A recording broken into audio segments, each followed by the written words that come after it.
Yeah, yeah, Angels, bro, what's up? What's up, big man? What's up at your end? So tonight we're about to do something different, right? But tonight we're about to do something that so we are in all right. Okay, that's great. So we are in preparation for we are preparing for tomorrow, right? So tonight we are all yeah, bro. I'm doing great. As you can see, I'm up and kicking. Yeah, so we are preparing for tomorrow because the course is starting tomorrow, as you all know.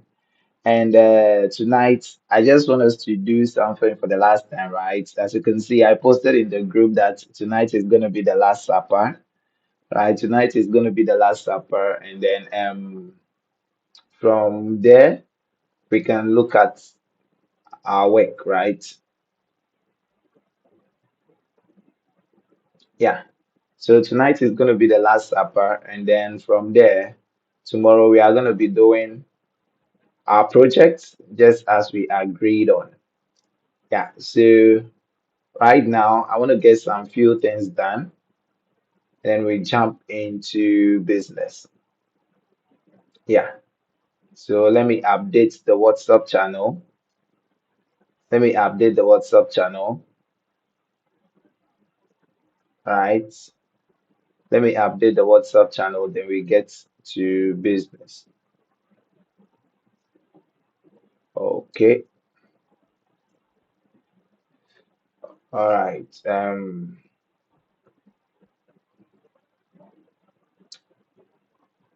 Okay, yeah. So guys, let's get to business. All right.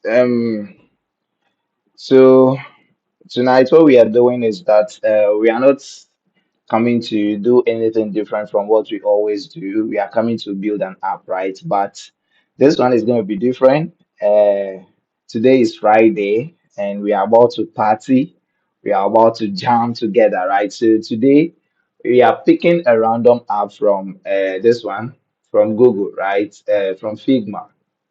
I'll just go on Figma and then I pick a random app from there. Yeah. So that is what we will be doing. Yeah. Yeah, in my country, it's currently 9:55 p.m. So we are 5 minutes away to 10 p.m. Yeah. So guys, we are about to begin, and let me see, we are 3 minutes into the live already.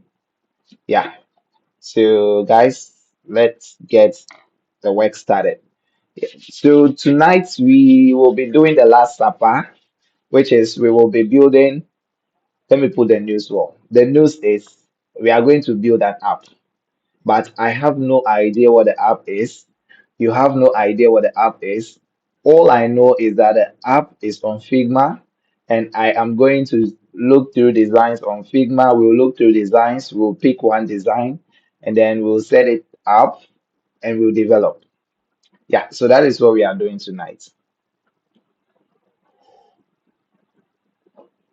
Yeah, so that is what we are doing tonight. Anything we are paying. Yeah, so Vision Creative, you are not paying for the course, if that is what you mean. The course that we are about to begin tomorrow, it's a free course for everybody that's interested, very interested in learning mobile application development, right? So if you are not yet in the channel, I'll drop the name here and then you go check it out. Yeah, so the channel is called Researcher. We are live on YouTube. Yeah. No, we are going to build an app. We are going to build an app right now. So let me go into my Android Studio and close all running projects that I have in there. Right? Amazing work, man. Keep going ahead. By the way, which MacBook is this? Yeah, this MacBook is the M5. This is the MacBook Pro M5 with 1 terabyte SSD and then okay, with 1 terabyte SSD and then 16 gigabytes DDR5 RAM, right? Yeah. I want to close the project. Why don't you want to close? Close. Okay, let me take all this off. So, guys, let's just go to new project. I want to close the project so that we can build a new project, right? And it doesn't want to close. So let me close it. Okay, you mean for app or anything that will be used to build it or further? Okay, why are you starting the course from? Yeah, so the course is starting tomorrow. What are the things I need to download? I just bought M1 Max. All right, tell me things I need, right? All right, Vision Creative. Yeah, guys, the comments are coming. Yeah, so my RAM is 16 gigabyte DDR5, DDR5, yeah, 16 gigabytes DDR5, and then okay, unified RAM in here when I check unified whatever whatever. So yeah, so keep pushing. My brother was also trying to push an ASP.NET call, but I cannot do anything. Oh, bro, you have to do something. Can I use Mac for coding? Yeah, you enjoy it. What are you using, please? I'm using Android Studio. Yeah, I'm going to use Android Studio for the development.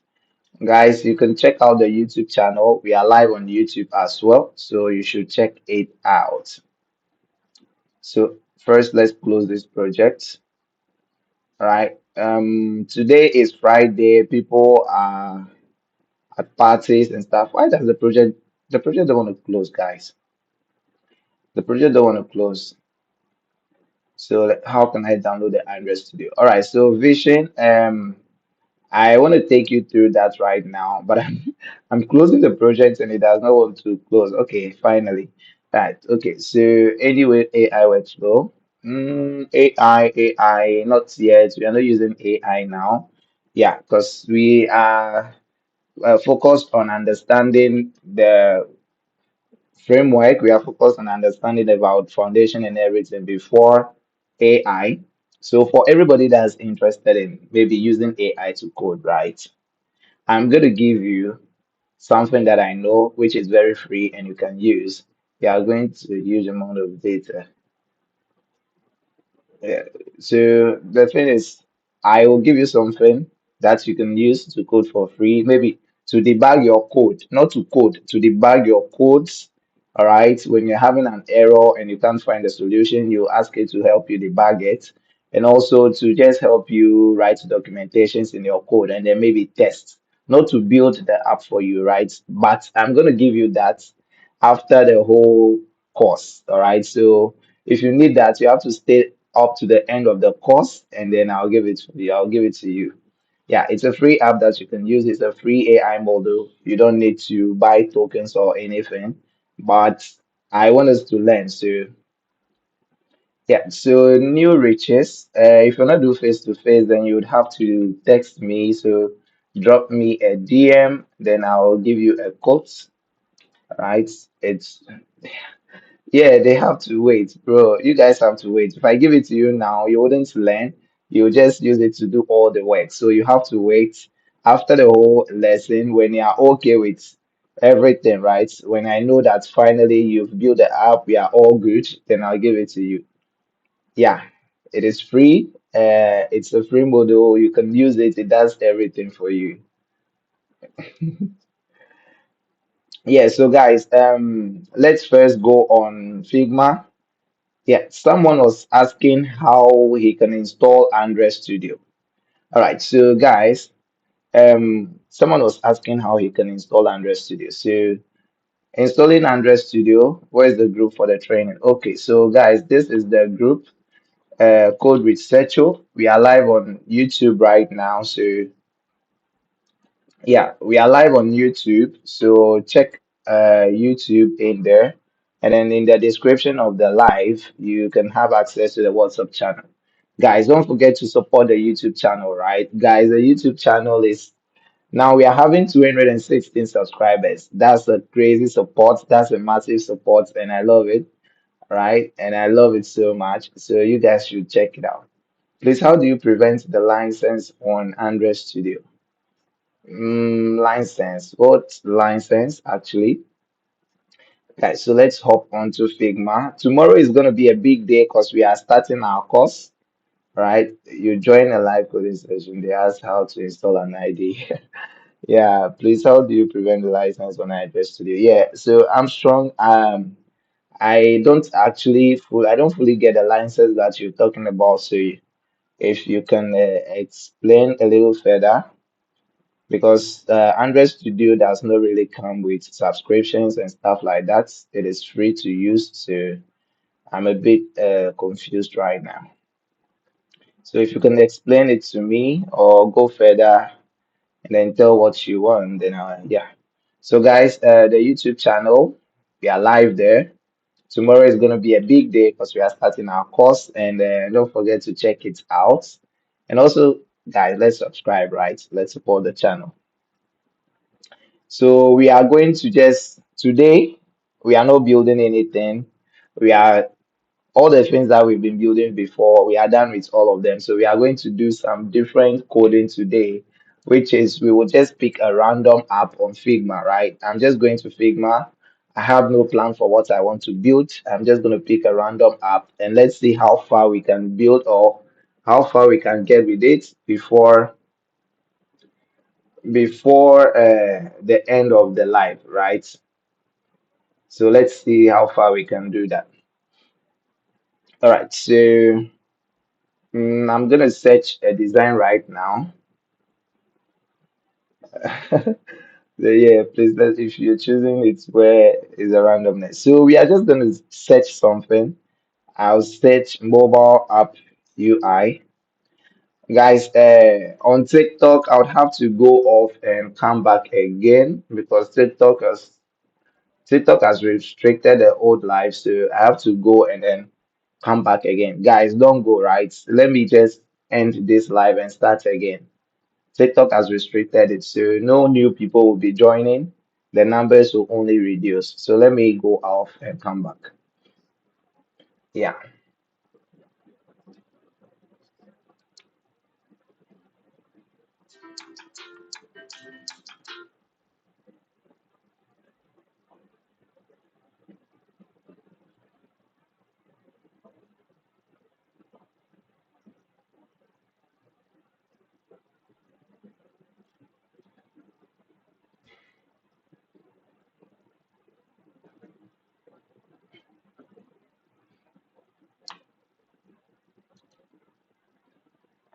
Okay.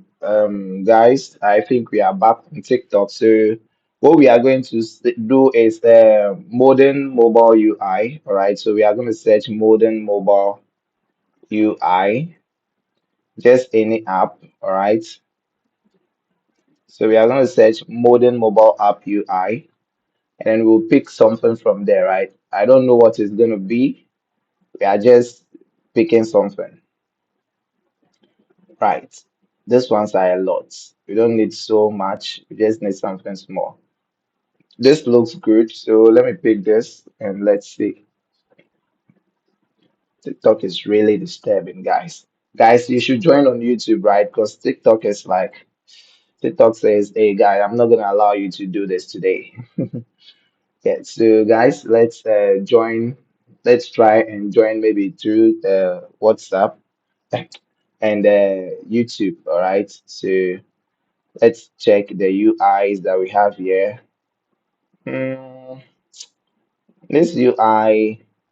Now we can finish this one in less than an hour. So let's not do this. Let's look for something else. We can finish this one is in less than an hour. So let's look for a different UI. All right. So I've seen something. Guy, this one looks crazy.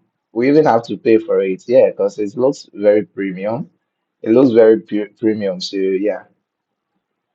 Let me see what we are gonna have. I think there's everything here. Yeah, there's everything here. Guys, guys, this app is crazy. And guys, should we do this? Should we do this? Yeah, so he just put a screenshot. You just put a screenshot, so it will be difficult getting the color codes and all that in here. So let me see if we can see. So you just put a screenshot in there, but the design themselves are not here, guys. That's very sad. Yeah, so the designs are not here, right? Yeah, the designs are not here. They are all just screenshots. It looks so good, but the designs are not in, so the colors and all that are locked, so we'll have to find something else. So let's go back and look for a different app. We are looking for a modern app UI, right? So let's try this. This looks good. This looks good. Yeah, so Armstrong, right? Armstrong, there's no license in the Flutter app, right? I can't remember working on any license in the Flutter app. Yeah, seriously, I can remember. If we talk about this one, if we talk about, guys, I think we can do this. This looks simple, but I don't know why it looks so good. Like it's so simple and clear. Like it looks good. I don't understand it. It looks good. Yeah, so Armstrong, back to you. Sorry, I got carried away, right? Yeah, so back to you. If you go into Android Studio, the only license that I can talk about, or the only license that I know of, is when I go into my settings. No, when I run Flutter Doctor, right? So let's say I open Terminal and then I run my Flutter Doctor. So when I run Flutter Doctor, the only license that I've seen before, right, is this one, the Android toolchain. This was the only license that you'd have to just uh what I think you have to agree to. Then that's the end. So I can't tell what you mean, but tomorrow we are starting the whole setup. So you should just join and then see how we do the setup from scratch to finish, so that you would check whether you've missed a point or you've missed a line during your installation, right? So, guys, let's continue to support the live. Let's like, let's just support, follow, and all that. Yeah. And don't forget to check out the YouTube channel, because I'm not sure that anybody that visit the YouTube channel will come back to TikTok, because the view here is crazy. The view near crazy on TikTok. So, yeah, you guys should check it out. I mean, YouTube. Yeah. So check out Code Researcher on YouTube and let's see. So guys, this design looks good. I'm gonna keep it here for now, and then we will look at another design too. Yeah. So guys, today is just a happy day. Today we are just gonna do happy things. All right. We are not gonna stress ourselves because tomorrow is a big day, and we just have to calm down. We have to calm ourselves. All we are doing is revision, right? We are just revising the skills and all that, so that tomorrow when we start our work, it's just gonna be back to back to back. All right, so we have a music player app. Let's open it and see. Ah, it's a music player app by this time. So don't forget to check out the YouTube channel, Code Researcher. That is where you have access to premium service, premium viewing, and all. What is the design? Let's look for that design. Guys, this is all. So this is the design. Mm, it's not bad. I like how this looks and all that. What's the image is behind this? There's some image behind this. I want to see if I can get that particular image. Seems like there's an image behind it. Let me see. Component, frame, image, group. There should be an image behind it, but yeah. So guys, this so far this, nah, not this. Guys, let's find a good app. Uh, this one looks good. All right, this one looks good, and it's very easy for everyone to build. The reason why I'm keeping it here is like this is a premium one. It's very easy to build, right? And I believe when we start working on it, it's gonna be just back, straightforward. We don't have to do much. So that's why I'm keeping it here. In case we look around and we find no other one, then we'll just go with this. All right. Yeah, so guys, if you are watching, we are just trying to build an app. All right, we have a big day tomorrow, which is a very big day because we are starting our program. We are starting Code with Secho. So tomorrow is a big day. For tonight, we just want to calm down our nerves, calm ourselves down. Right. So we are looking for an app that we can just build right now. Um, yeah, very big day, angels. Yeah, so we are looking for an app that we can just build to kind of clear our mind, to clear ourselves and all that. So let's look for the mobile app UI and only three screens, guys. They'll design very nice apps and then they give it only three screens. How can you give us only three screens? We'll finish that so quickly and then no now, no now. This is just three screens. It's not nice now. It should have given us more screens now. Ah, guys, the YouTube channel is up and kicking, right? So go check out the view there. The view near crazy on YouTube. Who catch a bronicra on JND? Who catch a say view near crazy on YouTube on JND? And guys, don't forget to subscribe, right? So far, we have 216 subscribers, and that is crazy because I know the numbers will grow, but I didn't know it would grow that fast, all right? Because it started from nothing, and now we have 216. If we should keep up like this, guy, we are going to be like the next software live streamers out there, right? We are going to be the next software live streamers out there. So this one is out. Um, Guys, so far I think we can go with the first design. It is very small, it is very simple, and I think it's easy to just design it, right? It's easy to develop. So let's take this small app, right? It has this landing page and then these two pages.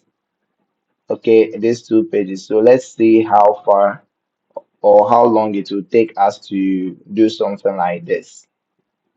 But the thing I don't get is, okay, this is homepage. So the alignment should rather be like this, right? The alignment should rather be like this. Hi, fast multimedia. What's up? Welcome to our live stream.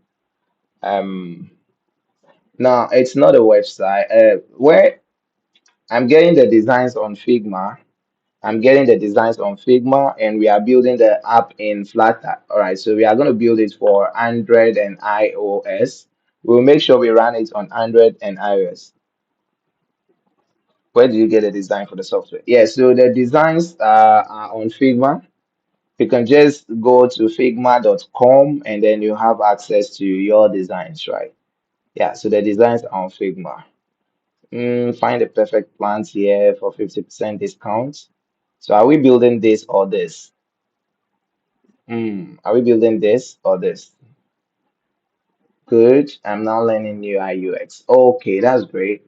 And I'm also teaching mobile app development in Flutter. Yeah, nice to meet you. Nice to have you on board. So modern fruits, right? So let me search something like this. Let's look for a fruit. Fruit is good for the body. So let's look for an app that is built for fruits, right? So let's look for something like that. Mm, let's check this. This looks like an e-commerce app, and the things are so much. All right, the widgets are so much. I don't want us to build something that's a lot. All right, I don't want us to build something that's a lot. So let's see, guys. If you want to see have a better preview of what we are doing, just check out the YouTube channel. Code Researcher. Tomorrow is a big day for us because we are starting our course. Right, tomorrow is a big day for us because we are starting our course. So if you want to check it out, if you want to know what we want to do, or what we will be doing, then don't forget to join and be part of the family. Yeah, so let's go to the library and see what we have. Is this app to get the original file? Click here. Why do you want to take us on a ride? Guys, we just want something small. Oh, we have WhatsApp UI there. We have this beautiful UI bar. It's not so much, and the details are kind of missing. So I want to see if we can see something else. All right, so guys, should we go with this UI? Since we are just building to, we do you get it? Yeah. Since we are just building to just have fun, we are just gonna have fun with this. So I think we should go with this three. We should just go with these three, all right? So we are just going to build it for fun. We are just going to build it for fun. So watch it Tuesday this. Welcome. I've seen you here before, so welcome back. Watch it Tuesday this. Yeah,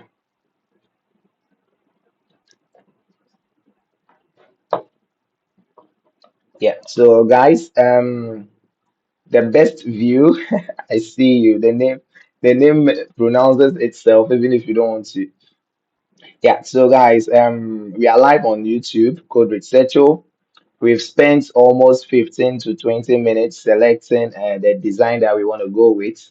And so far, so good. We've gotten one, right? We've gotten one that we would use for our vibe and all that. So let's have fun. Guys, let's chat. For this live, you'll just be asking questions and stuff concerning the work tomorrow, how our tomorrow activity is going to look like. And then from there, we can just build whilst we talk. So the first thing we are going to build is this screen. The screen that shows when we launch the app. When you design in Figma, do you use variants so you can reuse again? Yeah, so I normally don't design. This is just a design that I picked on Figma, and this is what I'm using. Personally, when I'm working on apps, I have a UI designer that designs stuff for me. I don't do them myself. Yeah. So let's jump into creating our app. So we'll call this, let me see, it's about flowers, right? So we'll call it flower pots. Guys, we're gonna call our app flower pots. So the first thing I'll do, I want to leave this code in Figma, right? So let me go on, I said Figma, let me go on GitHub, all right? Let me jump. Yeah, we're gonna call it lab, but guys, let me jump to GitHub, and this is my GitHub profile, right? Guys, you can check out my GitHub profile, and then let me go into the mobile organization, right? So this is my mobile organization. Then let me create a new repo, right? Yeah, so let's call it flower pots, right? That's our app, right? You are the first dev I've seen that activity is Safari. Like, wow. Yeah, I don't stress myself that much, you know. Yeah, so guys, we're gonna use I'm gonna make it public and it will be there for everyone. So let's create the repo. If you are enjoying the live and you're liking it, don't forget to follow and also subscribe to the YouTube channel because the code and the video is gonna be on the channel and you can come for it every day. Yeah, actually, watch it Tuesdays. I have Chrome here, but Safari it's not kind of, it's cool. Yeah, on Windows it is Chrome, but when I come to Apple, I just want to use their Safari for them. Yeah, so we have our code now. So let me open it in GitHub desktop, right? So where is the repo? Let me change it to Studio Projects. All right, so let's go to Studio Projects and select this folder. Then we are going to clone flower pots. All right, so we have flower pots now. And then when we go here, when we come here, we'll just create a new Flutter project. We'll move forward. And then the name is flower pot, right? So, and then what we select the location, right? So let's select the location where it is going. So let's go to Studio Projects, Flowerpot. Yeah. So it's going into flower pots. So this is how you create a Flutter project, right? Let me start giving you the basics of how you create a Flutter project and all that. So we are creating a, how long have you been using Flutter and do you use React Native? Yeah, so I haven't used React Native before and I've been using Flutter for almost 6 years now. Yeah. So you have the organization, you define your project organization here. So if it is com dot, then the name of the organization, flower pot, development, organization, or blah blah blah. You do that. Yeah, watch it. It's been 6 years. Oh, guys. I'm just a small boy, oh guys. Yeah, so we want to build, when you are building, you select for Android, we have two languages. It's either you are building for Java or Kotlin, right? I'm building for Kotlin, so I'm using the Kotlin for the this one, the native language, which is gonna be for Android. And then I'm going to use, we have Android. I want to build for Android. I want to build for iOS, Linux, no, Mac, no, web, no, Windows, no. So what about that? Yeah, so Flutter works together with that. So as soon as that is the language, and Flutter is the SDK that works with that. So both of them are kind of linked together, right? So if you are working with Flutter, then automatically that. But if you are asking when I started using the Dart language itself, I started using it when I started Flutter. So both of them together. Yeah. So the name, all right. Yeah, so the name have to be an underscore. So we are gonna have that as Flutter port. And then project directory, blah blah blah, Flapper does not exist. Okay. So we will do this project. Then let's I'll be valid that package name. Why do you want to give me why do you want to stress me? Go back, create a project and call it Flowerpot and then locate my folder for me. Use this particular folder and let's go. Invalid model name Flowerpot must be, yeah, so Flowerpot is fine. This, so can you use that instead of Kotlin or Java? Yeah, so that comes with that is what we use for the cross-platform programming, right? Or the cross-platform development. And then so the best way is to kind of show you the visual representation of everything, right? So when you come down here, looking at our folder structure, you have this, which is iOS. All right. So in iOS, we know iOS is always in Swift. So you run iOS programs in Swift and all that. So when you want to make a configuration that is only related to Swift or related to iOS, then you can come in here and write your Swift language. All right. You write your configuration in the Swift using the Swift language. And then if you want to do a configuration for Android, you already know you go to SRC main and then Kotlin then main.activity. Yeah. Yeah. So for Swift, I started Swift in 2024, but I haven't completed anything because by then I wasn't using Mac. So I only try to code online and then that's all. Yeah. So Kele, the screen cannot show fully because this one, TikTok restricted it restricted me from doing this, from going live on my screen or with my PC, right? So hopefully by tomorrow morning, that restriction to be should be off. So if you want to have the full screen display, it's on the YouTube channel, which is Code Researcher. So you can check Code Researcher on YouTube. We are live right now. You can just go in there and have the full screen display, right? So you can just go in there and have the full screen display. So this is what I was showing. These are the folder structures. So if I want to build for Android, I can come here and then build for Android, right? So any native code, I have a Windows machine, can I also join? Yeah, feel free. You can also join. You can also join. Tomorrow is the day, right? Tomorrow is the day, so you can also join. Yeah, so guys, I've added flower pots, right? I've created a flower pot project. So let's close it. Let's close the project. And then I want us to do something right now. Let's show this project in the folder. All right. So if we should increase this, we are going to do this studio projects, and then the one that we brought, which is flower pots. This is it with nothing, and then flower pots here has a lot of things, right? So we are going to cut all this. We are going to cut all this and put it in this flower pot, the one from the version control, right? Yeah.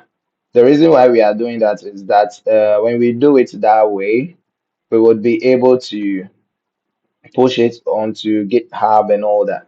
Without doing that, we won't be able to push it. And then when I'm done with the code, we won't have access to it, right? So we can call this init commit or init setup, initial setup, right? That's the commit message. And then we can just publish branch. So we can publish branch. Fix the mic. Okay, let me see. Can you hear now? Is the mic okay? Is the mic okay? Okay, let me stop the mic from. All right, okay. Then I hope it's good now. Then I hope it's good now. So, guys, if we should refresh this, we would now have our code. Yeah, okay. All right, that's great. Yeah, so we will now have this code that we've created. Now we have it on our GitHub. It's a public branch, so I'm gonna put the link in the YouTube channel.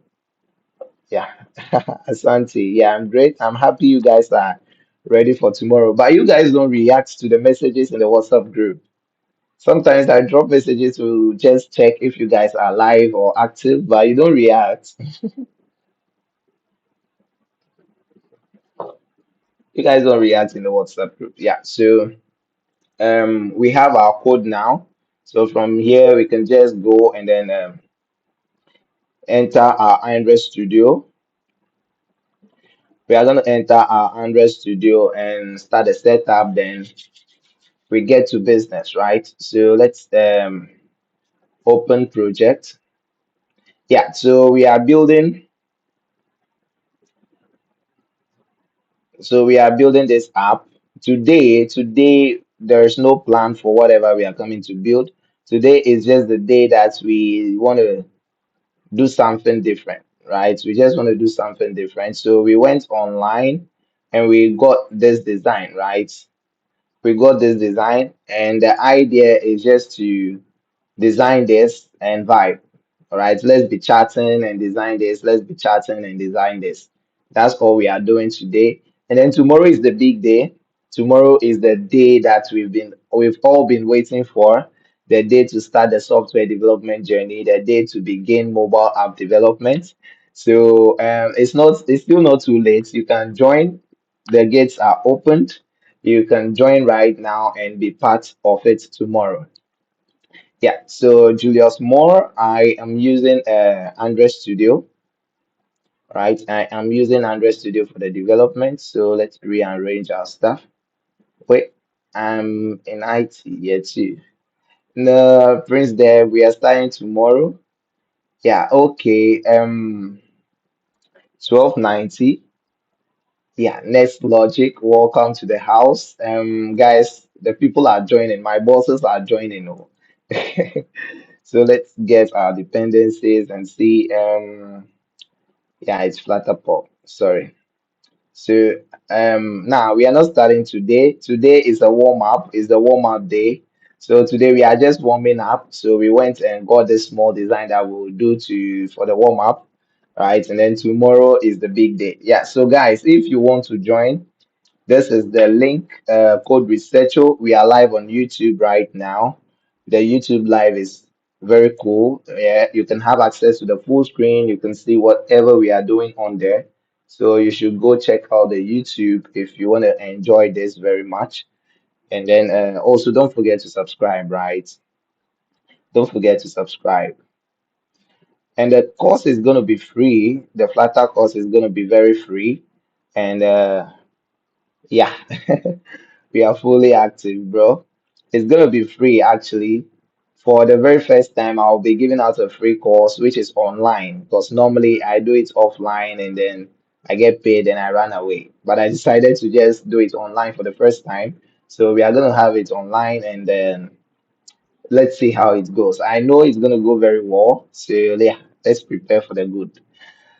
So yeah, let's run our app for the first time. We are going to build something. No one planned for it. We chose to build this thing, right? We all chose to build this. So yeah, so let's run our app. Tomorrow we are gonna understand all these folder structures and everything, how all those things came together to blah blah blah blah blah. We are gonna do a lot of blah blah blah tomorrow, and it's gonna be fun. So get ready, charge your PCs, top up your airtime. If your broadband is finished, make sure you buy it now. If you're not using broadband, make sure you get the 399 bundle from MTN or Vodafone, wherever you're using it at. Yeah. So, guys, we have our app and our app is running. Yeah. Now, let's get to business. Now, enough of the talk. Time to reason. Reason with me. If I no get today, I will get them tomorrow. So, the first thing that we'll talk about is the splash screen. Right? So we are going to design this screen right now and call it as splash screen. All right. So let's start by doing this. All right. So we are going to take off all this. All right. This code is not needed now. And then this one. Then down here we are going to run. We are going to return a material up, which will be splash screen. All right. Yeah. So we are going to return splash screen. Now, when you see the folder structuring, today we are not starting, but you are free to ask questions because it's just a prelims of how tomorrow is gonna look like. Yeah, so when you see something that you want to ask, you can feel free and ask. And don't forget to check out the YouTube channel, which is called Researcho, all right? And subscribe and join the official WhatsApp channel for all our updates and whatever we are doing on the in this course. Yeah, so the first thing on the screen right now is for us to create a class, right? We have to create a package or a repository or a directory, depending on how you know it.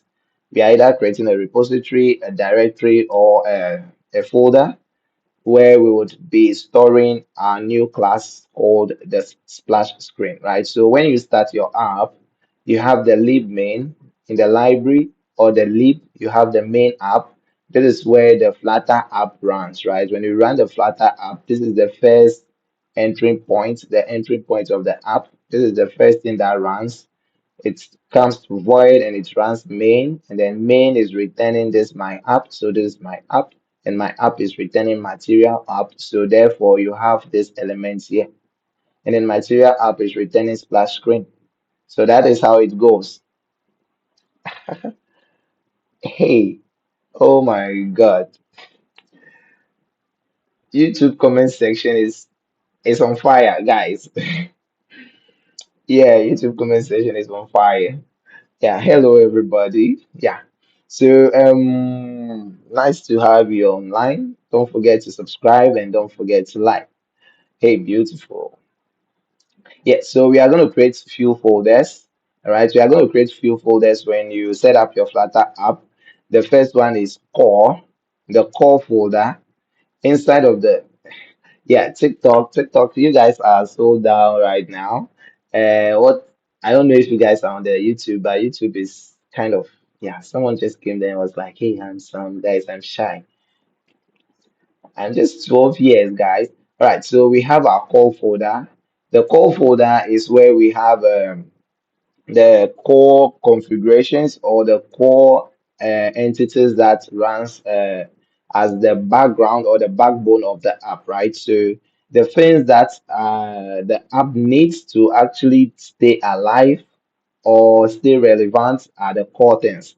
Those things are very core to the app, and without them, the app might not do or might not be able to perform its full function, right? So that is where the core things go when we are creating the app. And then we have the utils. Utils, we also have utils, but not so used across board. So we have this one shared. Yeah. So the shared folder is where some kind of widgets or elements are stored. And in that share folder, we have, let's say, a text input widget. If you want to use it over time, then you put it in the shared. So you want to create a custom widget that you want to use across multiple sections of the app, right? So you are going to have the shared there. And then when you create that widget, you just drop it in here because you know that, okay, for this is shared across every section of the app. Yeah, so that's also one thing when you are writing your Flutter app. The most important thing in every app is your folder structuring. So that is what we are doing. So the core things go here, the things that is being shared across every section of the app, but they are not core. They are shared across every section of the app because they are things that you wouldn't want to rewrite them again. You wouldn't want to rewrite them. Like when you are creating a text field, you don't want to create multiple text field multiple times. You just want to have it as a single place or at a single place, then you can use it over and over again. So that is where it goes. It goes inside a share and then the core. And then the next one is we can either use utils, but I'm not going to add utils. So we can create features. All right. So these three folders are enough for you to design this app that we are about to build. This app that we are about to build is gonna have, it's not gonna even have anything core. Okay, the core thing is gonna have is the color, yeah, so it's gonna have colors in the core, and then the shared is gonna have the widgets in the shared. Yeah, so those are the few things that we are gonna have on there. Yeah, guys, don't forget to check out the YouTube channel because tomorrow is a big day for us. The course is coming on tomorrow. Tomorrow we are starting hard. So don't forget to check out the YouTube channel, drop a subscription and follow the YouTube, the official what's the official channel? Yeah, WhatsApp. Yeah, the official WhatsApp channel for announcements and everything. So yeah, so let's come here. So in features, so now the features is like the bigger part of the app, all right? Everything that the user will now see on the screen, everything that the app does is now going to be in the features. So, guys, this is like the most important part of the app. Everything goes in here. So now we have features, and then we are going to have a directory. So now each feature on the app, when we take this app, a feature is the splash screen, right? This is a splash screen, and it is a feature. And then if we come here, we have a home page. Now, home page is a feature. I don't know. This app is confusing. I don't know if this is the home page or this is the home page. This is saying book now, which means that, yeah, we can book this. But this is also saying, yeah, so this looks like the home page, and then this looks like the purchase or the checkout screen and stuff like that. So this home page is a feature, and this checkout page is also a feature, right? So we are gonna have three folders down here, which the first one will be splash screen. So inside of features, you create a splash screen. All right, you create a splash screen, and then inside of features, we are gonna create the home screen. All right, the home screen directory, and then checkout screen directory. All right. So we are gonna have all these three folders. Oh, sorry. Guys, if you want to enjoy the live very well, if you want to enjoy it so well, then you should check out the YouTube channel. All right. So, man, on new project, that one is done. Yeah, Sekunde, we are done with the first project. That one is fully done. So Now we are preparing for tomorrow. We are preparing for tomorrow's course. We are preparing for tomorrow's program, the start of our coding journey. We are preparing for that. So we are not going to be able to build any big app anymore. We just have to do something small to warm up. So currently we are warming up for tomorrow, right? That is what we are doing. So the best view is on the YouTube channel. So you can go on the YouTube channel and then check it out. Yeah, you can go on the YouTube channel and check it out. So now let's do our first thing, which is the splash screen, because that's the first screen that you see when you jump onto the app. All right, so this is our splash screen, and then we have this. Yeah, splash screen is one of the most important and sometimes simple but confusing and difficult part of a Flutter app. Most people struggle with splash screen. I don't know why. I don't know how, but yeah, most people struggle with splash screen, and it's crazy. Yeah, so I'm going to take you through how we can create a simple splash screen. Hopefully, when we start our journey and development, we will be building in basic ways. Then we'll move to medium and then pro ways and all that. So don't worry, we are going to start with a basic one and then later move to a bigger level or a pro level of creating a splash screen, right? So let's create our splash screen class, all right? We'll create this called splash screen. So when we come here, we are going to add it to the Git directory, right? Now on this screen, we have to build a class, a widget class that we can use to build the widgets and then all those things. In Flutter, if you hear widgets, widgets is just anything you see on the screen, right? So anything you see on your screen is a widget. When you come here, yeah, so when you come here, a text is a widget. These numbers are widgets, and this button is a widget. Everything you see on your screen in Flutter is a widget. Yeah. So, guys, for better viewing, I always repeat, don't forget to check out the YouTube channel, which is called with Secho, the same name as the TikTok channel, and the same name on the official WhatsApp page. So, when you come to this screen, we have two types of widgets. We have stateful widgets, all right, and then we have stateless widgets. So we have stateful widgets, and then we have stateless widgets. Okay, so let's name it splash screen 2. Yeah, splash screen 2, or this should be the official splash screen. Yeah, since it's stateless, we are going to use stateless for it. So the splash screen is going to be stateless. So let's make it the official splash screen. Yeah. Yeah, so if you check this, we have two types of widgets here, right? We have the stateful widgets. This is the widget that holds a state, which means that a widget in this particular class is able to change its states on run when run. All right, when we run the app, we can change states. So when you see this number here, when I click, you see the number increasing. That is a state change. So this number here, on a click of this button, is changing its state. But when you come into a stateless widget, it does not carry a state, right? It does not extend a state. So that means when we bring this number in here and we click on this button, the state of this number cannot change.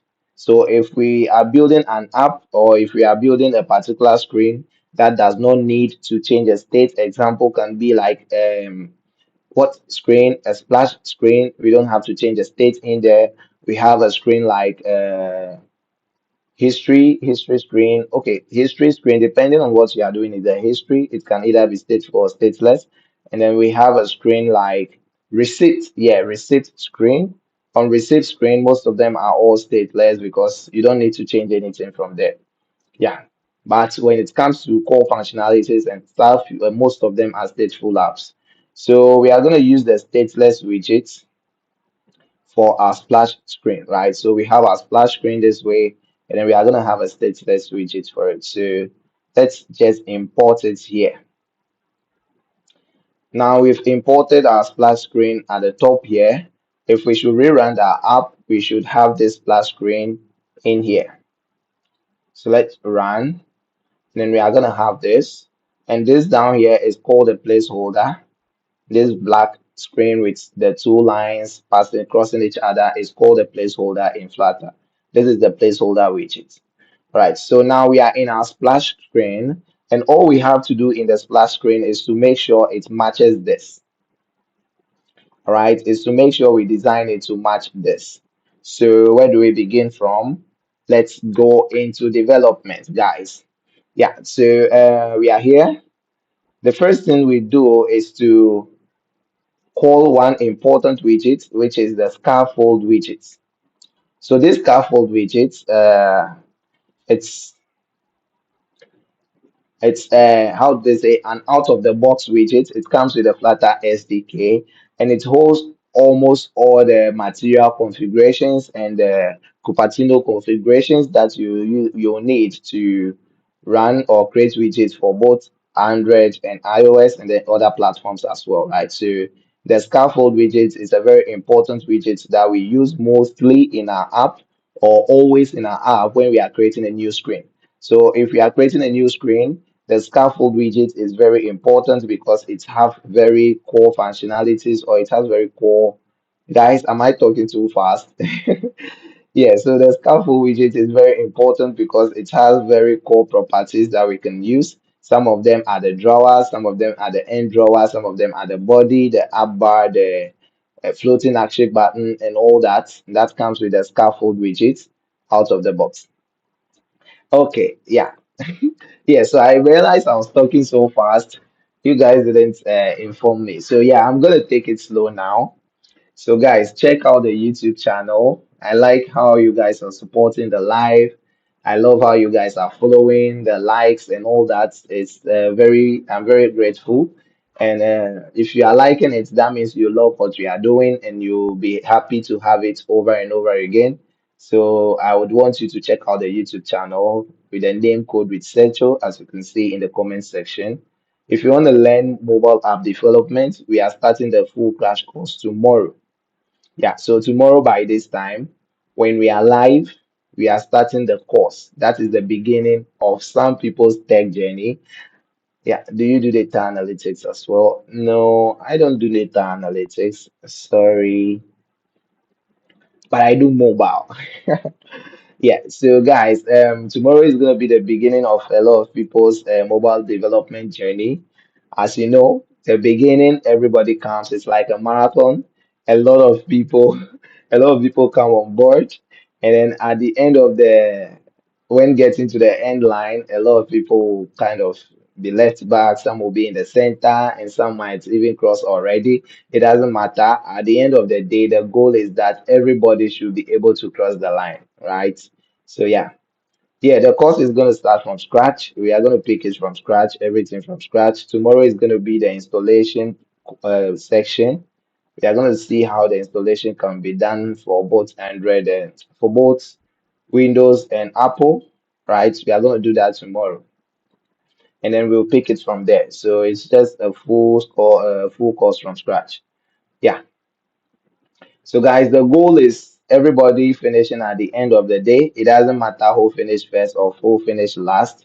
At the end of the day, when you watch this course or you follow this course from the start to the end, you should be able to build a mobile app without needing the help of someone. Yeah.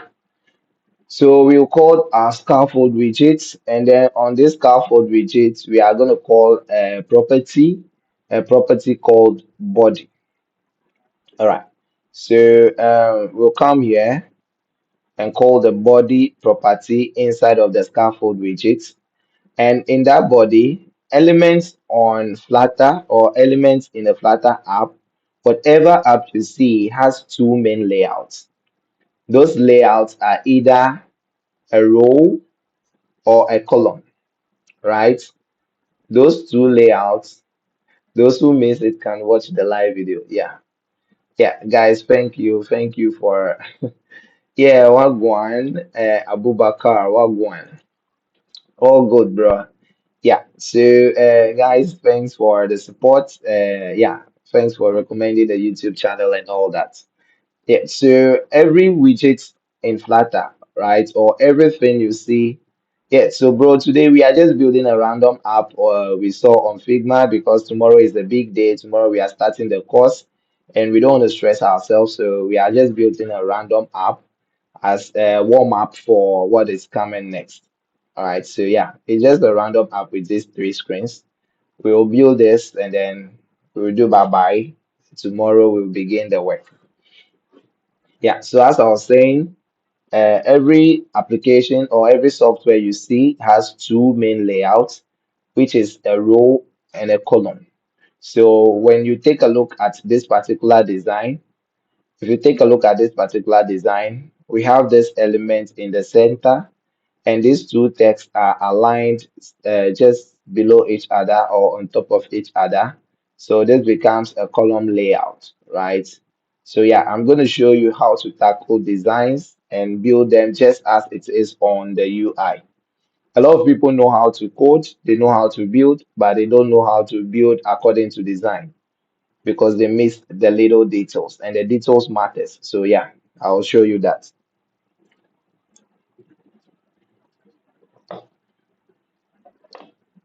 Okay, so now let's go back to our screen. And then on here, we will call the column widget. All right. We'll call the column widget, and every column in Flutter, the background image is stuck, right? Yeah, kind of. Yeah, so this is a stack. We can either, if scaffold, yeah, I'm not sure scaffold comes with a background image. If scaffold comes with a background image, then we can just use that directly. But since it does not come with a background image, then we are going to call stack and then do this. All right. So I don't even think if I have to use the column, but I just want to take it step by step. Right. Yeah. So let's say we have a column and then every column and row. So for layouts, for widgets that define the layout of the app, which is either a row or a column, they have what we call children. So the children in a row or a column is just a list of widgets. And I already told you that a widget is either a text or a widget is just anything you see on the screen of your app. All right. So if this is our app, whatever you are seeing here is a widget. All right. So a column takes a list of widgets. We can use a container, but don't specify a height. Yeah. So a column takes a list of widgets, and then Abubakar. All right. I'll follow that. Let me explain the widgets, the list of widgets with the children, then the child one. Then I think we can just use the container to represent or to display the child. Yeah. So we have column. And then it takes a list of widgets, which is children. So in here, in the children list, we can supply something like text, the text data, and so on. So we'll explore that later. And then that is for column. Same thing applies to row, right? Since it's also a layout widget, it applies to row, which also takes children. All right. There are other special widgets that takes children as well, but as we go on or as we move on, you'll get to understand all that. Guys, don't forget to check out the YouTube channel, right? Oh, Angels, don't worry. Abu Bakar is a boss. He's also a boss. So yeah. It's actually trying to explain this to you. So we have the widget, which is the children, the column or the layout widget, and then the actual widget. So I'm explaining the layout, and it's also explaining the child one. All right. So now that is for the layout widget. We have a row or column, which is R or C. Always remember the R or C widget, which is row or column layout widget, takes children as their properties. Now there is one trick in Flutter that you all gonna find out later that I want to show you, which is this. Anytime you call a widget, all right. Through the channel name is Code with Secho. The channel name is Code with Secho. You can check it out. Yeah, we are live there. Yeah, so anytime you call a widget, if you don't know the properties of the widget, guys, you should check out Abu Bakar. Abu Bakar is a Flutter developer. He has a lot of applications out there on Play Store and App Store. So you can also link up with him and check him out. Yeah. Yeah. So guys, let's continue. Yeah, so the trick in Flutter, right? The trick in Flutter is that when you are building an app and you call a widget, then you are confused on what particular properties that widget has, you can just hover on top of the widget. Android Studio is going to give you a list of all the properties that comes in that particular widget, right? So in here, you can see the main axis properties and all that, the cross axis, the text direction, and then the children widget, which is the list of widgets, which is the children. All right. So that's just by the way. Now we've talked about the layout widgets. Now let's talk about the other widgets, which is the container widgets. So apart from a special widget or few special widgets that I will show you in the middle of the development, we have some of the widgets that are called a container, size box, and blah, blah, blah, blah, blah. But since they are not layout widgets, they do not take children, they only take child. And that child takes only a single widget. All right. So any widget with a child property is taking a single widget. And if it is a child property or if it is taking a widget, then that means any type of widget can be sent there or can be put there. All right. So you can have container, and then the child widget of a container will be a container. All right. And then the child widget of that container will be a container. It goes on and on and on and on until you are tired.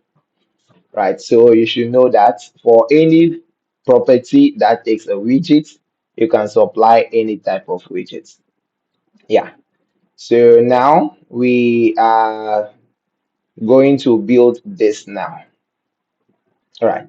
So when building this, there's a whole lot of ways to kind of build this, right? Someone will use maybe two, three widgets to build this. Someone will use one widget to build this. Someone will use two widgets to build this. That is one beautiful thing about software engineering or software development. There is no single way to doing it. There's always a different way, different procedure, a different approach to achieving the same goal, right? So when we are building online and then I say, okay, I'm going to use column or whatever to build this, and you know that you can also use container or you can use stack or you can use any other widget to build it, that doesn't mean your own is wrong. All right. There's no wrong answers in software engineering. So when I am using this, that works for me, or maybe because there are a lot, I just have to choose from one and use. You get it. So the fact that you know that you can also use this and I'm not using it does not mean that you are wrong. Let's get that correct. Because your procedure can achieve the same thing and mine can achieve the same thing. Maybe you are using two, three stuff and I am using only two or one. It doesn't mean mine is like the finest. No, it doesn't mean yours is the finest. It only means that we are thinking and we are humans and we have different ways of solving problems. Yeah. So Abu Bakr proposed that we use container to achieve this. So let's go on there. He proposed that we use a container without a height, and then we do that. So let's first call the child of the container, right? And then if this is our container, if this whole thing is our container, then the child is supposed to be a text, right? So let's go in here. And then when we call the child, which is supposed to be a text, so let's say we call this text, right? So we have a widget called a text widget, and that widget is used to receive text or to display text. All right, guys, I love how you're all on the TikTok channel. don't forget to check out the YouTube channel as well, because the video is going to be there. The code to this particular thing we are about to build will also be in the comment section. So you should check it out. And don't forget to subscribe and join the WhatsApp channel for daily updates on how we are going to go about our course. So we have the data, and then the text in here is by plant, right? So we are going to supply this text in a double quote, right? The text is called a string. Any element that appears within a double quote is a string, right? So yeah, we are gonna work on that as well. Yeah. So within the course, when we start the course, we will do a little bit of Flutter, and then when it comes to data types, variables, and stuff, I'll take you to that. So Flutter is a mixture of the widget stuff and then the coding aspect as well, which is the that. So it's gonna be like that in and out. And if I mention something that you don't understand, maybe you can just search it up, or you can just ask in the WhatsApp channel, because there's always going to be a questionnaire in the WhatsApp channel. So I'll just open a section and then you put in your questions and all there. Yeah. So we are going to enter our string, which is by plant. All right. So we are going to write by plant in here.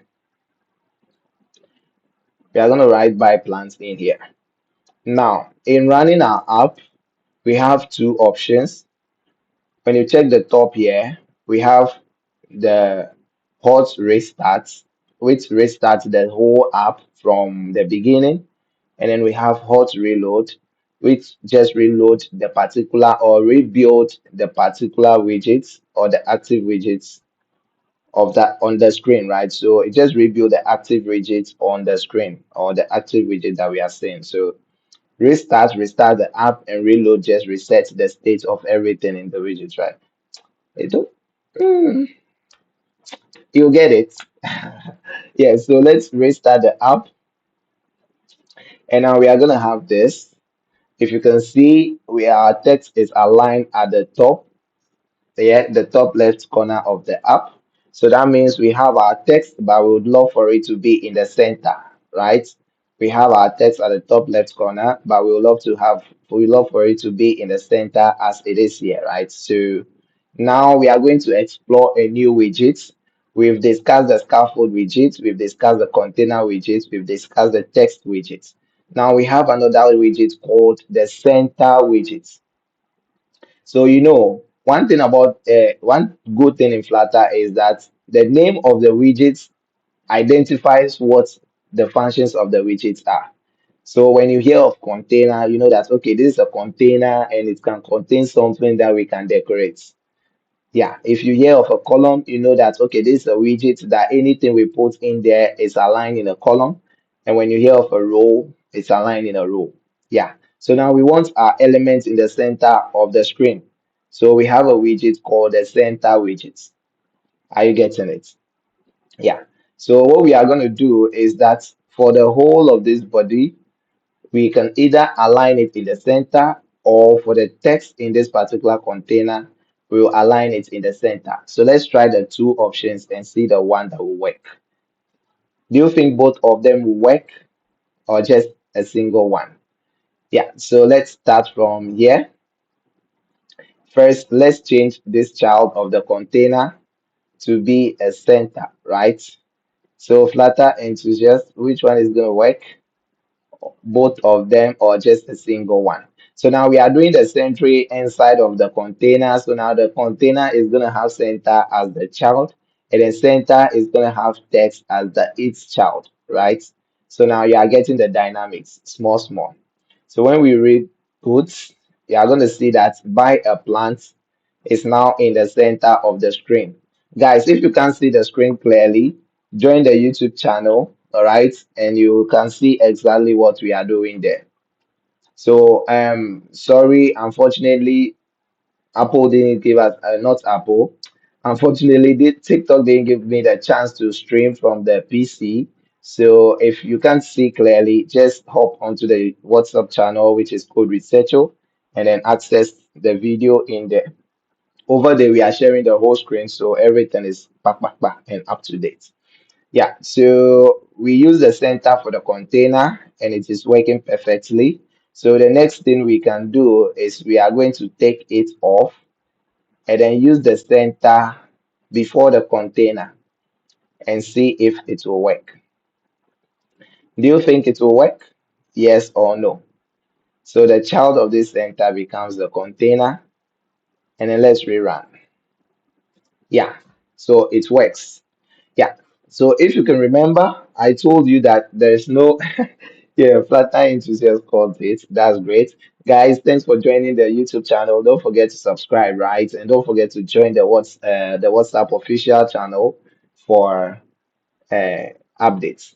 Yeah. Today I'm wearing a shirt. On the shirt we have first responder.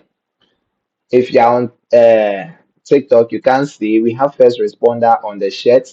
Yeah, that is one of my handiworks, the work of me and my team. The app is available on Play Store.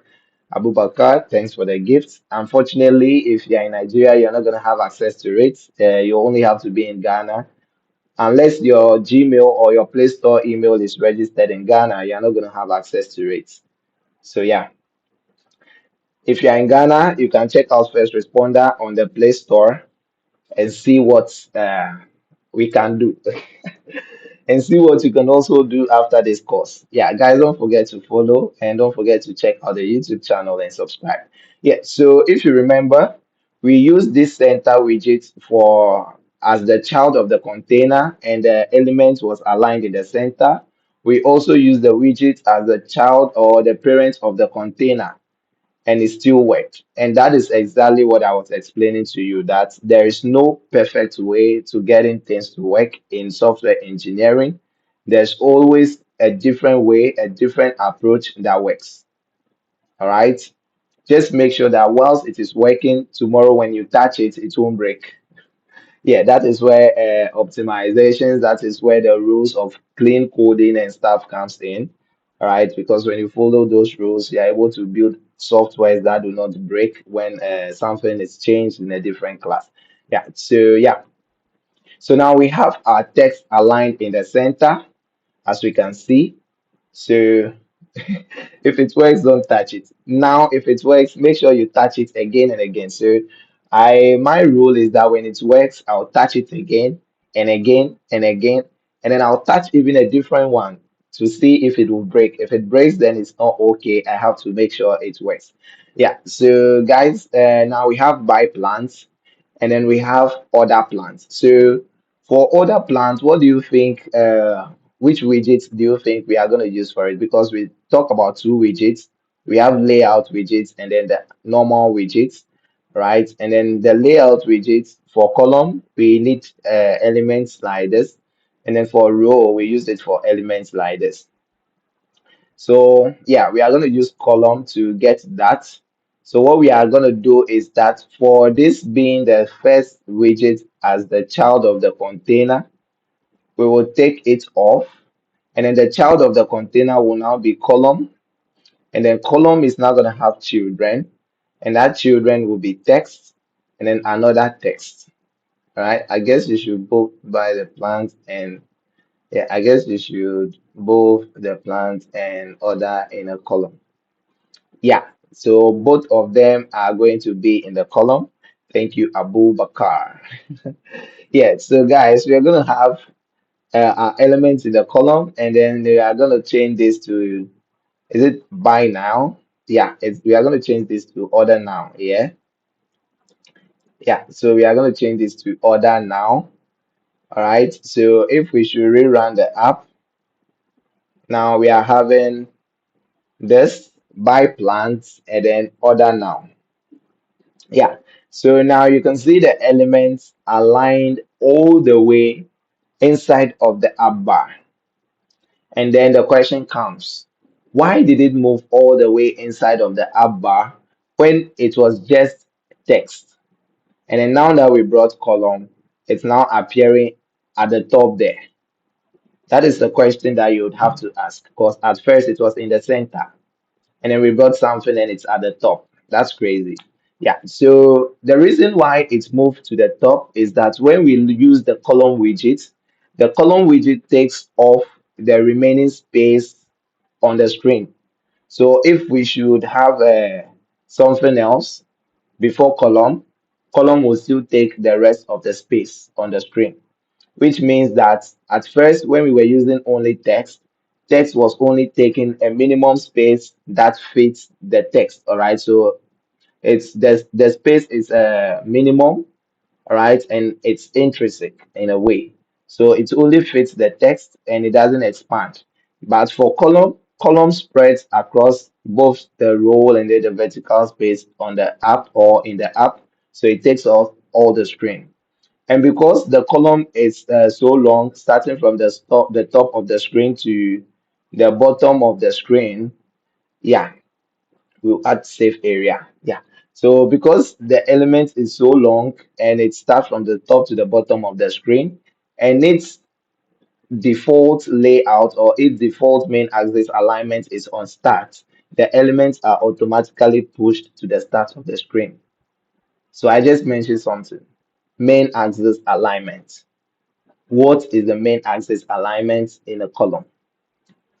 Guys, it's gonna be a lot. You are just gonna be hearing new things, which I would like borders or busy color for some visual learners like me.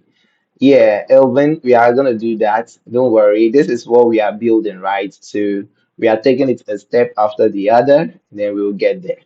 Yeah, Serum, I see you, Serum. Don't forget to check out the YouTube channel, guys. We are live on YouTube, and when you're on YouTube, you're gonna have a better view. I promise you a premium view compared to what you have on the TikTok, right? So you can hop onto the YouTube channel. We have less than 200 and the last time I checked, we have less than 220 subscribers on YouTube, so you should check it out and please support the channel. Yeah, tomorrow is a big day. We are going to start our course. Today is just prelims of what to expect tomorrow. Yeah, so now we talked about main axis alignment. And when we talk about the main axis alignments, every layout, right, the layout widgets have a axis. They have things we call axis. They have main axis and then cross axis. All right. So for main axis in column, it's talking about the vertical alignment. All right. For main axis in column is talking about the vertical alignment of the elements or the children of that column. And then the main axis of a row is talking about the horizontal alignment, right? So it's just inverse. When we talk about main axis for column, it's vertical. And when we talk about main axis for row, it's horizontal. And the same applies to cross axis. So if main axis is column, then cross axis will be the opposite of the column, which is row. You get it? Yeah. So because we are using column and the elements are aligned at the start of the screen or at the start of the axis, we are going to change the main axis, all right, of the children. So we'll call the main axis class or the main axis uh, method or whatever, and then we'll assign it to be in the center. So when you call main axis, we have center, which is the center of the screen. We have end, which is the end of the screen. We have space around, which puts a space around all elements in the screen, right? So it puts a space at the top and then the end, at the start and then the end of the column. So although the elements are going to be aligned in the center or spread in the center, they wouldn't be touching the edges of the screen, right? It will always reserve a space at that side for them. And then space between, so space between is going to put an even space, all right, between the elements in the column. So that's what space between will do. It will put an even space between the elements in the column. So it will make sure that the elements are having an even space between them, which means they will be aligned to the start, right, and the bottom of the, yeah, a little bit like of, yeah, a little bit of CSS. So if you know CSS already, or if you're a web dev and you're good with CSS, Flutter is not going to be difficult. Yeah, that's why I've always been saying that it's not difficult. You only need someone to explain it for you. Yeah, so that is space between, and then space evenly is going to put an even space between all of them. So unlike space around that leaves a certain space at the top and bottom, space evenly, we'll make sure that the space that's been left at the end is the same as the space that's been left in between all elements. And then we are going to have stats. We know the stat is at the top, and then yeah. So if we should put our element in the center, the text should now appear in the center, as you can see. Yeah. So now we have our text in the center. We have buy plant and then order now, as you can see. Guys, don't forget to check out the YouTube channel. The name is Code with Secho, and that is where we are going to have this particular short uh, warm up course, the warm up session. The only thing difficult in Flutter is handling state management. Yeah, don't worry. I'm going to take them through and it will be very easy for them. Yeah. So guys, we now have our text and then we have our two texts, right? We have our two texts. But this is what we are trying to build. This is what we are building. So if we now have our text aligned in the center, then we need our image. All right. We need our image, whether we like it or yes. We need that particular image.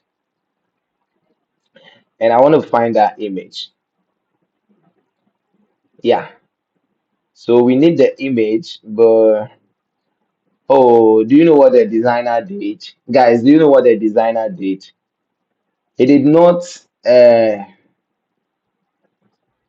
instead of putting an image there, he actually went for something else, right? I think he went for a normal image and then he just dropped it there and then that was all. Let me see if we can get the image. I don't know. So he used the image as something else here, which is kind of new to me because we don't always do it that way. So yeah, so let me see. So this was the actual image that he used. This was the actual image that he used, right? This was the actual image that he used. So we have to find a way to kind of take it out of here or extract it, or we'll just have to go find an image and download, right? So let's find an image and download that we can use as the background for this. Right, so let's go online and look for a plant image. So image of flowers or green plant image or something like that. So let's do green green plants 4K image, 4K portrait. All right, let's search it in a portrait form. Okay, Pinterest. Okay, all right. Are the Pinterest images of high quality? Are they of a high quality? Guys, so guys, don't forget to check out the YouTube channel, right? Don't forget to check out the YouTube channel and subscribe to the channel because tomorrow is a big day, guys. Tomorrow is the biggest day of the biggest day of the biggest day that you can have because we are starting our course. What you are seeing right now is just a prelims. We are just warming up for tomorrow. So if you are watching, go check out Code with Secho. You're gonna have access to a whole lot of our previous sessions, our previous courses that we've done, and you'll like it. Yeah, so we have a WhatsApp channel where all our images, our videos are. So you can go in there and then check it out.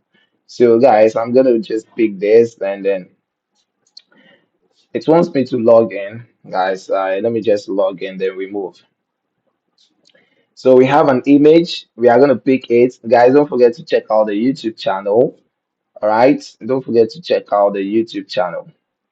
That is where we have all our videos. That is where we have everything that you need to start mobile application development. All right. Yeah. So a moment, guys. A moment. Okay. Yeah. So Have we downloaded the image already? Okay, download image. Yeah, so I'm gonna download the image. I've already downloaded it. Why is it looking this way? Where is it? All right, so let's name it. Let's just cut it. All right. Is there any message? All right. Okay, so let's copy this image. All right. So let's copy this image and then go back into our app. So now we want to add an image into the app. Guys, it's very simple, right? Adding an image into the app is very simple, but very complicated if you don't have the right coaching. All right. So pay attention to what we are about to do. To add an image in Flutter, it's not simple as how you do it in CSS. It's not simple as how you do it in other platforms because you have to inform your postspec.yaml. Postspec.yaml is where we do all configurations that involves cross-platform apps.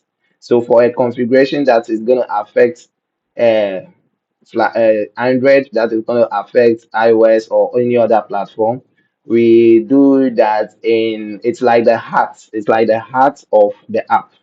Yeah, so if we want to use images in the app, we have to go into postspec.yaml and tell postspec that please, postspec, we want to use image in the app, so please open the gate for us. Just see it as that. So just see it as the gatekeeper of the Flutter app. And whatever thing you want to do that is external or foreign to the app, you would have to ask permission from PopSpec. Yeah. So the first thing we'll do is to go to PopSpec, and then you have all this. The green lines are just comments, all right? There are comments on the screen and all that. So you scroll to the comments, guys. Thanks for the follow. Thanks for the likes. I really appreciate all of them. Don't forget to check out the YouTube channel, check out the WhatsApp official channel, and stay updated. Subscribe. And the last time I have less than 300 subscribers. It's crazy. We are a lot, so we can make it work. And tomorrow is a big day. Don't forget. Yeah, so when you scroll all the way down to the bottom of the screen, you are going to have a comment section. All right, you are going to have a comment that says to add assets to your application, add an asset section like this. Yeah, so you'll see this commented assets, which has below it, it has images, directory slash the image, and then it has another one like that. So that's just an example telling us that, hey, if you want to add an image, this is how you do it, right? So the first thing for us to do is to uncomment this asset section. All right, we uncomment the asset section and then we uncomment this one as well. So we are going to have something like this. All right, so we are going to have something like this. So when you have this assets, comments, and the indentation is very important. In YAML, indentation is very important. Yeah, so little cloud, what we are coding is just this small app, right? It's just a little app that we are using to warm up for tomorrow's session. Tomorrow is a big day for all of the code researcher people. We'll be starting our course. A lot of people will be starting their software engineering journey tomorrow. So tomorrow is a big day for us. So we are building this as a warm up on what is coming next, which is starting tomorrow. Yeah. So when we come here, indentation is very important. So you indent your assets like this. It's a tab away from the screen, away from the edge of the screen, right? So when you're at the edge of the screen like this, it is a tab away. Yeah. And then the next one is this, which is also one line or one space away from the start of assets. Right. So yeah.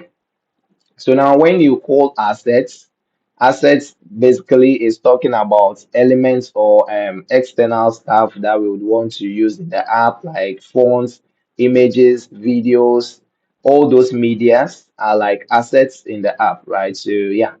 So we would have to create a folder named assets. This is the process. Process one, and comment this section.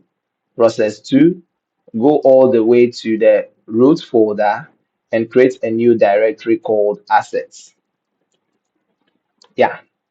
So when you create assets, now you are pointing to this particular asset. So when the app run, is it Expo, Go, or Android? Yeah, this is Flutter. This is Flutter. All right, Tulio, this is Flutter. We are running Flutter and we are building a small application. Tomorrow we are starting our Flutter course, official Flutter course, and today we are just doing a prelims. We are just playing around, trying to warm up for what's coming tomorrow.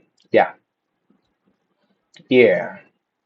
So guys, so yeah, we've created our assets. So when we run the app, and we want to access an asset or an image. So if I say an asset, just know that I'm talking about maybe an image, a text, a video, or any of those media stuff or media files. So yeah, any other file apart from text and all those things are assets.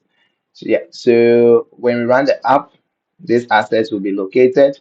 And then below assets, we are also referencing images here, right? So under assets, we will create another directory called images, right? So we'll create that directory called images, yes. And then below that, we have two ways of specifying the images or of opening doors to images or opening doors to assets in Flutter. It's either you directly define the image in the pub spec or you use the other method. The other method is very universal and it's very easy to use and it prevents you from rewriting the same code twice. Because if you specify it here, whatever you specify here, when you want to use the asset, is going to be the same thing. So you'll be writing the same code twice, which is not cool. So now let's put our image here, the one we've copied long ago. So we'll call it background image, all right, dot jpg. So we'll have our background image dot jpg. What we can do is to copy the path reference, all right.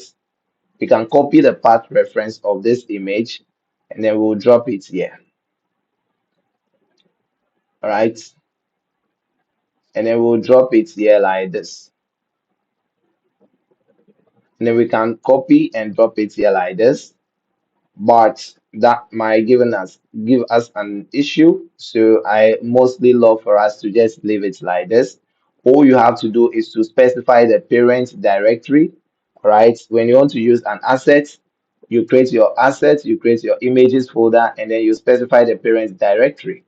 Assuming we create an icons folder under assets, which is icons that we love to use, we will come down here and do slash icons like this.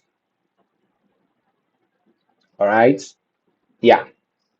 So let me show you an example in one of the apps that we've been using from day one, which is this. If you go into the prospect.yaml, you can see that we have similar things here.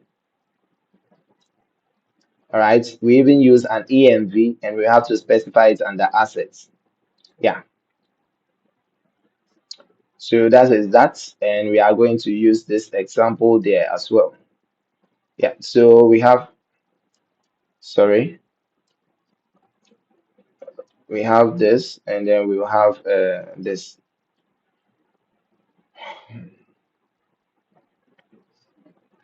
Yeah, so now we are gonna have all this, all right, and then all we have to do, hey guys, let me confirm if this is okay, all right. Let me confirm if it's the same thing. Don't terminate. Hey, let me confirm if this is okay. All right, okay. I don't want us to go all the way building and then we would have to redo some stuff. Yeah. So when you, yeah, one thing you have to remember is that when you specify or uncomment anything in the postback.yaml, guys, I'm shouting on this one because if you don't do it, you will think that what you've done is not working and you can spend the whole day trying to navigate the course. And the thing is, AI will not able to identify it because AI will automatically assume that you've done that because it's a normal thing. It's a Standard thing that you have to do when you run or you change something in your postback.yaml, right? So when you change a certain configuration or you add a new configuration, you either go into your terminal, right? You either go into your terminal and type flutter pop get to refresh the postback.yaml, or you automatically click on this command at the top here to run that. I repeat, whenever you change an element in your postback.yaml, make sure you run flutter pop get command. If you don't, guy, you will run your app and think there is an issue somewhere. You will navigate for the whole day and the issue will not be solved. Then you go out and say, hey, Flutter is difficult. Yeah, so take note. So because we've changed an element, because we've opened the gate to using assets, we would have to go in here and then we'll type our Flutter pop get to refresh, all right, to refresh the configurations and all that. So let's enter and then that is it. Yeah, so now we can move on to trying to access images in our app. So we can close this now, and then we will go to the container now. Let me collapse this so that we can focus on the container. Also, when you are coding, please take note of your code layout, how you lay out your code and all that. Make sure you take note of it. Don't just code anyhow. Alignments and all that. It makes the code beautiful and readable. So follow my route for now. Since you are starting, follow my route. See how I code. See how I put space between things. All right. How I separate elements from elements before. When you are okay, you can also decide the one that works for you. Collab, okie dokie. What does it mean? All right, so we go on decoration, and then container has a property called decoration, right? Container has a property. I told you, you just exactly are you coding? Yeah, so we are building this. Tomorrow we are starting a course, right? We are starting our Flutter development course, and tonight we are just trying to warm up. So tonight is a warm up day for what is coming tomorrow because tomorrow is a big day. So we are just building this app and then we are warming up our minds and all that for tomorrow. Yeah. Don't forget to check out the YouTube channel. The full screen video stream is live on the YouTube channel, so don't forget to check it out. Let me put the name in here for you so that you can have access to it. And for whoever that is interested in learning mobile application development, tomorrow is the official day. You still have the chance to join the channel, the WhatsApp channel. Yeah. So guys, let's go back to our code and then we'll call the decoration property. All right. And then when we please, which software should I download? Safety, don't worry. Just join the WhatsApp channel, join the YouTube channel. Tomorrow is the day I'll take you through the installation process before we even begin. Everybody has to install their software, and that will happen tomorrow before we begin. So don't worry. Tonight is just a warm-up night to make sure all of you are abreast with what is about to happen. Yeah, so we will call decoration.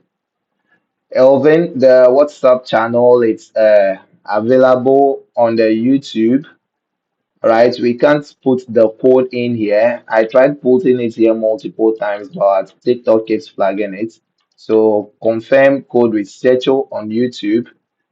Confirm code with Secho on YouTube. We are live, and then in the description of this video, you're gonna have access to the WhatsApp channel. Yeah, so when you get to the YouTube, don't forget to drop a subscription and don't forget to follow. And yeah, let's build this thing together. So in the decoration, we are going to call box decoration. And then in this box decoration, we'll now have the chance to decorate the app or decorate this particular container widgets anyhow we want. We can give it a border radius, we can give it a border color, we can give it a background image, we can give it a gradient color, blend mode, and all that. So let's give a gradient color to this and see how it's going to be. Before then, Let's give it a normal color. So let's say we want to give this container a yellow color, or since we are dealing with this one, plants, let's give it a green color. Yeah, so let's do this green. Sorry, not accent. Just give me the raw green. And then let's rebuild the app. And then we are going to have this. As you can see, we have this. I told you how the column is, right? So this is our column from here all the way to this place, to the end. And then the column is like this because its parent wave, it's the maximum boss. I'm also a programmer. I'm a web host and called local host. Hope you can check it out. Local host, that's your web hosting. All right, boss. I'll check it out. Let me take a screenshot of your comment and I'll check it out after here. Yeah. So guys, the reason why we have our green looking like this is because without giving the container a width, it's automatically, or without giving the column, the parent of the column a width, it automatically assumes that, hey, the maximum width that I should take should be the maximum width of the child, right? So it expands to the width of the biggest child, right? Hello, got into the channel. Thanks. Elvin, welcome, welcome, welcome. Yeah, so guys, if we have our screen like this, we want the container to take the full screen. So we would have to give this container a width, right? So when you come down here, you call the width property, and then we are going to give it a width, right? The first thing we can do is we can say, okay, the width should be 240, and then we'll have this. We can say, oh, okay, then if the width is like this, yeah, I'll use that. I just want to take them through the basic way, and then the other ways they can do it as well. So maybe you say, okay, I don't like that width. I want it to be I want it to be 300. So you give it 300 and then you rerun. It's gonna give you the width. But this is a very bad way, as if you want the container to fit the maximum width, then giving it a width of this sort, a manual width, or supplying the width manually is a very bad way of doing it. You have two big ways you can do it. The first way is what our brother Abubakar put in the comment section. You can use double dot infinity. So that makes it fits the remaining screen, all right? It makes it fit the remaining spaces in the horizontally that are horizontally left on the screen. So wherever you place it, if you do the double dot infinity, it forces itself to cover the space or the remaining space.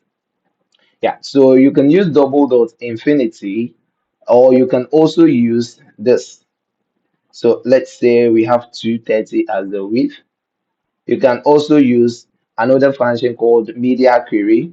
Media query is another way of, guys, please let's go to YouTube. I swear you like the view. The view on YouTube is crazy. I don't know if they are enjoying it on TikTok, but yeah, try out the YouTube and you'll enjoy it. Thank you for the reminder. Yeah, so the other way you can also do this is to use media query, right? So you call media query. We normally use media query for writing responsiveness and all that, but there's beautiful packages that you can use when it comes to responsiveness. They help you reduce the work you do when you are using a media query. All right.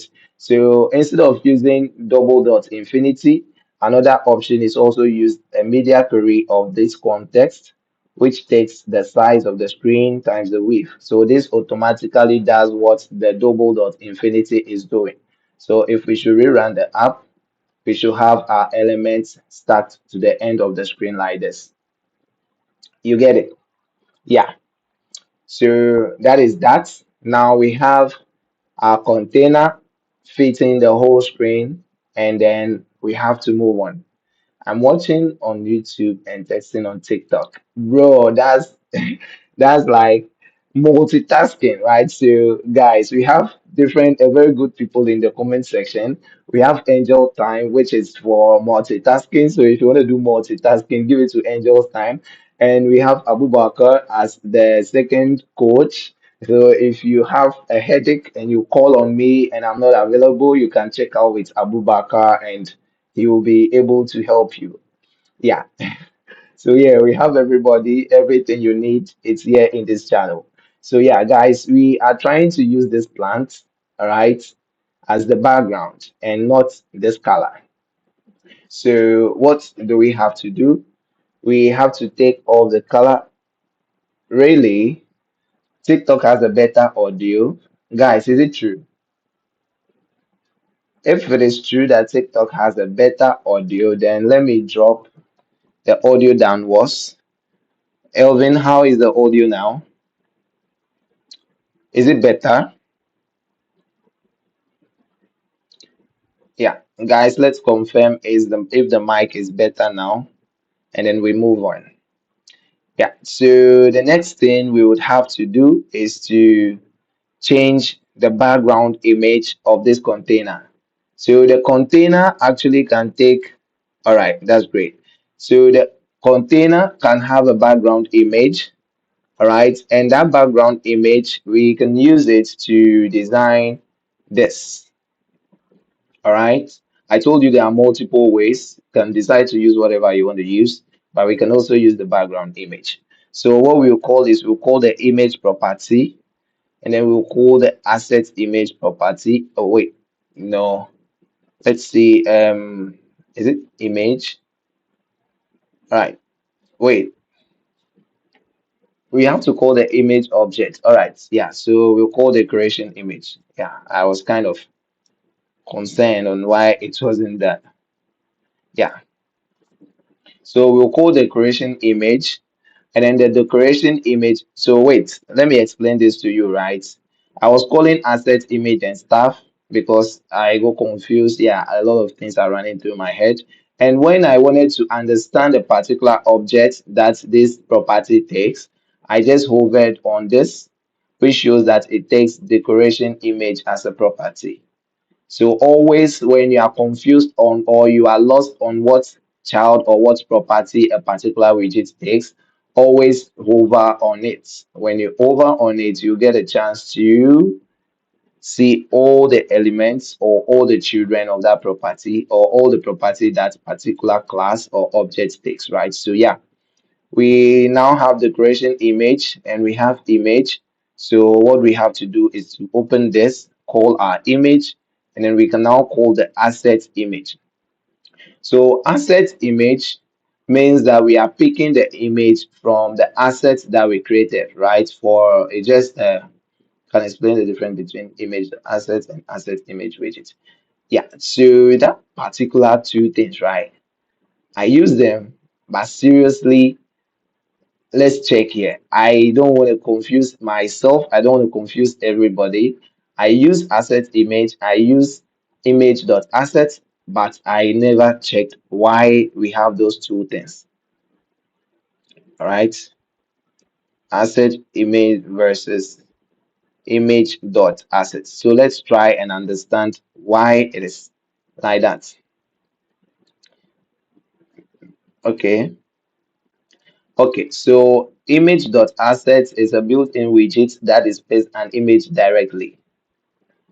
Thank you, Rich. Thank you very much. Don't forget to check the YouTube channel, all right, and check the WhatsApp channel. This is just a prelims. Tomorrow we are beginning the actual course. So, Abu Bakar, right?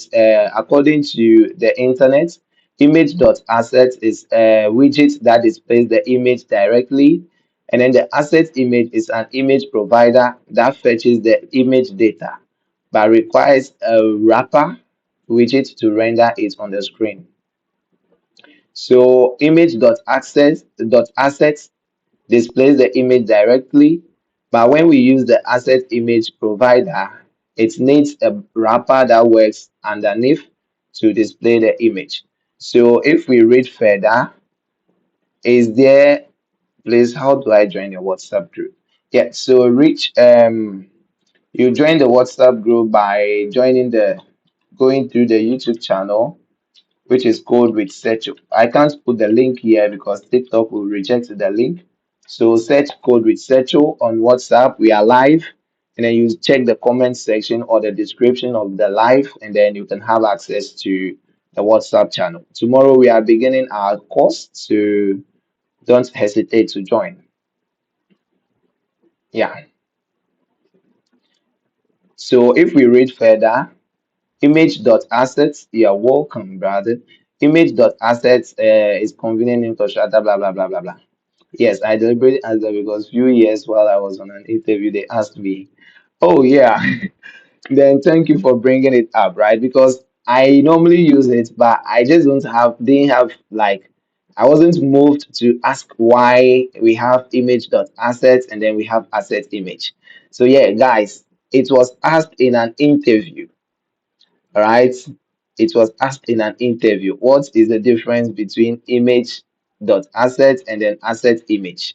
And it's saying that image dot asset just displays, it's a widget, a built-in widget that displays images directly onto the UI. And then the image, the asset image is a provider that needs another wrapper underneath to display an image. Now, if we read further, it says the image.asset is a named constructor, all right, of the image class. It builds the entire visual UI elements and all that in a go. So, bet for everyday quick UI implementation. So, this is how it looks like. And an asset image is a utility class for loading the actual image data from your project asset bundle. Because it is only provider, you must pass it to an image. All right, so you have to pass it to an image widget to display it on screen. Best for background images like decoration image, manipulating image caches, or passing image providers dynamically to custom widgets. Yeah, so don't worry, I get it. This is your first time. You might not get it, but yeah, you will get it as we move on. Yeah, so assets image, they are providers, and because this image is requesting for an image provider, we can't use image.assets because image.assets is a widget and asset image is a provider. So it's the only, all right, is the only qualified item or method that we can use here. It's the only qualified class that we can use. So inside of this, then we'll specify the location of our image. All right, so when you want to use an image for a container, you first specify the image property, which takes the decoration image widgets. Then inside the image property of that decoration image class or whatever, you will use the asset image and specify the location of your image. So when we come to our asset folder, under images, we have the image that we want to use, right? So we have to just double click and then go to copy path reference and then copy from root. So this automatically gives you the path to this particular image. So now let's rerun and see what we will have, whether we are going to have the image or we are going to have an error that we would have to fix. Don't forget, errors are part of your app. Errors are part of the process. Without errors, you won't know anything. Without errors, I can't even center a div.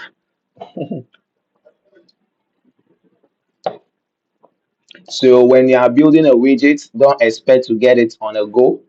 You can run and it will be an error. You can run and it will not be an error. Yeah.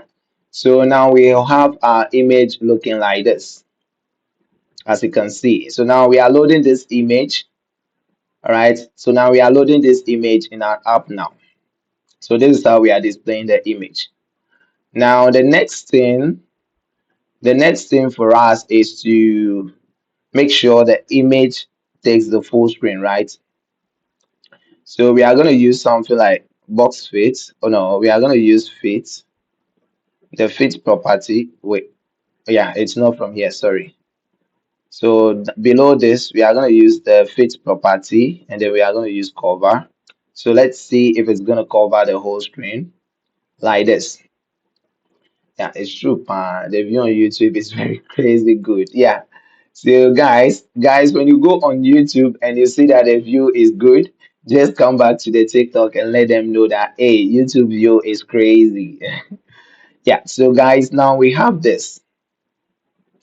Now we have this in here. So let's assume that we've gotten our image, which is this. Now the next thing is to get the text. So where is our text? So where is our text now? We have our text here in the column inside of this. All right, we have our text inside of this. Whiskey Junior, don't worry, we haven't started yet, so don't stress, right? Don't worry yourself, we haven't started. All you have to do is to right now join the YouTube channel, all right, and subscribe, and also make sure you join the WhatsApp channel because tomorrow I'll be dropping resources. Tomorrow I'll drop the link to the GitHub repo that we'll be using for the work in the WhatsApp channel. I'll drop the link to the design that we'll be using for the whole process. We are going to build a full app, and I'll drop the link to it. And I also drop the link to the SH where the roadmap will be. So if you want to learn something further and all that, I'll drop that link. So any relevant data or resource that I see on the road whilst we are building, I'll drop the link there. That's why the WhatsApp channel is important. All right. So now we have our image and now the text is not there. So how do we locate our text? Where are they? Where is the text? Guys, don't forget to drop a like. Don't forget to reshare. And don't forget, Angels, I hope you are loving it. I'm glad you are loving it. This is just a prelims. This is like warm up. So tomorrow is gonna be more cooler. The video is always gonna be there for you to reference when something is going on when you don't get something. So yeah, we are on a good course. Yeah. So guys, the first thing we have to do is to find our text. Our text was there when the image came. Now they are missing, so we would have to find them, right? So the first thing we can do is to, since the image is dark and then the text is also dark, then we would have to give it a color so that we can locate it. So now we are doing hide and seek. The text is doing hide and seek with us, right? So we'll have to give it a color, and in order to give it a color, we have to hover over it and see what it takes. It takes text style. Yeah, so it takes a style property, which takes a text style widget, right? Or a text style object. So we are going to specify the style, and then in there, we'll call the text style object. Sorry. So text style.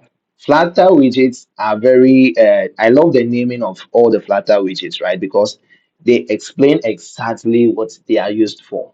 So you have a text, you want to style the text. What do you need? You need a text style object to style it. That's all. So now when we call the text style, we are going to supply it a color. So with that color, let's call white. So you do colors dot white. Let's rerun this. And now you can see the buy. You can see the buy plant color. Now there it's showing. At first it ran away. It was like I can't do this anymore, but now it's showing. Hide and seek. We found it. Yeah. So the next thing we can also do is to increase the size, right? Now our text is showing. We have given it a color to find it, but it's still hiding because it's small. So what do? We give it a size, which is font size. And then the font size, I normally do mine like this. I first pick 8.0 and then I do it plus 8 plus 8 plus 8 plus 8 until I get what I want, right? So yeah, you can decide to do whatever you want to do, but I'm telling you that this is how I do mine and it's always worked for me. So let me do 40, and this says buy plants. The second text is below buy plant, oh, but we can't see it. It's also hiding. So when we do 3 of 40, we're going to have this, which is very big. So let's keep it here. Guys, if you are using this, I told you by when we are moving forward, we are going to use staff. All right, we are going to use staff that will help us with this one. Or what's the name? What's the term? What's the term for it? Laura, thanks for the heart. All right. So thanks very much, Laura. Thanks for passing through. Yeah, big mommy. Yeah, so we have by plant over there. The other text is order now, which is also hiding. So we have to find order now, right? So what do? We give it a color. And if we want to decorate a text, then what do? We have to call the style property. And what do we supply to the style property? Text style. You get it. So now Flutter is sounding simpler and all that. I hope you guys are understanding what I'm doing. Yeah, so now we move to colors and we are going to give it a white color also because the UI says that it has a white color. You can't tell us anything. It has a white color. So we'll give it white color. Yeah. When you are developing, you don't tell the UI what to do. The UI tells you what you do and you do it. You can't fight with the UI. You don't fight a UI developer if you are the front end dev. You get it? Yeah, if you don't get it, forget about it. You will regret if you don't follow the UI developer. Yeah, so guys, I talked about the main axis earlier. Yeah, we are getting it. That's great. Yeah, so guys, we talked about the main axis earlier, which align the elements in the center. Now, if you take a look at this, we have the order now, right? Not aligned in the center, but at the start in line of the first by plans text, right? So what we have to do is to come here and then we'll specify the cross axis alignment, which is the horizontal alignment for the elements, right? For the children. So we are going to align to start. So what you do is you call the cross axis alignment like this dot start. Now, if we do this, we are going to have our elements aligned to the start of the screen. As you can see, simple. Fe, fe, fe. Yeah. So the next thing we can do is to increase the size of the text below. Yeah. Normally on Figma, you can double click on the element that you are working on. And then when you go to the properties section of that element, you can have access to the type of text it is. So this is a bold text. This text type is what? The text name is play fair display. That's the typography. And then the size is 48, right? If you want to see all those things, join through the YouTube channel and you can have access to it. On TikTok, you can see everything, but yeah, it's okay. Yeah, so the font size is 48 and it's a bold text, right? Yeah. So sometimes it works for you. Yeah, we are using the 48 already. Sometimes it works for you. Sometimes Figma designs are not drawn to scale. Not drawn to scale means that whatever you see there does not mean that when you pick the font size, when you pick the font size and send it to the app, it's going to be the same thing. Sometimes you, the developer, have to know better than the UI dev and see the fonts that works. So normally you can define your standard fonts, right? Normally you can define your standard fonts that you use across the app. You know that, okay, this is the font that I'm going to use for the body. Yeah, usually you have to create your own. If you want to follow what the UI gave you, bro, you're like the app is your signature. Yeah, this is another principle that I have for myself that I want you guys to also create for yourself, right? The app, the app you see here is your signature. Nobody will download the app and say the UI developer did a bad job. But everybody that downloads the app will say, this app developer really did a bad job. And if the app looks good, that is your reputation. You have a good reputation. People will look for you and say, come and work for me. If it looks bad, everybody will point at you and say, yeah, it is that boy that's always live calling himself code researcher that is creating a class. All right, was the one that built that thing. Yeah. So yeah, most UI designers they just do what they want to do. If you have a UI designer that's not a developer themselves or that doesn't have the idea or the thinking processes of that of a developer, you are going to have anything at all, and you have to find your way around it. Sorry, but that's how it is. Yeah. So guys, let's get back to work, right? So this is 48, and this down here is 24, right? So when we come to the text below, the font size is going to be 24. All right, we are going to have the 24 font size. And when we rerun, we would have this.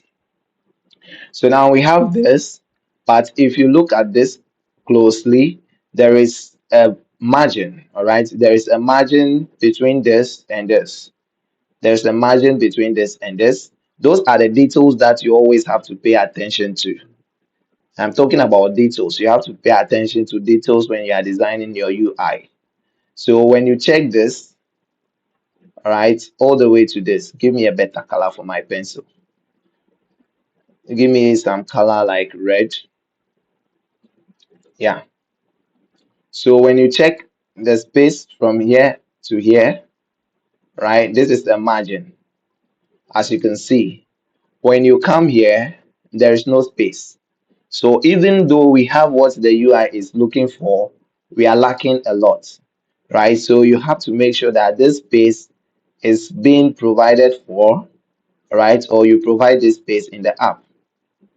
And that is what we are going to do right now. Yeah. So when you come down here, you are moving these two things, right? These two texts, not only this one. So you look for their parents. So I'm just giving you how you design this. It doesn't mean that that is how you do it always.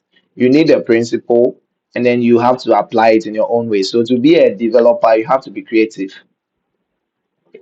You are not, it doesn't mean that if you're not creative today, you can't be a developer. No, automatically it will come.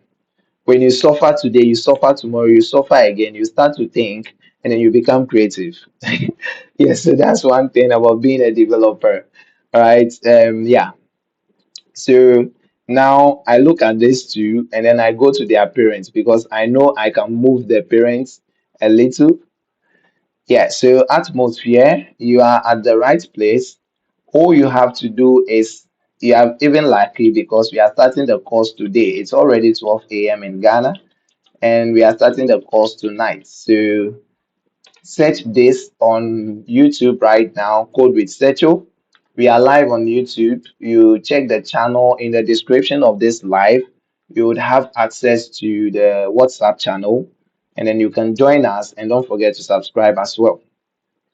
So, guys, we are going to rush a little. Hello, I'm the guy that requested you do for us a video on how to set up Flutter, please. Yeah, so Christopher is going to be tomorrow. All right. Tomorrow we are setting up Flutter, we are installing Flutter, and we are running our first Flutter app. So always remember, don't miss tomorrow's session because it's going to be the beginning of the end. Yeah, it's going to be the beginning of the end, so don't miss it. Yeah, all you have to do is to subscribe and put on post notification so that if we come online, you will hear the notification. So, guys, we are going to make it snappy a little because people are feeling sleepy. So we're going to wrap this in a padding, right? This whole element, these two contents are going to be in the padding. And then on the padding alignment, you call edge insects dot all. Edge insects dot all means that whatever we put in this particular parenthesis, right? Whatever agreements we pass to this is going to affect the four corners of the container. So that means if we pass edge insert dot 22, there will be a 22px pattern, all right, at the four edges of the container. That is what will be there, all right? And whatever we pass is going to be there. We have different types. We have all, we have only. Only means that you want to specify just a specific corner or a specific side of the container. So you can specify the left side of the container, you can specify the top side of the container, and all that. That is when you are doing it for all. So these are things that you have to play around or rewatch the video and stuff to get it. I appreciate that I followed your WhatsApp channel as well. That's great. Don't forget, tomorrow we are coming live and you don't want to miss it. 9 p.m. If there is anything that will come up that we wouldn't meet at 9 p.m., I'll drop into the WhatsApp channel. But I believe very much that nothing will do that because I've prayed. I've prayed to God that nothing should stop us from meeting 9 p.m. tomorrow. So, yeah, we are going to meet. Yeah, so we'll specify left because we need our elements to move from the left, right? So we'll specify left and then it moves a little, but we want it to move further. So we are just going to use 24. All right. That's 888. So we can have this now. So when you see this, we have this. When you see this, we have this. All right. So let's specify that. Now, one thing you can realize is that the space from here, all right, from the bottom compared to the space at the top, it's not the same. So that means we have to make sure that our elements move away, unless move a little away from the bottom, or they move upwards, right? So that's what we are going to do. All right. So let's try to give it a padding, all right, a bottom padding as well, and see if it will move at all. So if we should come here and rerun, you see it has moved a little, but we need a bigger bottom padding, right? So are we going to be doing this, or we are just going to use something else that will move faster? So I've talked about media queries, right? I've talked about media queries. If you want to just move the pixels higher or faster, I don't want to go into detail, but just take it right now. You're going to learn by the way that if you want to move the things faster and not bit by bit, you can use media query. All right, because that one it takes the percentage of the screen, right? I'm using constant here. So if you are using constant, you can use media query. Take note of that. So we are going to use media query of this context dot size dot height, and then we are going to use dot 2. So we are moving it. Yeah, we are going to use times dot 2. So we are moving the elements, I think 20% or 2%, 20% upwards. All right. So we are going to have this. Now it's looking more like this. All right. If I should move this closer to the screen, and okay, and I do this, now you can see what we have. All right. So compare the apps side by side and see and check and ask yourself whether we are building according to what is being asked of us or not. All right. So you can see that we are on the right path. Buy plants, order now, buy plants, order now. Can you see that? Yeah. So we can see we are done with our splash screen. I don't want us to add a font, all right, because if we add a font, it's also going to take time. We have to do our configuration and all that. So the fonts, we are going to deal with them later in the app that we are about to build. So don't worry. If you are curious about how to add a font and stuff, all that, you can go check it out, but we'll still talk about it. Yeah. So we have our splash screen now. Now, ask yourself, I've been talking about splash screen. What is a splash screen? All right. What is a splash screen? Nobody put it in the comment section, but you would have to ask a lot of questions if you are confused about something. I assume everybody understood it, but yeah, I'll still talk about it. So the splash screen is basically the screen that shows when you first run the app, right? So if we should run this app right now, pay attention to the screen. You are going to see something like the flatter icon. This is a splash screen. Yeah, and someone also say it is the welcoming screen. Yeah, the welcoming screen and the splash screen, and then the onboarding screen. So we have onboarding, we have splash, and someone says splash is the same as welcoming screen, which I feel like welcoming screen is more of the onboarding. Or yeah, so let's search splash screen and welcoming screen and see. So I love facts because we are learning. We wouldn't want to assume anything, right? We wouldn't want to assume anything. So let's search splash screen plus welcome screen. Yeah, so splash screen or the launch screen is the initial visual experience when opening an app. All right, a welcome screen appears immediately after prompting a returning user to sign in or users to onboard. Yeah, so onboarding screen, right?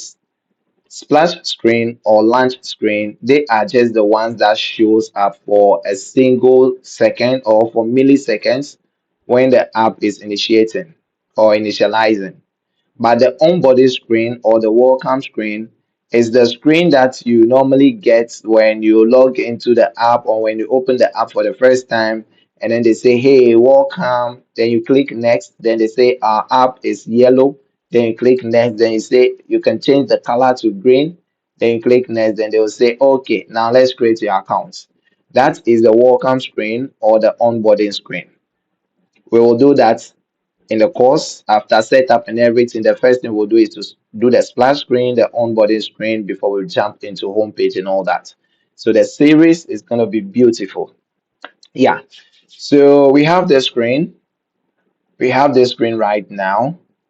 And we want to prevent the flatter color, right? We want to prevent the flatter from showing and then use this as our splash screen.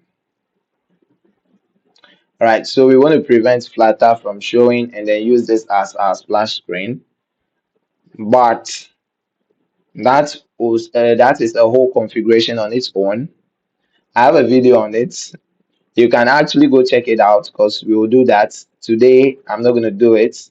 We are going to do it tomorrow. If we are done with the setup before time, then we will do it. If not, we will do it the next day. I also share an outline of all the things that we'll be doing each day so that before we will come, you would revise it and just wait for us to come do it so that you get a better understanding and also ask questions. So don't worry, I'm going to share all that in the WhatsApp group tomorrow and you have access to the whole outline, what we are building, everything. Yeah. So assuming this is our splash screen, a splash screen is not supposed to stick on the screen for so long. A splash screen is the screen that just shows to the user for UI aesthetics. All right. So just for UI aesthetics, we show that to the user. All right. And then after a few seconds, we change it to the actual screen. So what we are going to do is we would manually build a splash screen using a timer. All right, we will set a timer and use it to build a splash screen where after 1 second, the splash screen will navigate to the home page. That is what we are going to do, right? So now let's create a home screen.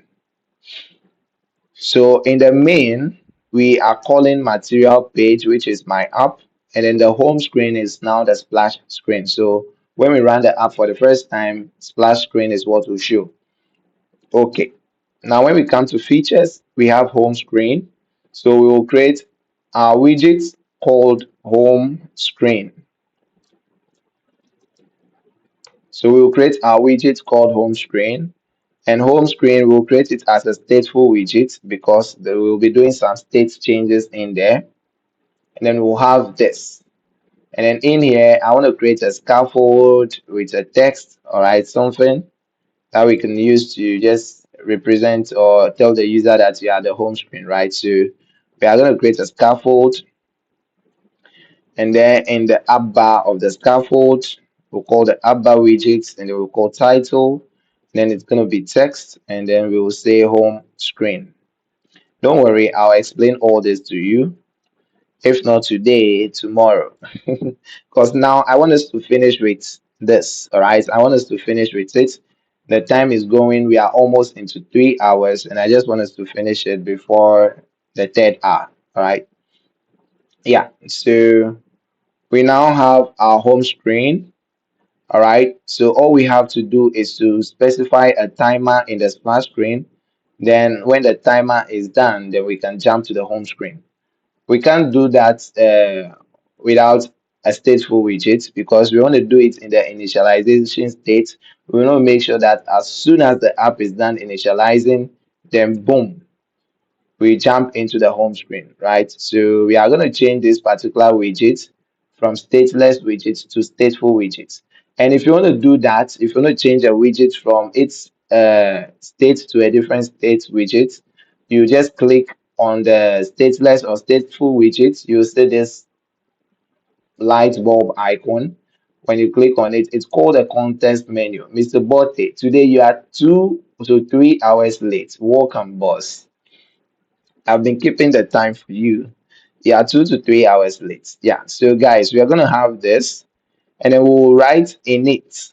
All right. And then you have the initial state of the app. So, when the app runs, this is where the initialization happens. This is what initializes the widgets, right, before it runs to the build. So this is the first section that runs. It initializes the widgets and then it moves to the build. Yeah, tomorrow is going to be the main class. So if you're coming late, then you'll be watching dead match. Yeah, but it's cool. It doesn't matter. You just have to make sure that you watch it and follow along. Yeah, so what we are going to do is to code this. All right. We will make sure that after the app is done building, so we will call the widget binding dot instance dot add post framework callback. Right, guys, don't worry if it looks like an alien language to you. Don't worry, you understand it very soon. It's nothing big, right? So widgets dot binding dot instance add post framework callback, and then we are going to do this. We are going to call a widget or a function called future dot delayed. So we'll be delaying a state or a function for a particular number of time for a particular duration. And then after that duration, we'll perform an action, right? So when the app is done initializing, or this particular widget, call the duration. So we'll specify this duration. Then we'll specify seconds and then 2 seconds. So in 2 seconds, we want to navigate to the next screen. All right. We want to navigate to the next screen. So we are going to have this. All right. So we are going to have this and then we'll call navigator dot of context dot push. This is when we are moving to a different screen. Don't worry, I'll explain it to you tomorrow, right? I'll explain it to you, so don't worry. Please, I beg. I beg. Yeah, so we are pushing to a route, and then we'll call our material page route. We'll cover this way, and then we'll return which route. We'll return the home screen route. All right, guys. Again, I apologize for writing this quick. All right, I apologize for writing this quick, but yeah, when everything is done, you would understand what I'm doing. It's very simple. Right, so we'll check if the context dot mounted.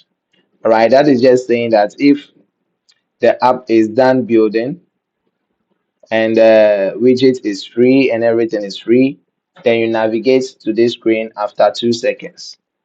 Right? Yeah, Mr. Botte, you come early next time. So let's close this. Guys, have you seen that already? Yeah, so now let me explain what I'm doing. Let me explain it to you. So from the start, when we run the app, the first screen that shows is the splash screen. All right. And then we established that a splash screen is not supposed to be there for so long. It's just supposed to show for a second or less. Then we move to a new screen.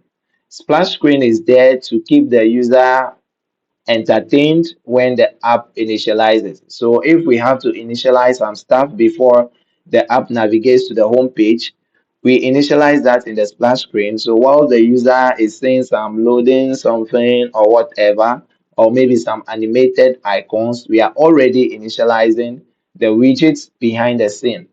So that is one of the good things of a splash screen. All right, the user is not there to interact with the splash screen. It's never that way.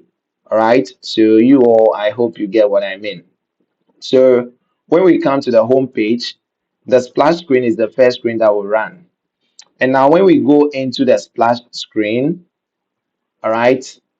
We are saying that, okay, you are running when we start the app, but after 2 seconds, all right, when you initialize yourself, after 2 seconds, navigate automatically to this next screen. So after 2 seconds, push yourself to this next screen. That is what we are telling it. So when we run the app, you'll see that we'll have the splash screen show for 2 seconds, and then it will navigate automatically to the home page. When I say navigate, you understand, but in a layman's term, to move to a different section or to move to a different place. All right, that's what I mean.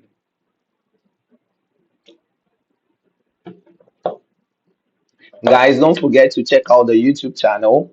For those that are joining new, tomorrow we are starting the official code researcher course. Today is just a prelims of what we are doing. Today we are just embracing ourselves of what is coming tomorrow. So you don't forget to check out the channel and join so that you can also be part of the family and learn your mobile application development skill for free. This one is for free, but the subsequent ones are going to be fully paid. Yeah, because if I do it offline, they pay. I want to do it online for free. And then based on you guys, your experiences, I can now tell you whether we are going to be doing paid or we'll continue with the free. Yeah, so just join the WhatsApp channel, check the YouTube channel, which is called Researcho. In the description of this video, you'll see the WhatsApp channel, then you join. So let's run our app. Let's run our app. Pay attention.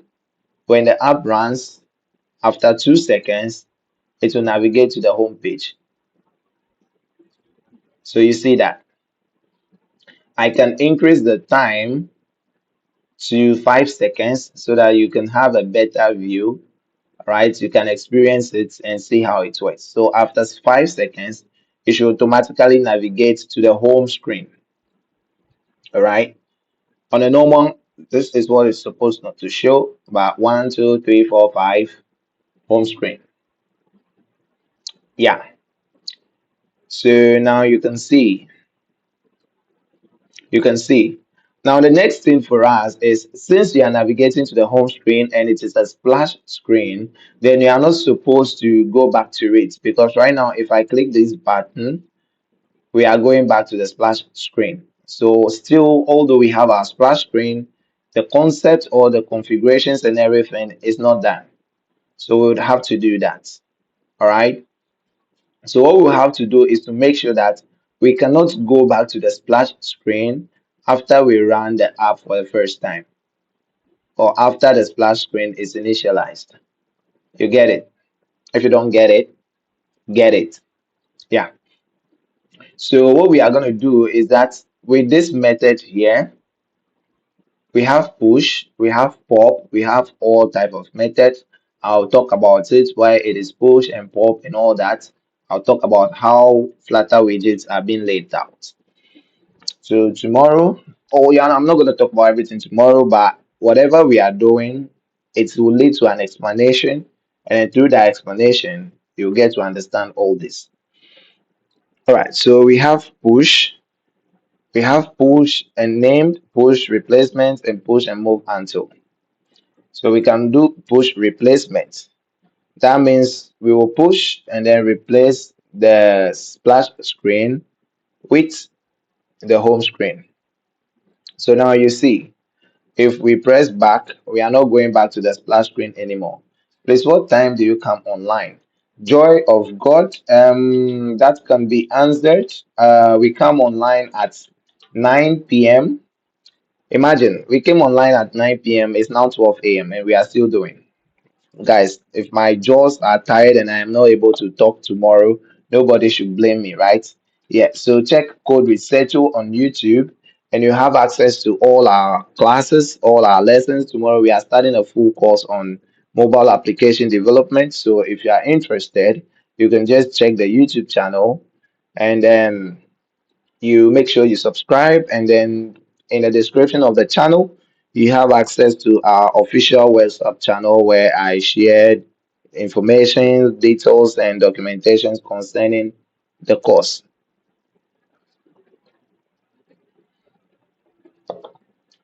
Yeah. So what's next? Our push replacement is working. So I think we are done with our splash screen, right? So I'm stopping the app. The first time when we ran it, the splash screen was showing. That means we can navigate back to it. But because we are now using push replacement, it will push the splash screen of the stack of widgets and then replace it with the one that will specify. Meaning when we move with push with replacement, we can't move back to the old screen anymore. You get what I'm saying? If you don't get it, then get it. Yeah. So guys, let's move on.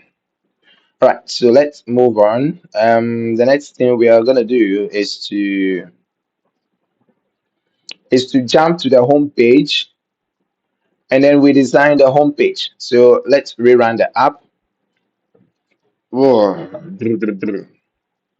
Guys, let's rerun the app, and then we'll have this as a splash screen, and then boom, it brings us to the home screen. Now I'm gonna do a lot of coding and less of talking because I want us to finish this right now. All right, I want us to finish this right now. So I'm gonna be talking whilst coding along, and then you just watch. If you want to stop me, you can just put something in the comment section, and then I'll stop and answer any question that you ask. But pay attention and just take a look. Yeah. So looking at this design, now we are done with the splash screen. So we are going here. The first thing we can see is these two items, these two elements. One is the hamburger menu and one is the user profile, right? We can either download this one hamburger menu and use it, right? So let's come here and then export it as a PNG because it's going to be our icon for the hamburger menu. All right, so we can go in here and then show in Finder, right? Then we can just copy, then we go back to our app. Then in assets, in icons, we are going to specify it in the icons. All right, so now when we come to this screen, the title is now going to be an image icon. All right, that'll be the title, and then we'll specify the icon so we can say asset image. All right. Oh, sorry. Oh, so we specify asset image. Yeah, we can use image.asset because it's this one. It's a widget. Yeah, so we are going to use asset image and then we'll specify this particular icon. All right, we'll specify it here. Okay, right. So now let's do this and let's rerun. Yeah, so now you can see this, right? You can see this. If you're in Ghana, then you can see this. Yeah, if you're in Ghana, then you can see this. Right, what we can do also is to wrap this around an icon button. So it's a button that takes an icon as a child and it has a tap function or a click function. So we're going to call on pressed, then we'll supply nothing for now. Right, so guys, I'm going to rush the thing so that we'll be quick with it. So now when we clean this, it becomes a button, right? Yeah, so when you see this, on the UI, we'll also have the user profile showing, right? This user profile, we have it on the UI and it's showing. So the next thing for us to do is to specify this, right? So we have a widget, all right? We have a widget called cycle avatar. So in here, the app bar have different type of properties that we can use. So we have title and then we have actions. Actions are the properties that appear here. So we are going to call actions. And then inside of actions, we'll specify the same icon button, all right, because the user profile is supposed to be clickable. When you click it, it takes you to the user's profile. So we'll just put it in icon button, and then we are supposed to supply a to do in here. Guys, sorry I'm talking too fast, but we've spent a lot of time and we'll have to do this back, and then at least get a home page, then we'll go. So when we are specifying the icon, we'll just call cycle avatar, and then that should do it.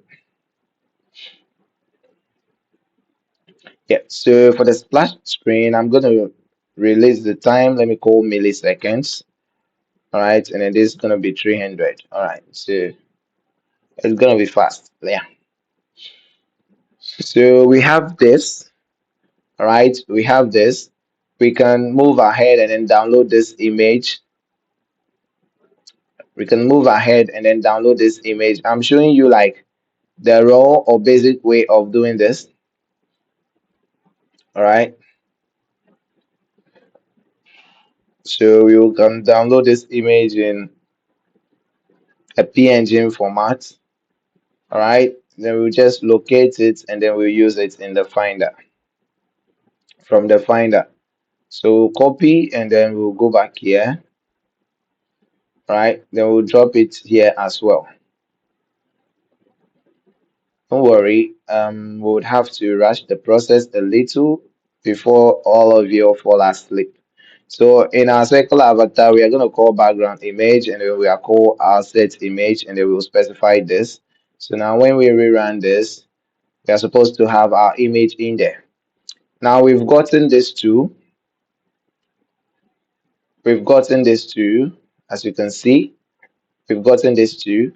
The next one is this text, right? So let me just check this text. It is of 20, semi-bold, and then black, all right? So the next thing is gonna have is a body. So we are gonna have body.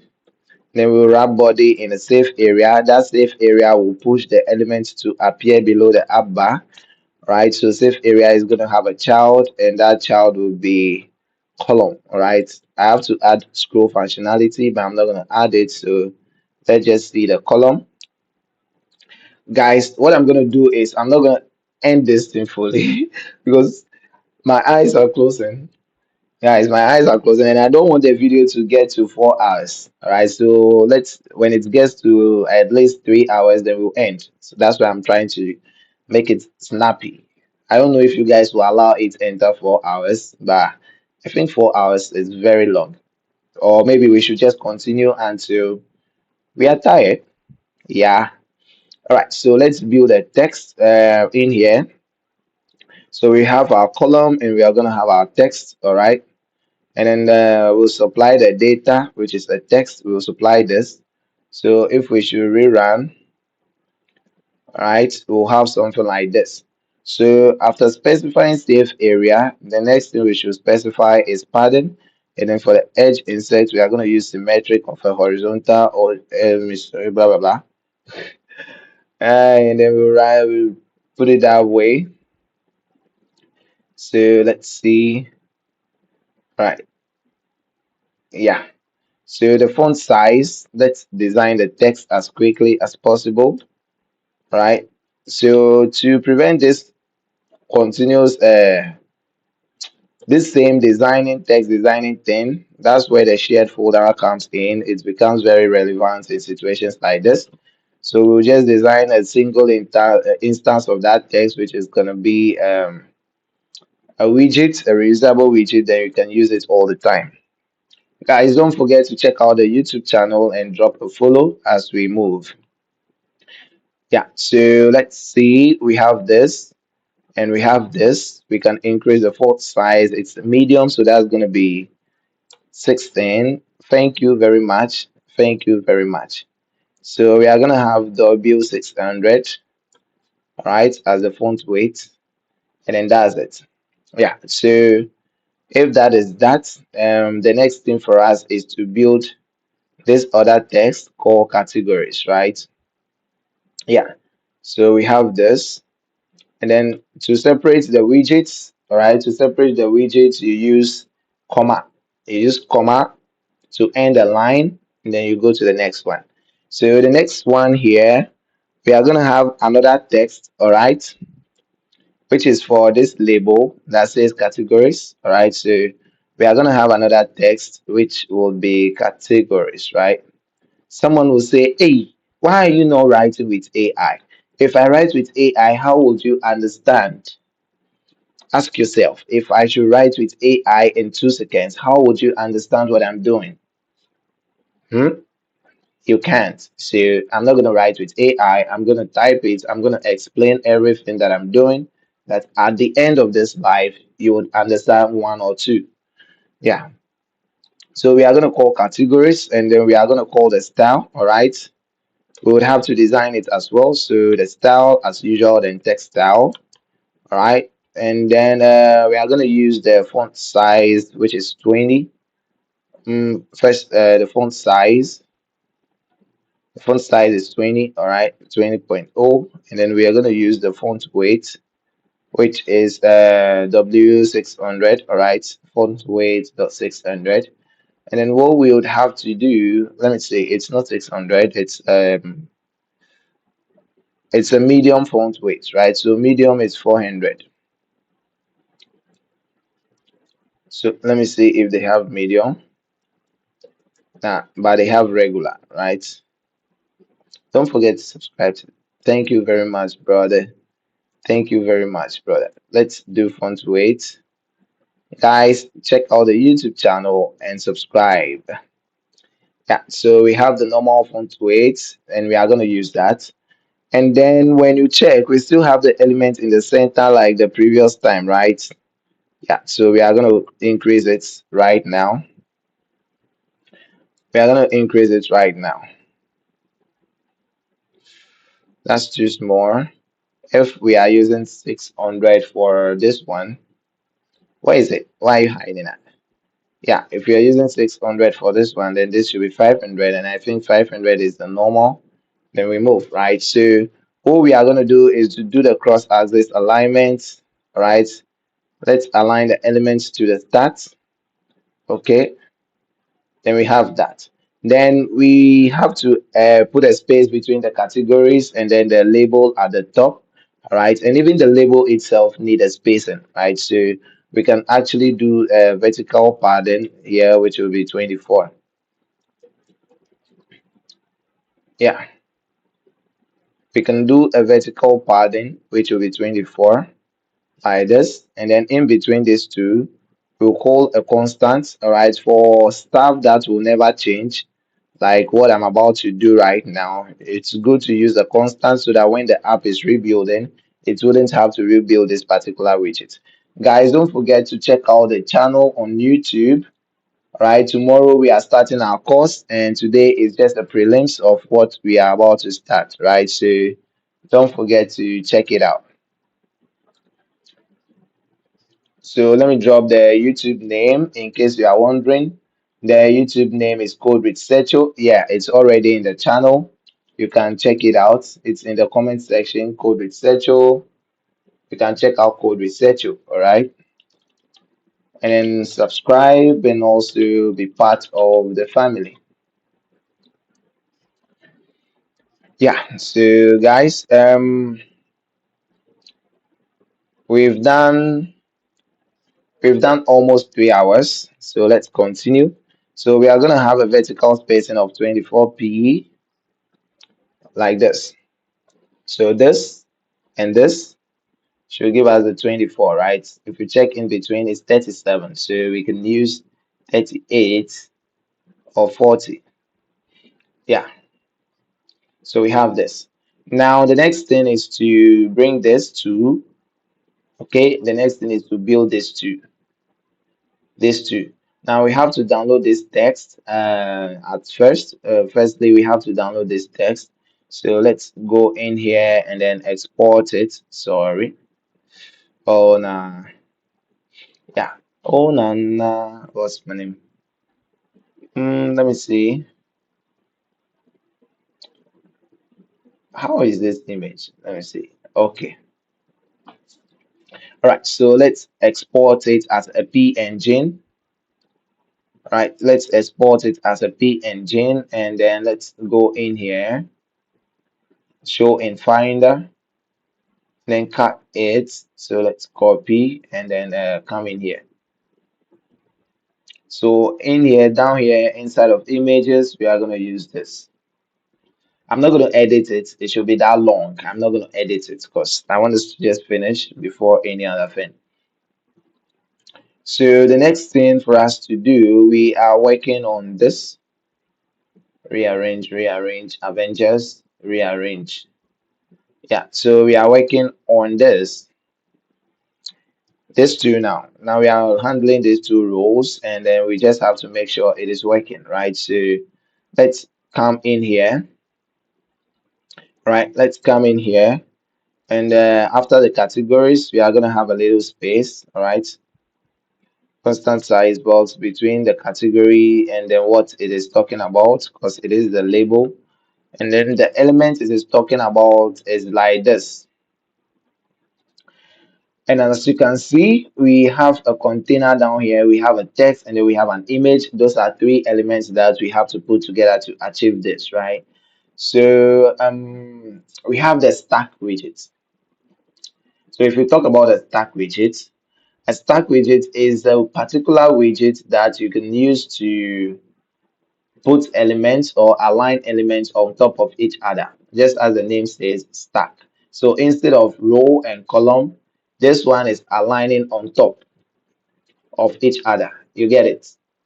A row aligns in a horizontal form, vertical aligns, column aligns in a vertical form, but a stack drops the elements on top of each other. So if I call this element and I call the next one is going to appear on the old one.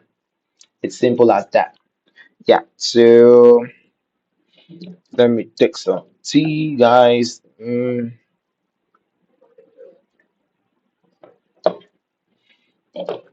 Yeah. So now let's do this.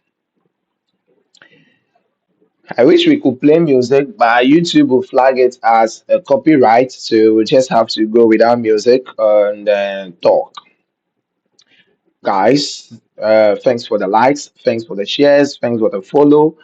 I don't let's support the YouTube channel because that is the price you pay for being part of Code Researcher, and that is the price I pay for doing the session that I do without taking money.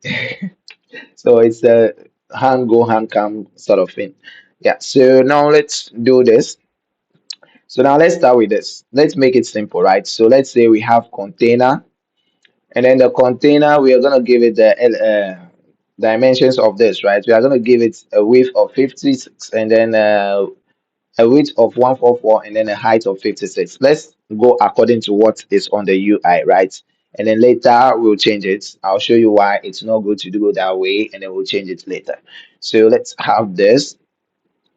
We have this too, right? So what do we do? We move forward with it. Yeah, so guys, let's go inside our container and specify a height of 53 and then a width of 144, right? I think it's 144. Is it 144? Let's check the width. Yeah, it's 144. All right, so when we do that, we are going to give it a background color. So when we call color, we want to assign a hex color to the background, right? So we will just copy this color from here. And then when we come here to specify a hex color, we are going to call the color class, and then we'll call 0xEE, and then we'll paste our hex. Yeah, so now let's rerun, and then we have this. So you see how small it looks? That is why on a normal, the UI is not drawn to scale. Yeah, so let's go. Then let's give it a border, right, of 15, 15, 15. That would be 16. All right, so that means we have to put it in decoration. As soon as you are using decoration, you have to make sure the color is inside of decoration and not out of it, else you'll get an error. Yeah, so let's call border area radius circular. So we have border radius of circular, and then we are going to supply 16.0 according to the UI. All right, so let's run.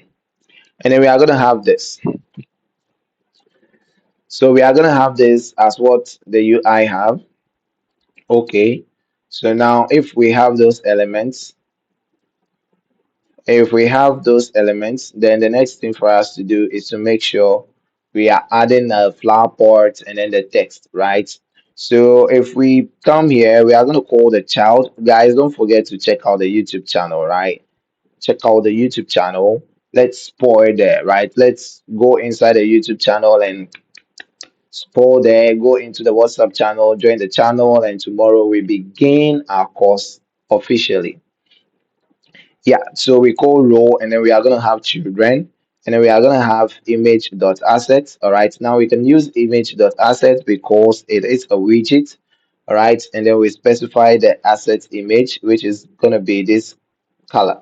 No, it's going to be this. The asset image is going to be this image, right? Yeah, sorry. Yeah, so we are going to have this. So if we should rerun, you can see our ports out there. All right, and then move on to decorating it to what we want, right? So let's give it a space, and then let's come down there and do something.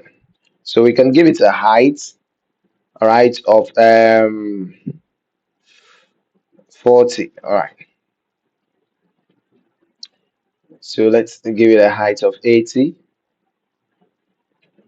That one is too small, so 120. I want us to give it something big so that we can see what will happen.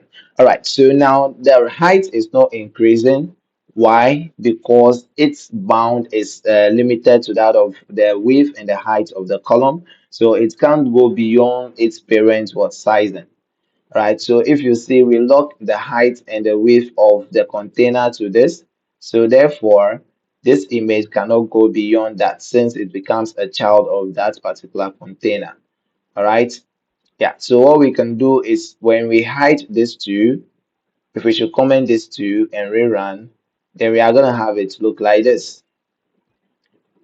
You get it? If you don't get it, you know what you do, right? You get it. If you don't get it, you still get it. Yeah, so we are gonna have it look like this. And then one thing that will pop up is that the elements, right, has to appear here. It has to be away from this. But we don't have it. So what do? We go for the widget that can do the work for us. And that is the stack widget. We are about to stack children. We are about to stack elements, right? So the first thing we do is that we are going to use that stack element in this container right now. I'll show you how I'll do it and you'll be surprised. I told you this is all about creativity and thinking twice. Maybe I'm even doing it the wrong way. Ah. All right, so I'm going to show you how I'll achieve this right now. So this container, let's give it a bigger height. All right, so let's give it a bigger height of 80. All right, 80 is too small, so let me make it bigger so that you guys can have a clearer view of what I'm doing, right? You guys watching on TikTok and all that. So we have this. The next thing is these children, right? That seems to be in the row. We are gonna align them in another container. No, let me undo. Right, so let's collapse these children, which is the row. All right, so let's rerun. Sorry. Let's code our stack widget already, then we rerun.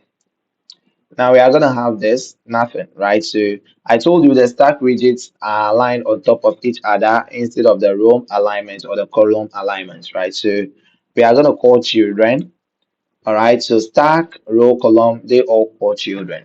Pay attention to that. You can search for copyright free music. Okay, yeah, copyright free music. Yeah, copyright free music. Yeah, we can do that. I think I have to find few of them for tomorrow, just in case. Yeah. So what we can do is that inside of stack, we'll now start introducing the children. So let's first introduce this, which is our image, and then we run it. Now, what we are going to do is that this image, right, this thing here, we are going to wrap it in a different container. All right, so we are going to wrap it in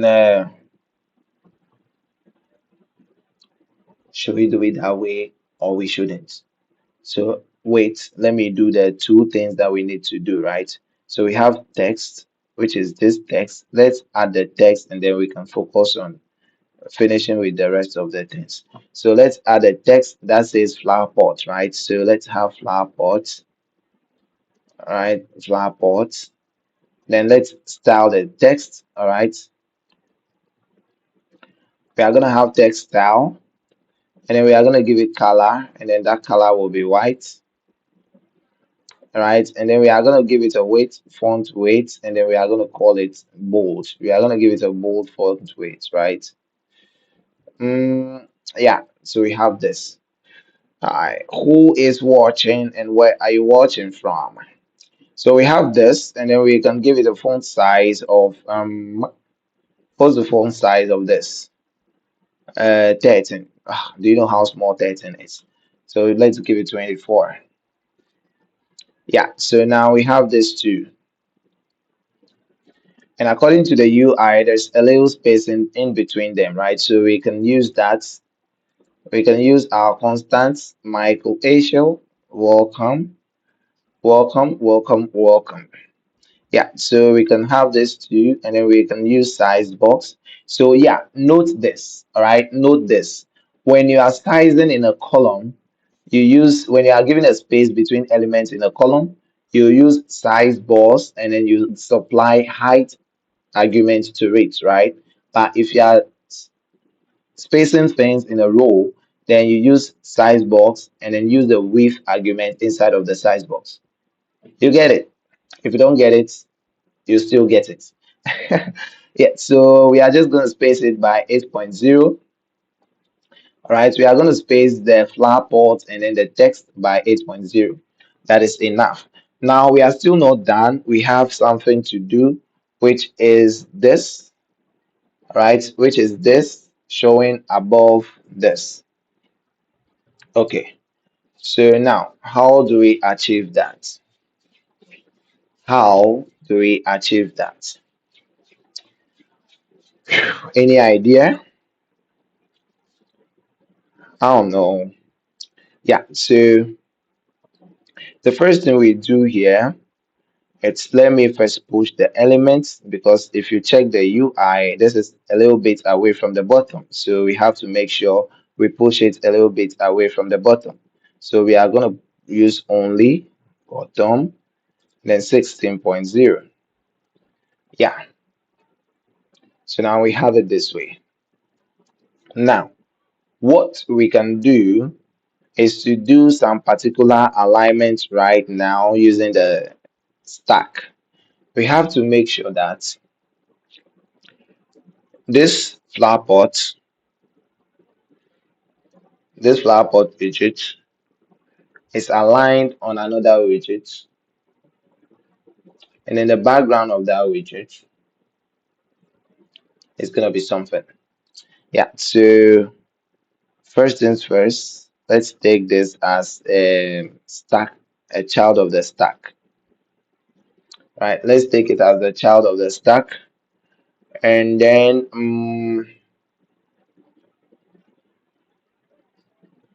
yeah. So the first thing we are gonna do is to take this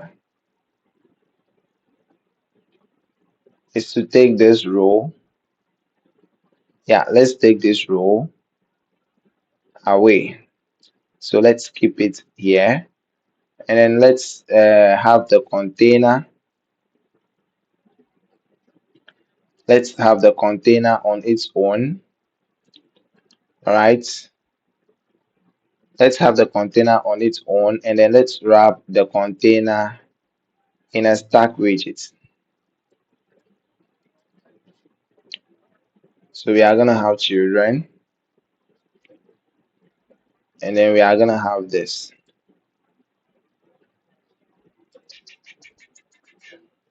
Do do do do do do do do do. Yeah, so guys, we are gonna have something like this. What emulator are you using? I'm using the Android emulator that comes with Android Studio. Yeah, so guys, we are gonna have something like this. This is the first stack, and then we are gonna have, let's rerun. We are gonna have our children too. So let's rerun. Now we have this appearing as the second children in the stack. So let's try increasing or pushing it up and see what will happen. Now it's no more living in the container, but it's living on its own. So the height of the container is, can I know your PC spec? Okay, so this is MacBook Pro, MacBook Pro M5, MacBook Pro M5, and then 1 terabyte SSD, and then 16 gigabytes of RAM. I hope that's helpful. Yeah, so what we are gonna do, fire. Let's pray. Fire, fire, fire. So yeah, that didn't work. So let's wrap this in a position, right? So guys, this particular thing, the last time we did with the other design in that app, it was that one was even a bit disturbing than this, but I believe this is gonna be quick. So let's try this and see with position. Yeah. So now you can see that we have this element. You can see that we have this element, right? Okay. So if I should take off the height of this, let me see what we would have. Yeah, we are gonna have this. Oh,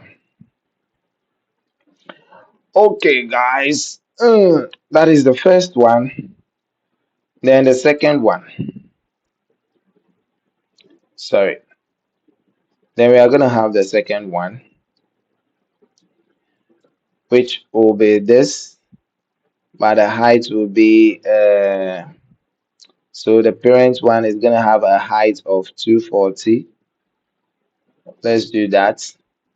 And then the child one is gonna have this particular height, right? But what we'll do is that we'll align this child one to the bottom. All right, so let me give it a different background color.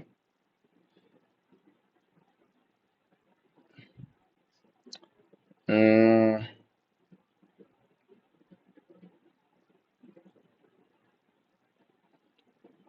yeah, so now it's appearing at the top. What we have to do is to make it appear at the bottom, right?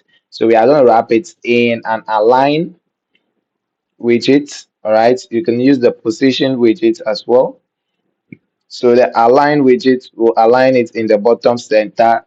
Guys, tomorrow is a big day for us. Tomorrow is a big day for us, and you should be part of the whole journey. All right, don't be left out. So we are going to use positions. Let me try bottom. Align didn't work, so let's try positioned. And then it's far gone. It is so far gone, right? It is gone to the bottom of the screen itself. So how then do you think we can do this? We can make this have a color of white.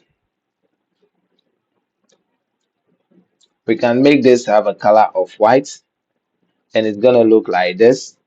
But we have to make sure that the color matches that of the background, right? Yeah. And then if we check here, we have this.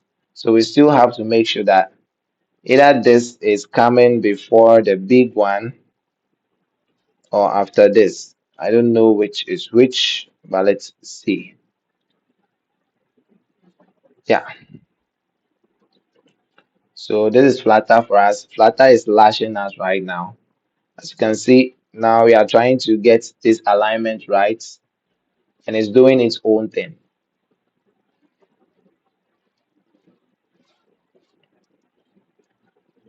And it's doing its own thing. Yeah. So guys, I think I have to take time to address this. So let me relax and then we build. Let me not talk much. Mm, So let me go mute and not talk much.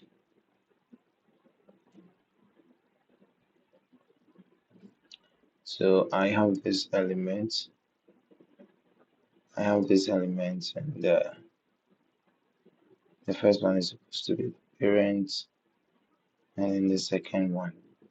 So if I should take this off, I have that. Now if I should, okay, okay. Yeah, so this should be wrapped in a bigger container, and then that container should be the 241, right? That container should be the 240 container, which will look like this. Yes, guys, I'm silent because I have to kind of run some things in my head to make sure it makes sense. I have to run some things in my head to make sure it makes sense. Then I bring it out and explain to you why it is that way. Yeah, so now let me try to position it in the bottom,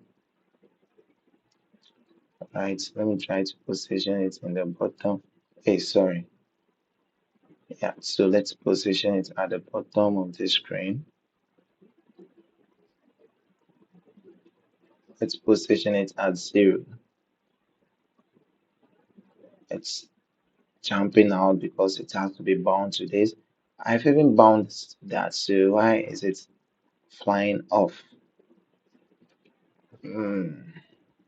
So if we should use align, guys, the main issue you might face in this is alignment. All right, when two uh when two elements kind of disagree, alignment becomes a problem.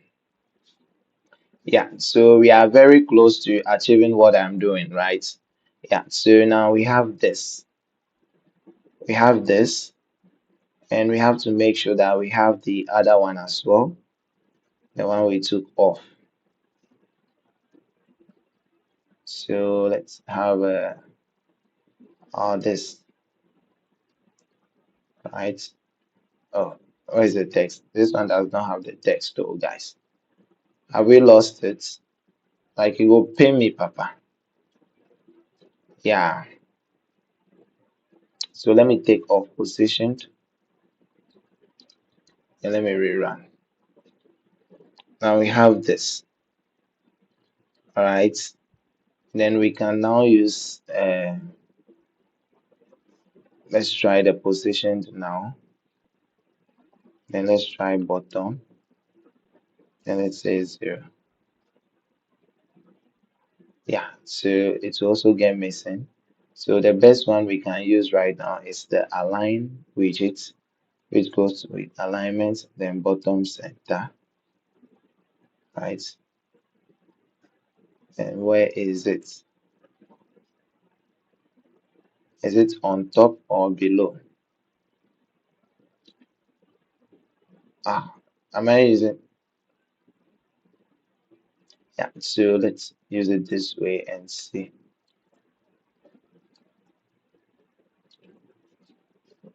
Mm, yeah, so now we have it here. Guys, is it say, can you see that as I'm no more talking, the ideas are coming? Yeah, sometimes you have to go mute. Sometimes you have to go mute to kind of think twice. So, guys, we've gotten it. Yeah, we've gotten it now. And yeah, as I said, it's all about alignment. It's all about alignment. And if you don't get it right, it will. buy you. If you don't get it right, it will buy you. Seriously.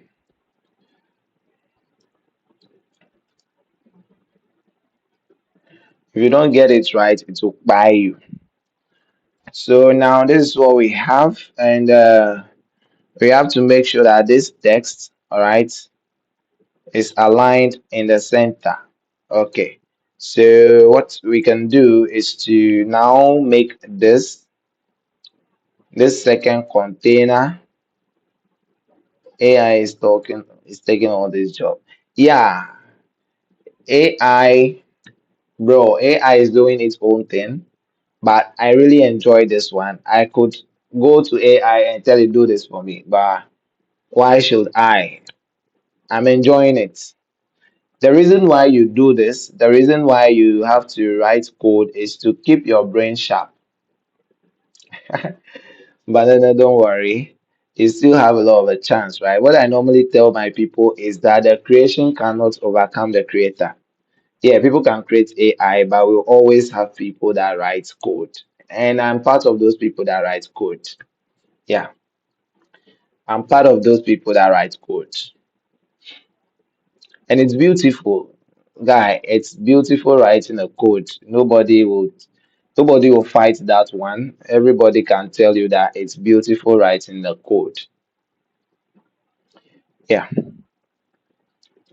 nobody will can fight that one. We all know how beautiful it is writing the code, just debugging your code and coming up with an answer, something that works and all that.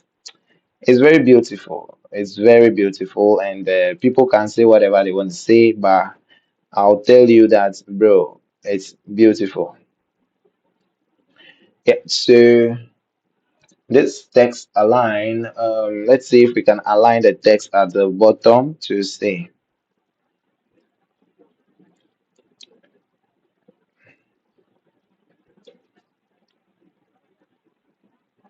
yeah, so now we have to make sure that this text is centered.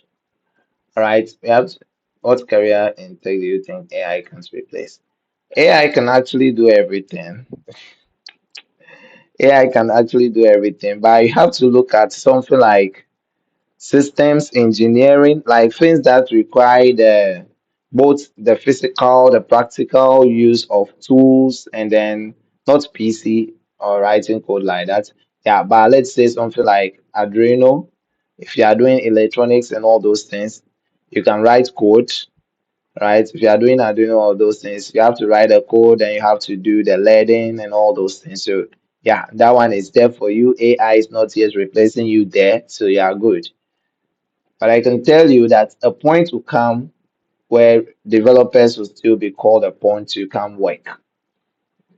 All you have to do is to know what you are doing, and you can use the AI. They always say that AI is a tool to support your development or to help push your development, not to pull you back or to replace you.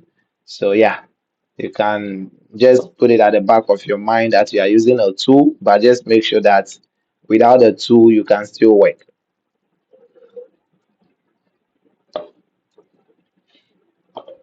Yeah, so guys, we've gotten our flower design, as you can see, but we want the text to be in the center of, we want the text to be in the center of the distance, right? The green box. So we have to locate the green, and then we'll call a child, and then we'll supply the center. Then the child of the center should become the text, right? So when we rerun, we'll have this, and we have this. So yeah, guys, we did the rushing, we did the running, we did the struggling. We've been able to get this particular design now. As you can see, we've been able to get this particular design. Now, the next thing is to just push the port a little bit. Let's push it up a little bit, right? So what we can do is maybe we can just come to this container, then we give it a padding, Then we call the constant all edge insects. Sorry, constant. Okay, not all, only, right? Only bottom. Guy, it's very good to know what you are building. It's very good to understand your code. Cause, bro, it's beautiful. Like I always say that this is so beautiful. It's so beautiful that nobody is coming to replace you. Like you can just stand up and say, I'm building this. And you can build it, right? You can just stand up and be like, I am building this, and then you can build it. If you want to use AI, you can use AI. When AI fuck up, you can tell it that, hey, what you did is very wrong. So correct it for me. And AI will do it. And AI will do it. All right. So yeah. So this is how to go to bottom left. Yeah. So guys, as you can see, we were able to achieve this design. So now we can compare them face to face, right? But there is one big thing that we haven't worked on yet, which is this. So if we should hide this, we are gonna have this. All right. So what we would have to do is to make sure that the spacing between these two, assuming we have this color here, and this color is yellow. Everybody say yellow. And this color is yellow, and these elements are all there. Then we can take this category text, all right? We can take this category text. Shit, shit, shit, shit, shit, shit, shit, shit. So yeah, we can see that our element is very high. Our element is it's so high, so tall. So what we can do now is let's try intrinsic height with this container. Developer can replace by AI if you don't work with AI. Mm, yeah, I'm waiting for AI to replace me. By the way, I'm waiting for AI to replace me. Yeah, so it's true. Developers can be replaced with AI, but the question is, what type of developers? When you mention developers, we have junior developers, we have intermediate developers, we have senior developers, we have experts. So which one of them is AI replacing? Is it all of them? Is it the experts? Is it the seniors? Is it the intermediates or the juniors? Which one? And if AI is replacing all the developers, then who is going to come back and continue with what they are doing already? So are we going to build AI to maintain AI to build AI? Ask yourself.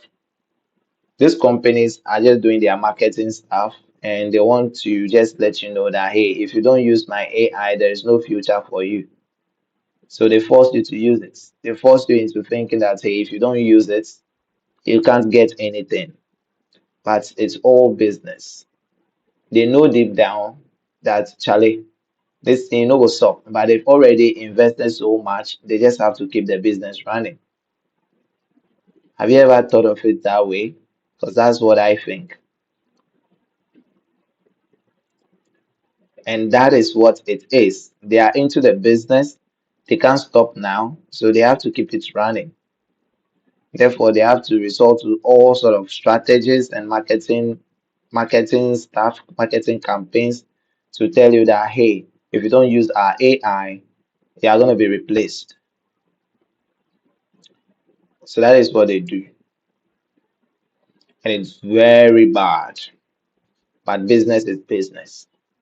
Yeah. So guys, I'm gonna do intrinsic role. Yeah, I'm gonna do role right now. And then let's supply the this.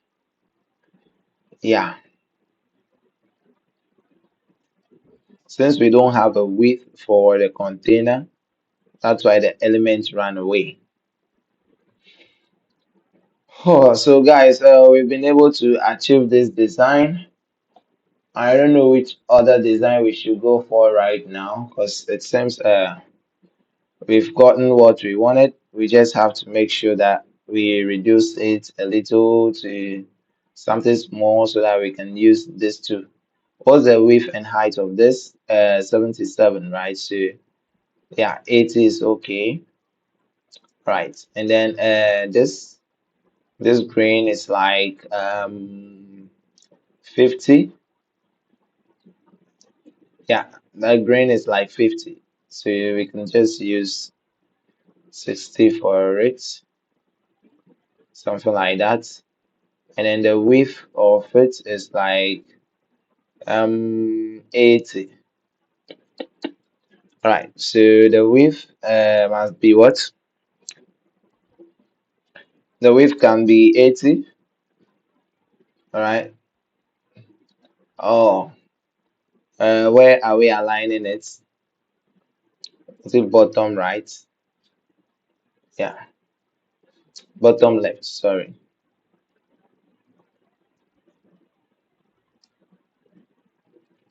Uh, what happened to bottom left? Yeah. And then we are gonna just take off the width so that it can match its child. Yeah. So the child will now be in an intrinsic width, right? Yeah. So if we should add a new element like this one, if we should add a new stack element, which is this one, all right. If we should add a new element, oh, yes, let me redo. Oh,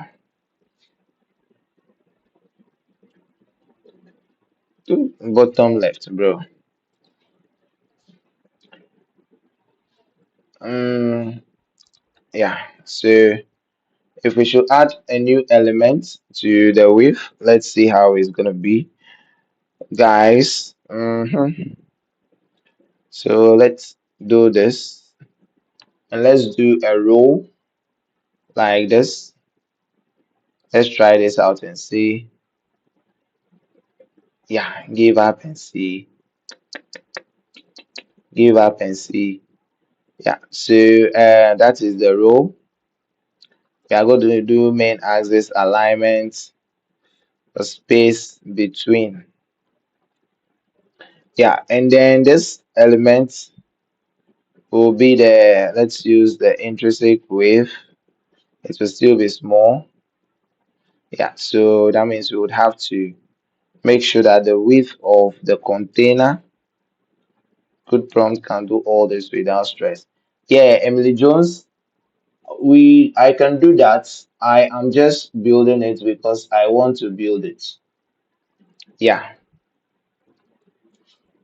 we are just playing around and I'm building it because I just want to build it. This what extension would you use for someone starting a Flutter journey? So for Flutter, you just need the Flutter, this one, the Flutter plugin. Which IDE do you use? Do you use Android Studio or yeah? So do you use Android Studio? So we can set the width to be very big like this so that the text will have a space in there. Um, guys, the VS Code installation, I haven't really done an installation on the VS Code before. That is my problem. I haven't installed on the VS Code before, so mm, what are we gonna do now? Because I haven't done the installation on VS Code before, and I don't know how we are gonna do that.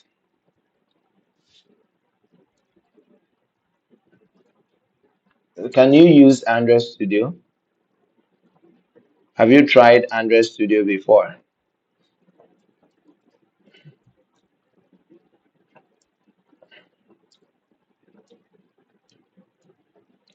Have you tried Android Studio before? Uh, because Android Studio goes very well. Android Studio goes very well. Android Studio goes very well when you don't need to do so much. You only need to install the small stuff, and then you are good to go.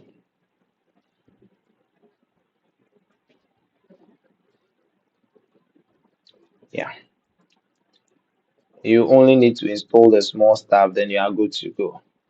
So what are we gonna do now?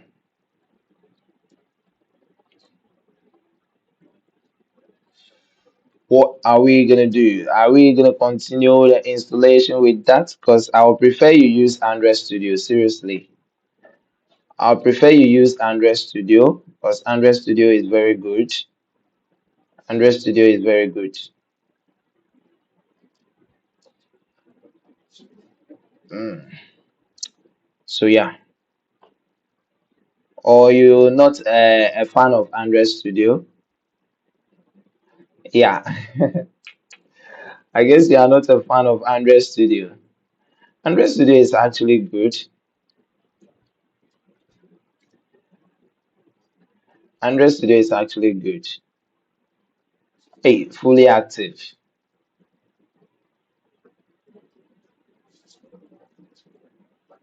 Mm-mm. Let me see. Oh yeah, so tomorrow, right? Tomorrow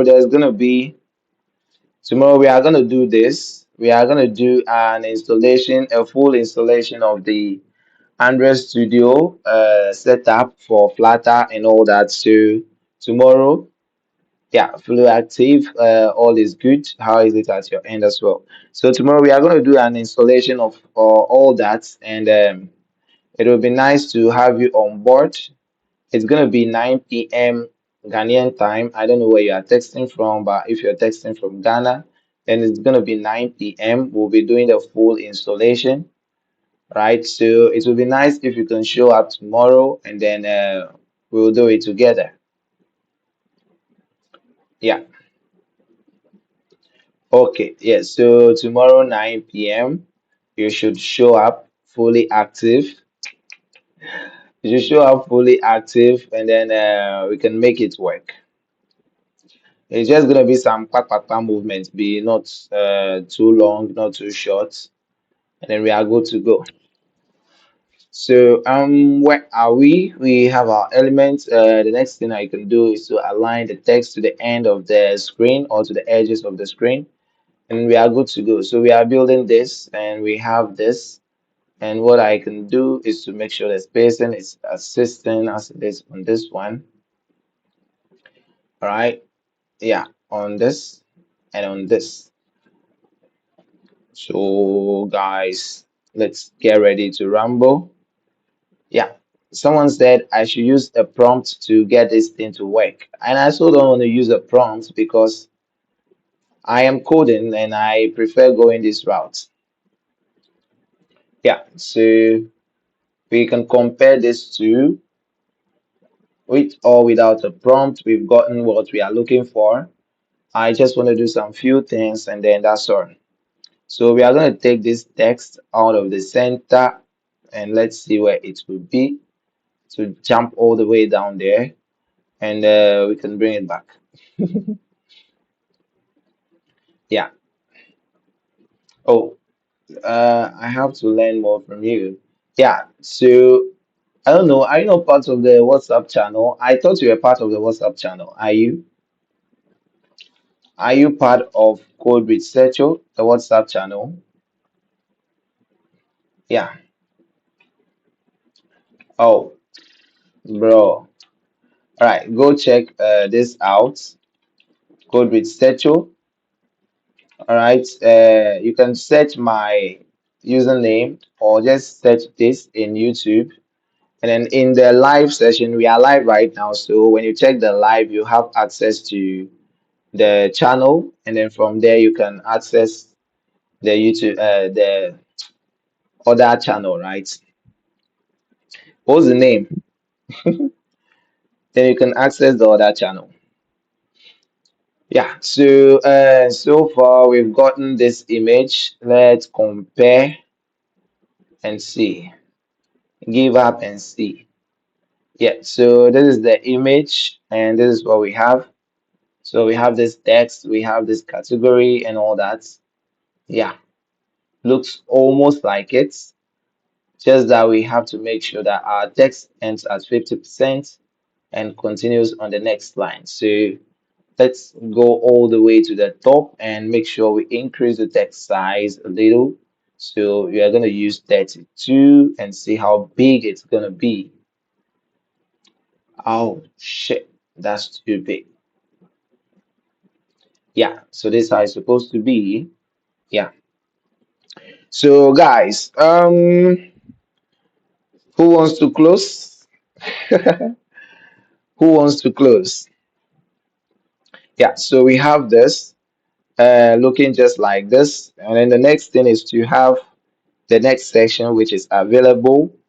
When we build this, then we are done. We are not going to build the rest because this is going to be, yeah, this one is okay. It's not going to take us much time like the other one. And we've already built this, so we are okay. And this one too is okay because it's just a container with a child. Yeah, the reason why this took a lot of time is because of the stack thing. We have to check and make sure that hey, the alignment is okay and all that. That's why. Yeah. So the next thing we are gonna do is this one. This one too uses the stack, but it's kind of better compared to the first one that we faced, right? Yeah. So should we jump in there and finish it before any other thing, or we should close? Nah, we are not closing, bruh. Today is the last day for this. Tomorrow we are gonna start a proper thing, so there's no way we are leaving it undone. We are gonna finish this screen. We won't do this. I don't know if we should do it. We won't do it. We are just doing this all the way to this, then we close. This is actually easy to do. This compared to this and this. All right, so guys, don't forget to check out the YouTube channel. All right, Code with Secho. And today, Saturday evening, we are starting a Flutter or mobile application development course. So if you are interested, just check out the YouTube channel and join our WhatsApp channel. Don't forget to subscribe and don't forget to join the channel and wait for the signal. Yeah. So guys, let's finish up with the screen. We are just playing around this design, right? We are just playing around it, and after everything, after building it and all, we are just gonna leave the code and it will be on the GitHub. You can check it out later. We are gonna leave it there. Tomorrow, we are beginning a full development, and it's gonna be beautiful and it's gonna be educative, fun, and lovely. So let's do this. Let's do the available and then move on. Guys, someone said we should use AI to develop our work so that it will move faster. So I'm asking, do you think we should use AI? It's a big no for me because the goal is for you to understand the basics of everything, right? My goal staying up and trying to kind of do this course and all that is because I want somebody to understand how this becomes this and how this becomes this. So if we choose to use AI, so if we choose to use AI, then that means the goal of the life or the goal or the reason why we've decided to come together and learn is off. All right, it's off. So we are not going to use AI. If after the life you choose to use AI to understand some few things, it's okay. But make sure you understand the basics, and that's what we are doing. Yeah, so don't forget to check out the YouTube channel. Saturday, which is today, we are beginning the course. We will be doing the setup in the evening. Everybody would have to set up their IDEs and everything. And then if we have time, because each course is going to take 2 hours, we will start from 9 p.m. to 11. Each course will be 9 p.m. to 11. The videos are all on the YouTube channel in the playlist starting tomorrow, and then you can rewatch it any day, anytime. Yeah, so this becomes available like this. Hmm. Yeah, so we rerun that and we have that, and then we are gonna have this container with this again. Yeah, so the good news is we wouldn't have to rebuild everything like we did with this, and because we already achieved this, we will just use this idea in achieving this as well. Yeah, yeah. So what we are gonna do is we are gonna have a big container, a bigger container, right? So let's give it a color. First, let me give it a blue color, right? And then I'm gonna give it a height, and then the height is gonna be as big as this one. So let me make it 400 00. So we are gonna have that. That is the container, the head container, right? We are gonna have that. Guys, don't forget to check out the YouTube channel. We are starting the course tonight. We are starting the course this evening. So if you are interested in learning the mobile applications, you should go check out the YouTube channel, Code with Secho.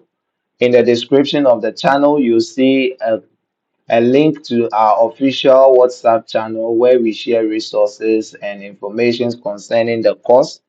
The course is for free. You are not paying for it. You only have to be interested in doing it. And then that's all. So if you are interested in learning the mobile app development, this is the free course that I'm putting out there. Nobody is going to pay for it. Just show up, learn whatever we are learning, be part of the whole process. And at the end of the day, hopefully, when we are done, you will have the knowledge and skill needed to build a mobile application. So don't forget to follow, don't forget to check out the YouTube channel and join the WhatsApp channel as well. Yeah, so we have this, and then the child of this is going to be stack. All right, and then inside of stack, we are going to have another child, which will still be a container. And that container is also going to have a color, which will be green. All right, that container is going to, I really need to, Sandra, good evening. So we are going to have this color, and then the height will be 380, right? Okay, so now we have this. Yeah, so let's make the height like 360 or maybe even 340 or something like that. So we have this height. Now the next thing we have to do is to make sure this height is at the bottom. So we can use align. All right, since this is a stack, we can use align. We can use align, and then we can align it to the bottom center. All right, we can align it to the bottom center, and then it should look like this. Now we have it looking like this, right? Okay, the next thing is to get this flower that we already have here. All right, but just that this one has some few shadow and stuff, so we are going to use this. Let me download this one again. So I'm going to download this one. All right, so let's show in Finder, and then let's copy from Finder. Then we go in here and realign our thing.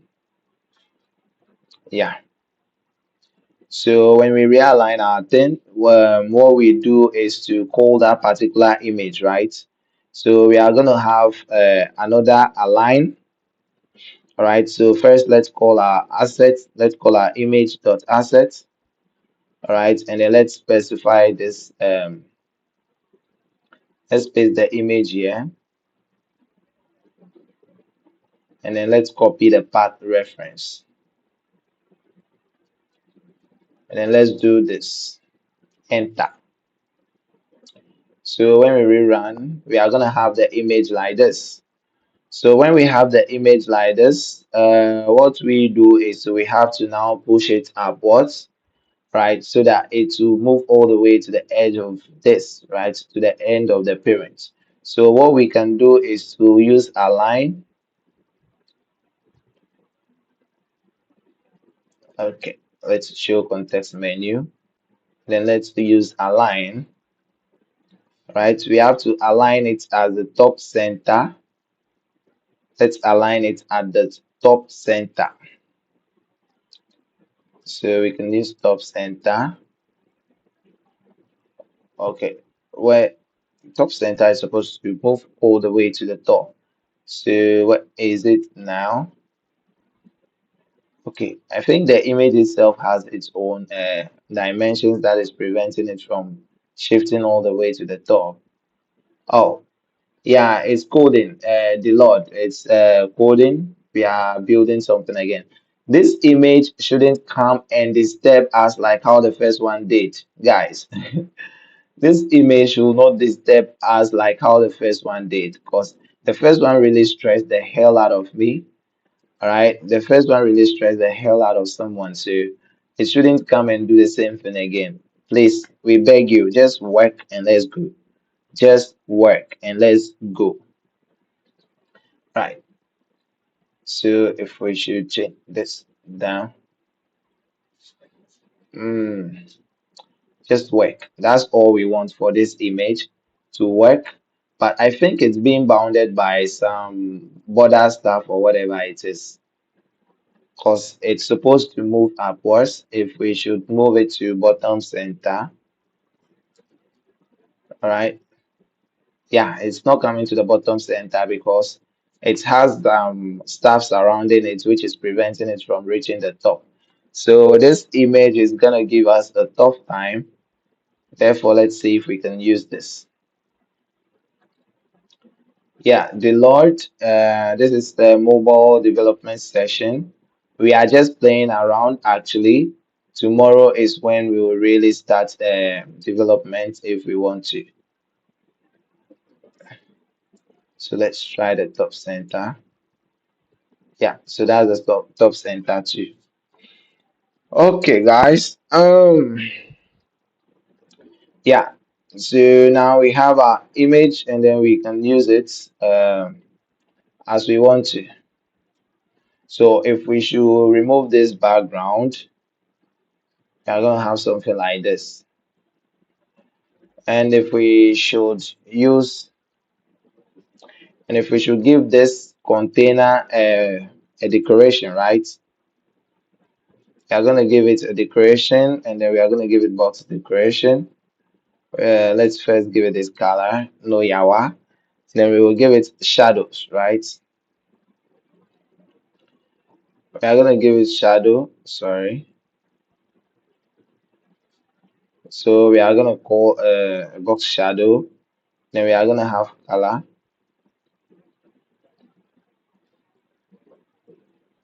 Yeah, and we are gonna have black like this. So let's see. Like call an original black, a real black. And then let's look for blur radius and then offset and all that. So blur radius is 4. I need someone to tutor me. Yeah, we are starting the course tomorrow. We are starting the course. I said tomorrow, tonight. Today is Saturday, so we are starting the course tonight. So what I want you to do is to join, all right, is to join the WhatsApp channel. And then when you're about to start, then you have access to everything that we've been discussing over there and all that. Yeah. So we are going to do border radius, the circular, right? And then it's going to be 8.0. So yeah. Yeah. So guys, if you want to join the WhatsApp channel, If you want to join the WhatsApp channel, I can give you. This is the name of the WhatsApp channel. Yeah, hi guys. Yeah, so this is the name of the channel. Code Researcher.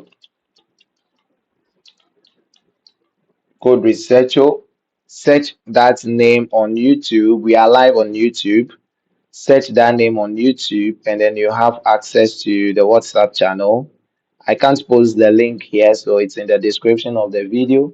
So you go on there, you check it, and then you subscribe and also join the channel because tonight we are starting with the development, and you should be part of it. You should really be part of it. You know what I'm saying? Yeah. So let's pick this color. This image is supposed to be good, but it's not good, so we are not going to use it. So yeah, what we will do is to give our scaffold a background color, and then we are going to give it white. Yeah, and then the abba, it's also going to have that. Yeah. Yeah, so guys, it's looking like looking. It's looking like it's looking. So let's see. The reason why this is not matching is when you check this image, it has stuff around it, right? So I think what we can do is to crop it like this. Nah, we have to crop it all the way down like this. We need to crop it very well. Yeah, yeah, yeah. So let's crop it like this. And then let me see if I can use it now.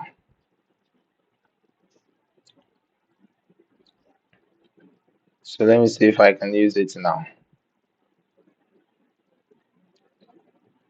Mm, yeah. So now let me download and then try using it and let's see. Show in Finder. So we are going to copy it and then we will go in here.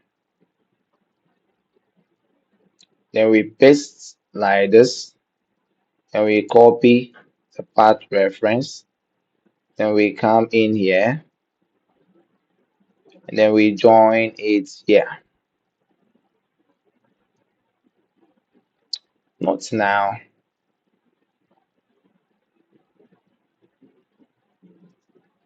Yeah. So now we have this. So let's rerun. And then we have our image like this. Now it's looking like what we've been looking for. It's looking like what we wanted, just that it's too big, so we would have to reduce the size and all that. But at the end of the day, the cropping really worked, right? hmm Yeah. So, what are we gonna do next? What are we gonna do next, guys? Let's make sure we reduce the size of it because it's too big. It's not supposed to be that big, you know. So height, and then let's start from somewhere cool and see if it is gonna work for it. So 40. What the? You can't. It looks like a flower, guys. Let's do top center and see where it's gonna be. Yeah, so that's top center. Then we can make it very huge. Yeah, like 240. Yeah, so guys, it's now looking like how it is supposed to look according to the design. Yeah, so if you check this, it's looking more like this. So we have 240 and it is 240 here as well. Yeah, guys. Yeah, yeah. So now the next thing we are gonna do is to make sure we have oh no. The next thing we are gonna do is to make sure we now have this container, which is the head of the container class. We have this image, and we also have this container, right? So the next thing we are going to do is to have another container that we can use to actually, let me see the design. Okay, let's increase this container a little. So 320 and then 360. Yeah. What are you doing here? Last born. Okay, last born, we just playing around this. We're just playing around this. Tonight we have a session, we have a class, we have a whole course that we will start working on. So we're just playing around this design, all right? So we're just playing around this design, and it is what I am doing now. And by the angels is still here. Angels, are you awake? Are you awake, bro? Are you awake?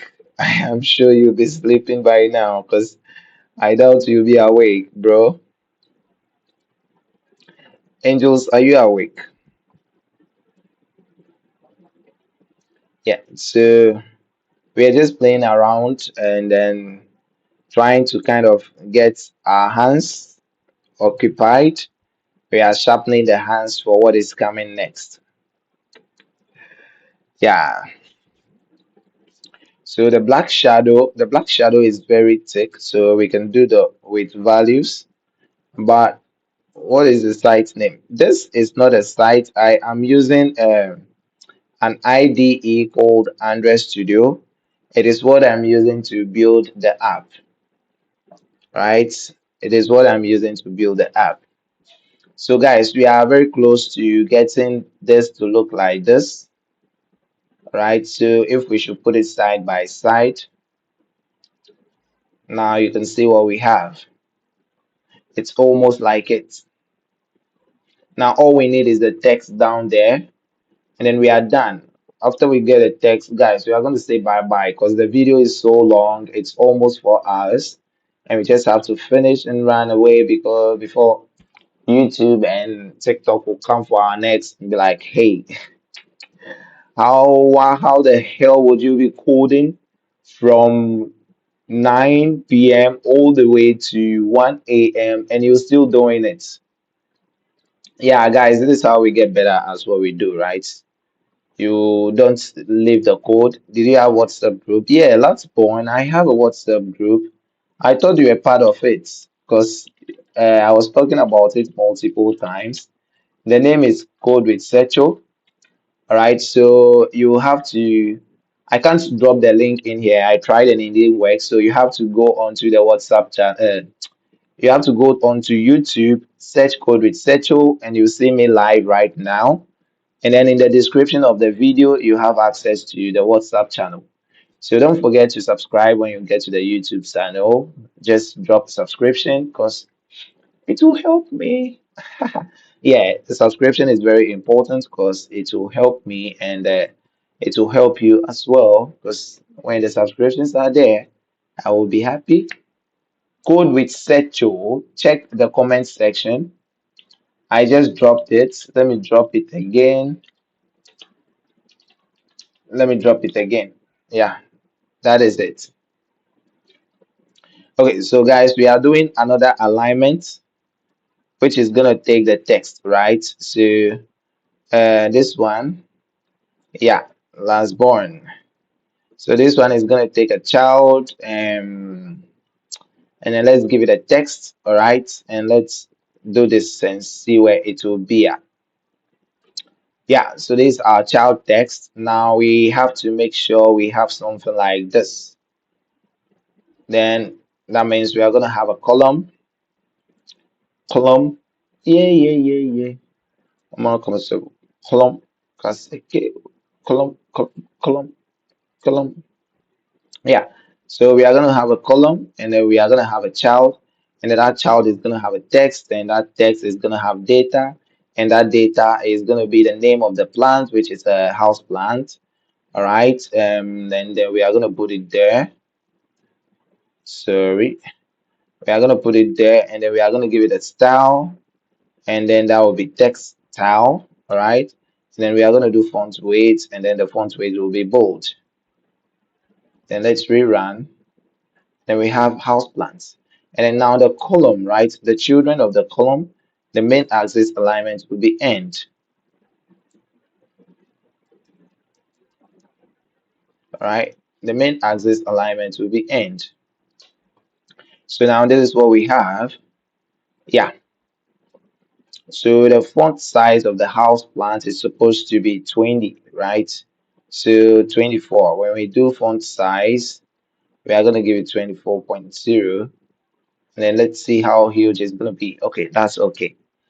And then we will do cross axis alignment, which will put the element as at the start, right? So let's do start like this. All right. Um, yeah, so this should be bottom left. Yeah, yeah, so we now have this. But we have to put this in a pattern so that the elements will be away from the body, like this. Now the next thing is to bring the text description, right? Describing the flower. So let's describe this flower as this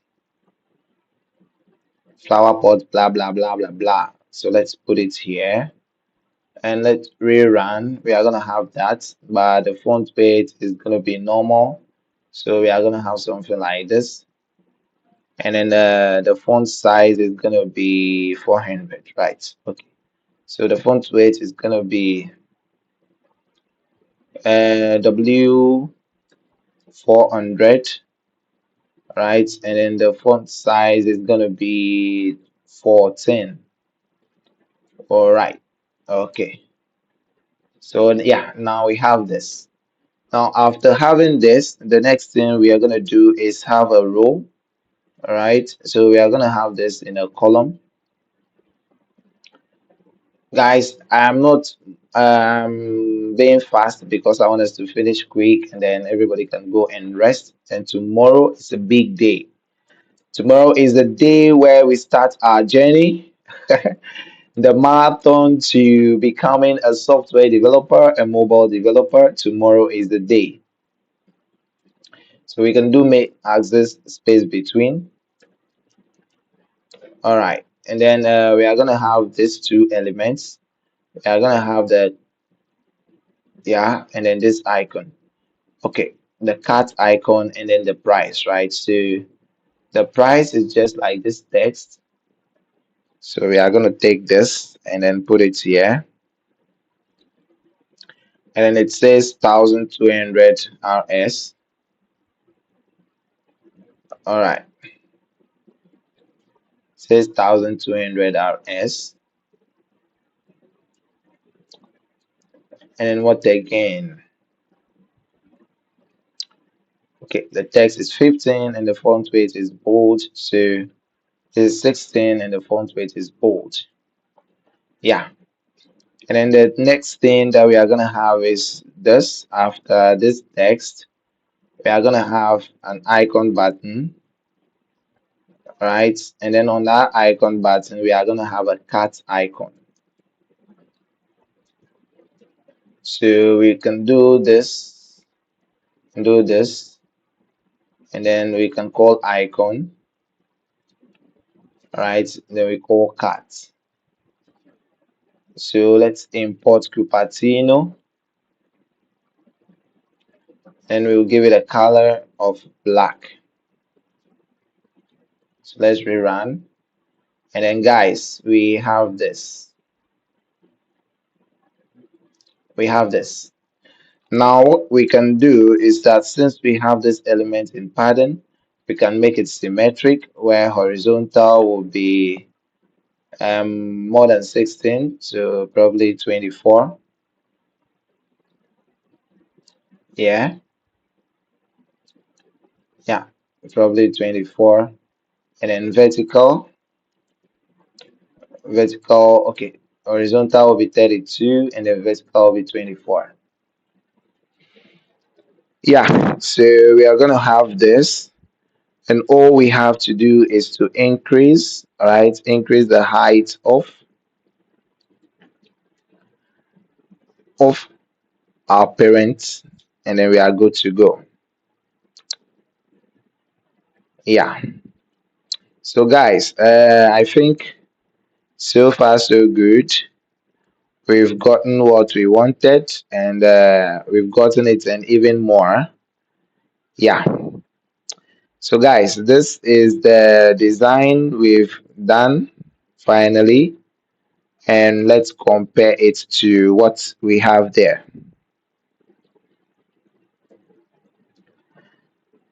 Let's compare it to what we have there. So we can use inkwell,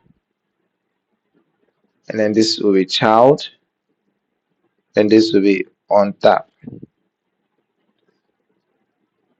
Yeah. So guys, we have this and we have this. What do you think? Let me bring it down and close it a little and open it side by side. So guys, what are your inputs? What are your inputs? Yeah. So we've gotten the design, we've been given the design, and we designed the design, and in 3 hours, right, we were able to achieve something like this. Yeah, so we were playing around. Although we were playing around, we were still building. Although we were playing around, we were still building. And at the end of the day, we were able to achieve this just as we have it here. All right. I hope you can see. At the end of the day, we are able to achieve design. This is the mobile app design. This is the web app design. And you can see that we have it just as it was in the beginning. So we are not going to continue to build this because it's gonna be late, and this project is not anything that we are going to use. It's just a warm up to what we are about to do tomorrow, so we don't have to spend the whole night or waste our time on it. Someone said I went there, but I couldn't find the WhatsApp group. Oh, if you've were you able to see the live? Were you able to see the live stream? Because when you search code with Searcho, when you search code with Searcho, you should see the live stream. Were you able to see the live stream? Yeah, okay. Then click on the description of the live stream. Sorry, click on the description of the live stream, and then you should see the official WhatsApp channel in there. It's inside the live stream, guys. So, angels, are you there? We've been able to conquer the design. We've been able to beat it back to back and achieve exactly what we have on here. So let me put everything side by side. Let's pull this sideways, pull this sideways, and then let's run this and see. All right. So we have this side by side. Yeah, close. Yeah. So guys, this is the final output. This is the final output of our work. Guys, this is the final output of our work. You can see the work from the Android Studio and then the work from the mobile. And I hope you would appreciate how far we've gone with it and what we've done with it. Yeah, you can search for copyright free music. Tell to close the live chat first. Mm, okay. Last born, you are supposed to close the live chat If you are stuck in the live chat, you're supposed to close it, and then you can see the description of the video. Then down there, you would have access to the WhatsApp channel. Because tonight we are doing installation of the IDE, both on iOS and then on Windows. We are going to show I'm going to show you how you can do all those things. And then from there, we'll try to run our first Flutter app. Then we'll move on. Every session is going to be 2 hours, 9 p.m. to 11 p.m. every session. And then if we are going to have one more than that too, I'll let you know in the WhatsApp group. But just know that it's going to be 2 sessions. The videos will be there so you can watch it anytime you want, again and again and again and again. After every live, then he considered this. Yeah, yeah. I think it was last born. Were you able to join? Were you able to connect to the WhatsApp group? Were you able to?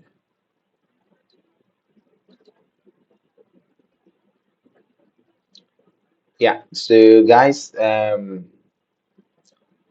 we've done a lot. We've done a lot of talking, a lot of laughter. Okay, last one. That's great. Yeah. Yeah. So Elvin is able to join, and I guess he's on board now. So, guys, we've done a lot. I don't want us to continue because, hey, tomorrow we are coming back here, so I don't want us to continue. But I just want you to see that building from scratch is not bad to make you learn a lot of things because see the time it took for us to build the small thing, right? Compare the time it took for us to build the flower pots, the small design, and then the time it took for us to build the big design. It was so small. That is because when we were building the small one, we were learning.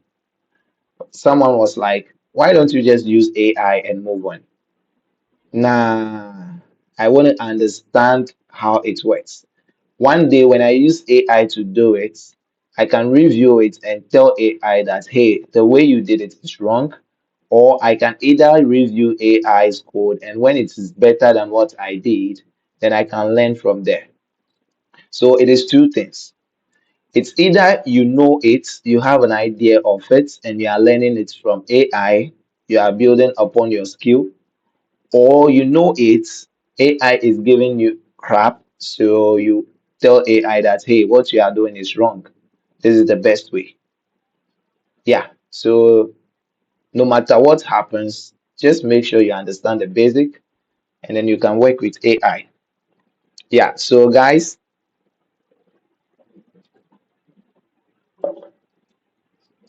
I'm gonna drop this code right now in the GitHub repo. So it's only meant for PC. Yeah, it's you can only run it on PC. You can't run it on any other platform. You can only run Android Studio on PC. So guys, let's make this available. Yes. Okay. Yeah. Says what the following. Okay. Okay. I am using AI to build an Expo app and I don't understand. Yeah, that's it. That is the problem. And anytime you say it, people will be like, just use the AI. It works. Yeah, it works all right, but what is it doing? That's my issue. Like, I can use AI. If I say, hey, I'm installing AI in this IDE and it's what I'm going to use to build, I can use it. But then what is the essence of me showing up here and saying I'm coming to explain to people how app works? If I am using AI to generate the thing, then how do I explain to you that this is what it did or this is how it's able to get the answer? I have I have a lot of books, all right. I have a lot of notepads down here that I use. I hope you can see. If you're on uh, if you're on TikTok, This notepad was given to me when we went for blood donation and stuff. We went for a meeting with on a certain distance. So yeah, just take it like that. I normally write my stuff in here when I want to build. I have three more books down there that I write my things before I build. It doesn't mean I can't use AI to build. It only means that I am sharpening my skill, right? People can tell you that, hey, AI is coming to take your job. But that is crap, bro. AI is there and people are still coding every day. AI was supposed to take your job 10 years ago, but we are still coding every day. And every day they tell you that, hey, AI is coming to take your job. So learn AI and stop learning code. AI writes the codes all right, but it's a marketing strategy, bro. They are investing billions of dollars into that. And you are supposed to use it for them to get their profits. So no matter what they will do to make you use it, it's what they are doing. So even if you want to use the AI, make sure you understand what you are using it for. It's simple. I'm not fighting AI. AI is good. If we were to do this with AI, we would have done it in less than 10 minutes. Oh, yeah. Last born, yeah. I am working. I am employed, right? And I did software engineering back in school. So for almost 6 years now, this is what I've been doing. And this has been what I've been putting food on my table and clothing me since. Nothing else. Yeah. So don't listen to people, okay? Don't let them kill your spirits. Don't let them tell you that, hey, what you are doing is rubbish. Now, what they are telling you is rather rubbish. If you are starting, if you are even a junior developer, I feel so bad for you. I feel so bad for junior developers or people that are starting now because there are a lot of things out there. People are telling you that, hey, don't code with AI. People are saying, hey, AI is the way. Yeah, yeah. So this is last born. This is what I do on Monday to Friday. I'm on my way to work. Friday evening, when I come, I have to do another work for someone. Okay, file larger than yeah. So why is the file so big? Let me ignore a lot of things, right? I have to ignore a lot of things. Mm, I have to ignore a lot of things. Let me revert the commit and then ignore some files.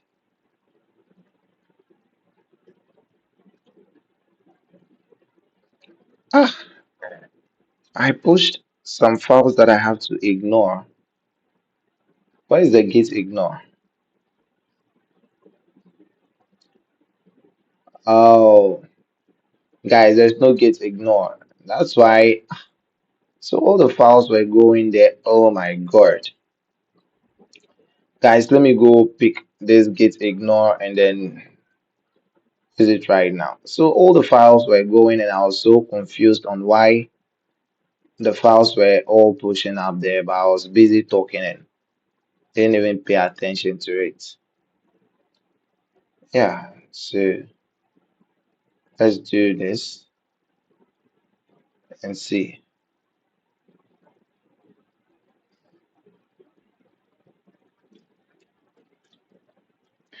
So can we push? Let's see if we can push.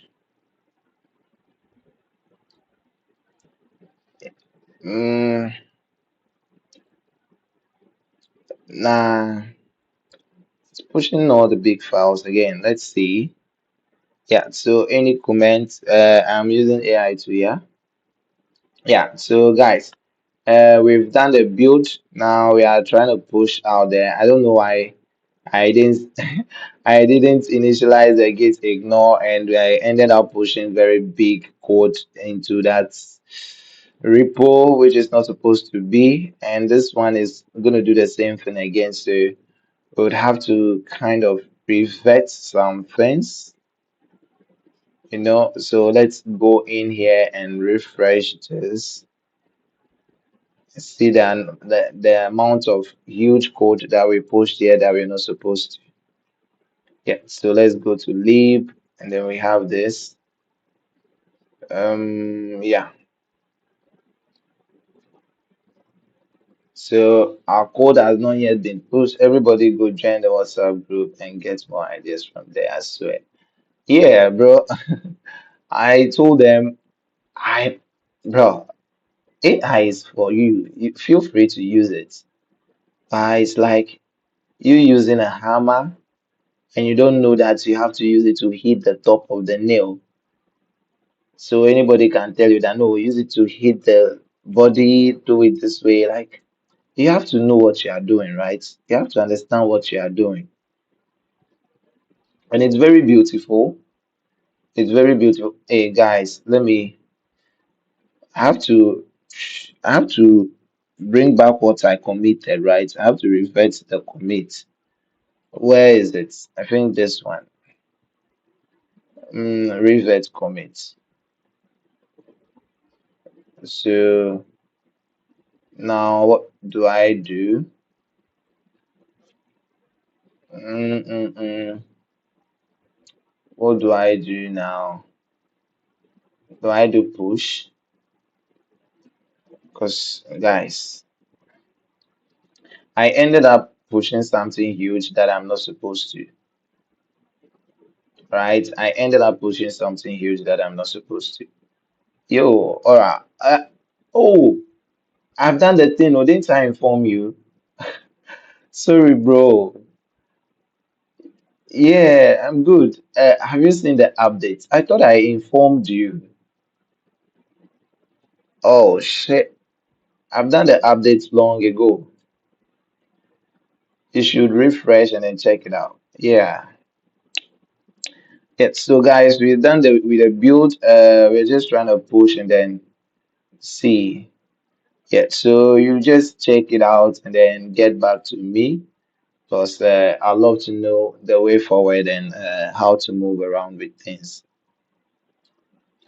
Yes, guys. So I'm done. We are just trying to make the push to YouTube. Did I say YouTube? I'm trying to push the code to GitHub so that anybody can have access to it. But we made a mistake by pushing the codes that we are not supposed to push, the build and all those things, and it's a very heavy file. It's like we are pushing the whole directory to GitHub. So now we have to find a way to revert it, and that is where the issue is coming from now. So we'd have to revert it. We'd have to revert it. Mm, mm, mm, mm, mm. So let me check the commits we have in it setup. We have this. Yeah. Let's revert this and see. Mm,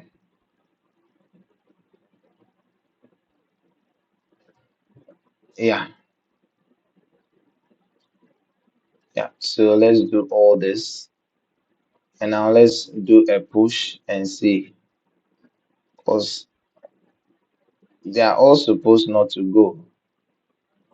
And they are still going. Bro, why this stress?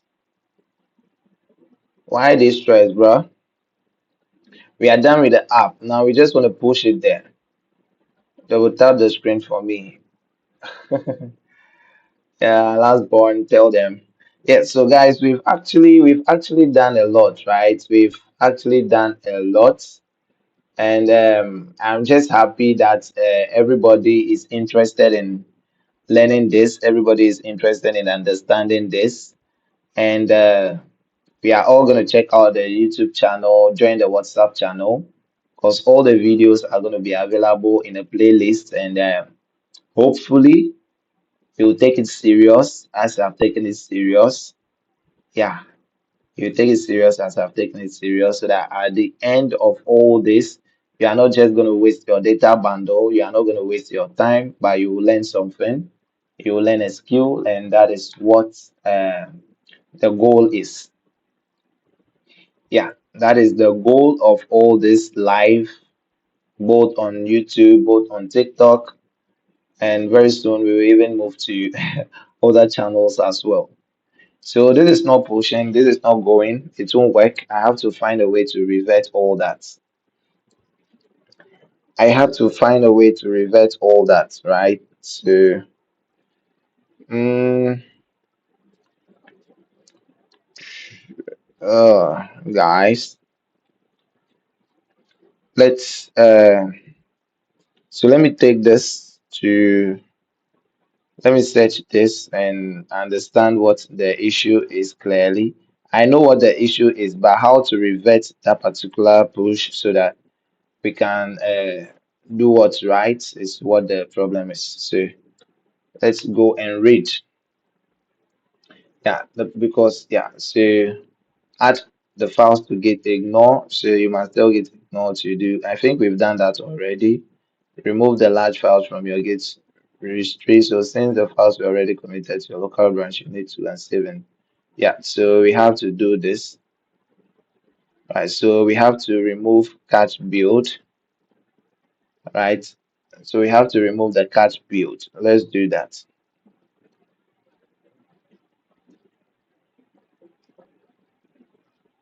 Mm, okay. Hmm. And then push origin again. Remove cached. So let's see. No path spec was given. Really? Let's see. Where are we? Should we go back twice?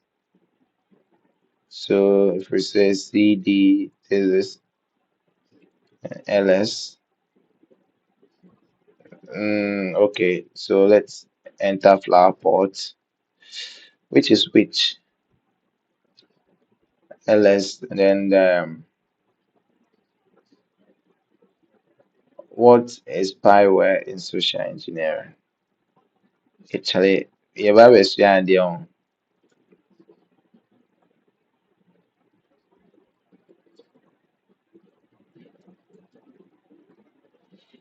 mm. Guys, I made a mistake, right? Yeah, spyware. Well, I'll search it for you, right? Mm. I made a mistake, a very huge mistake, and that is gonna cost me some time debugging stuff, which is not supposed to be so, right? I have to debug a lot of stuff, which is not supposed to be so. So maybe if we go here, we can undo this. Yeah, so we can now undo that. And okay, why are we having this? Let's do flat tap rocket. What flat tap rocket to reset everything. All right, so now let's see.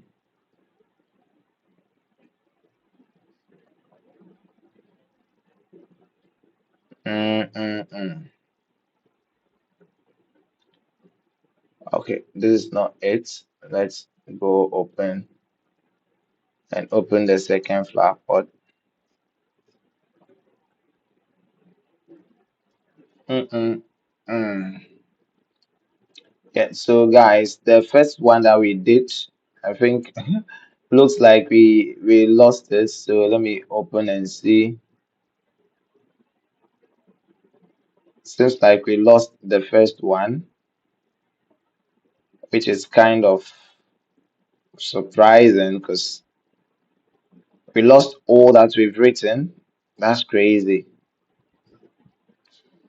Mm. Yeah, so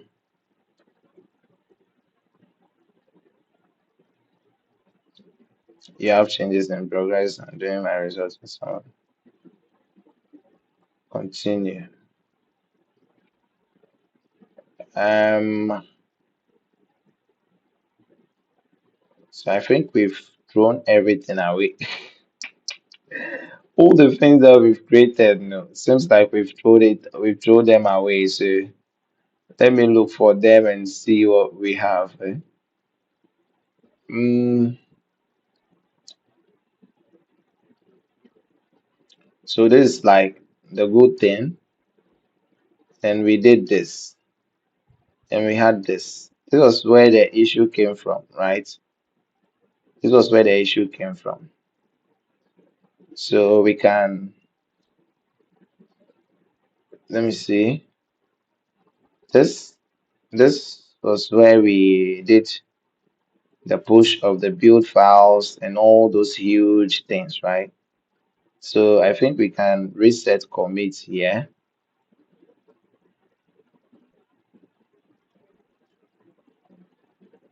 And then when we come here, we should have like some of the stuff. Um, they are not there. So we can go back to the history and then find where we did something bad. Let's set it here. Mm, guys, we scatter the code, oh.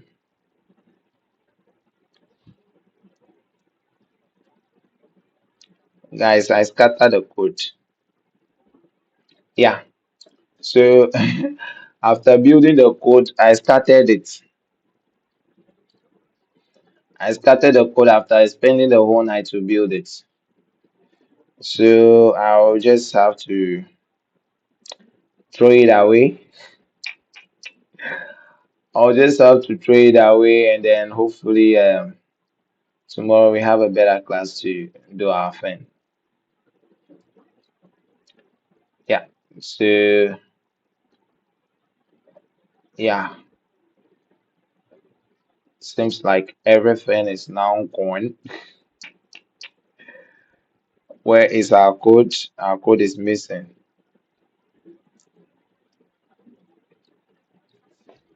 Yeah. So if we go on the GitHub, I'm gonna pick this particular section. Let me check the lib and then guys the code seriously we missed the code though. I've thrown the code away. Now we can't find it. Now we can't find the code, guys.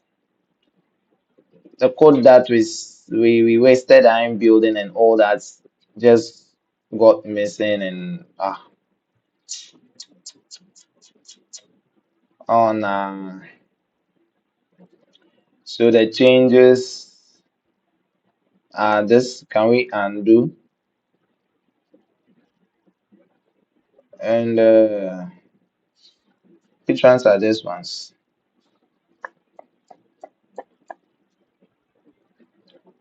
Let's see.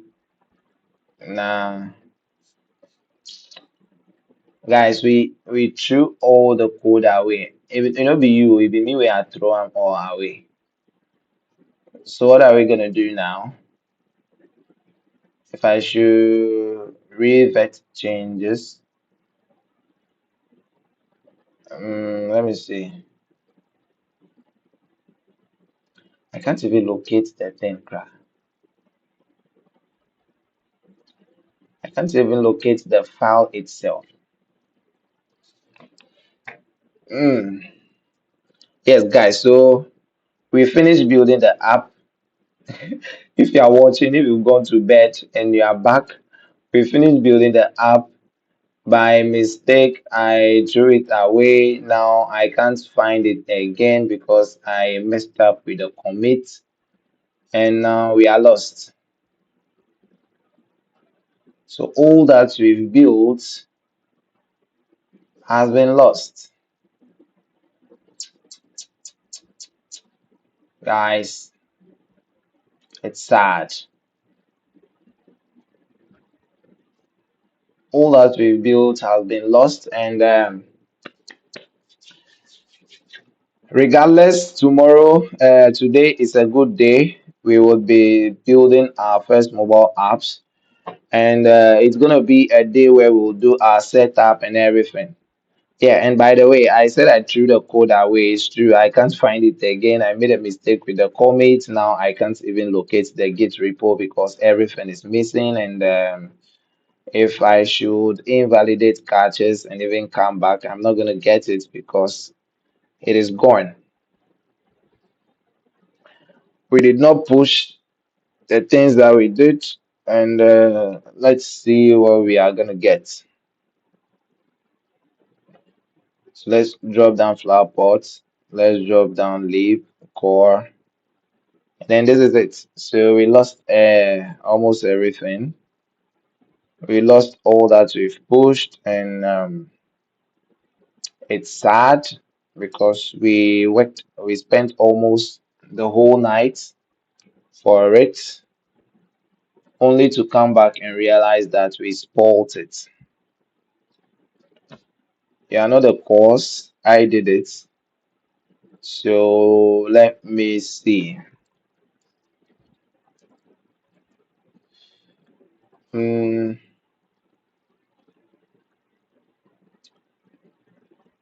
we lost the code, guys. If I run Vata Pocket, mm-mm-mm. You're not even gonna have the project before we would even be building it. That is sad, right? It's very sad that we will write everything, and later uh, delete it and won't be able to get it back. It's very sad. Yeah. So let me see if we can do anything online. So let's do get deleted GitHub commits. Let's see to recover that view ref log by. So okay, git ref log reference log. Let's see. All right, so this is what we have, right? Mm, okay, so this is what we have, and then what we do find the commit hash, look through the list action you look before the deletion, load the 7 character commit hash, blah blah blah. Restore the commit. So git branch recovery, then this. Option B, force your current branch to reset directly back to the bash. So git reset hash had then this thing. Okay. All right. So let's do the reset first and see. So let's do git. Oh no. Let's do git reset hard. All right. So let's do git reset flag hard. And then the number of the commit. Where is the number? Where is the hash? We don't have any hash here as well. Oh, damn. And guys, we are doomed though. There's no hash here.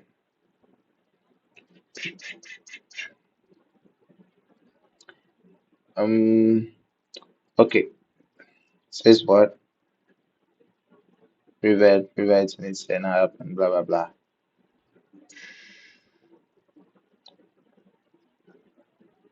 Says what? Find commit hash. Okay, head. And then okay. For deletion head. Okay. Next to it. There's no commit hash next to the head. So even if take something like head one. Nah, Guys, we've really lost our thing, because I don't know if this is the hash. I don't know if this is the hash, but I doubt.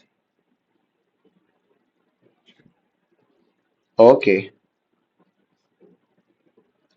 okay. So yeah, that is the hash. So now let's see if we can do something with it. So let's pick this last one. I think they are the same thing, right? Yeah, they are the same thing. So let's try to see if we can find a different hash and use it. No. Let's see if we can find a different hash. Yeah, so git reset hard, and let's paste the hash and see. Guys, so we lost our git files, and we're trying to recover them, but seems like the files are really lost. Guys, if we really lose these files, and because we spent time building this, I thought we could just have it there for you all to have access to it.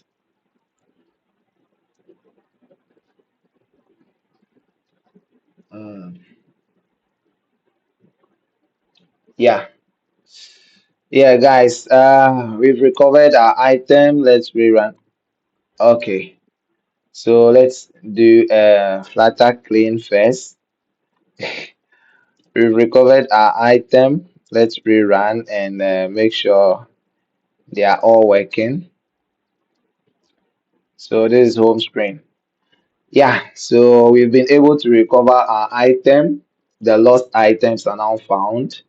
So let's run flutter get, right?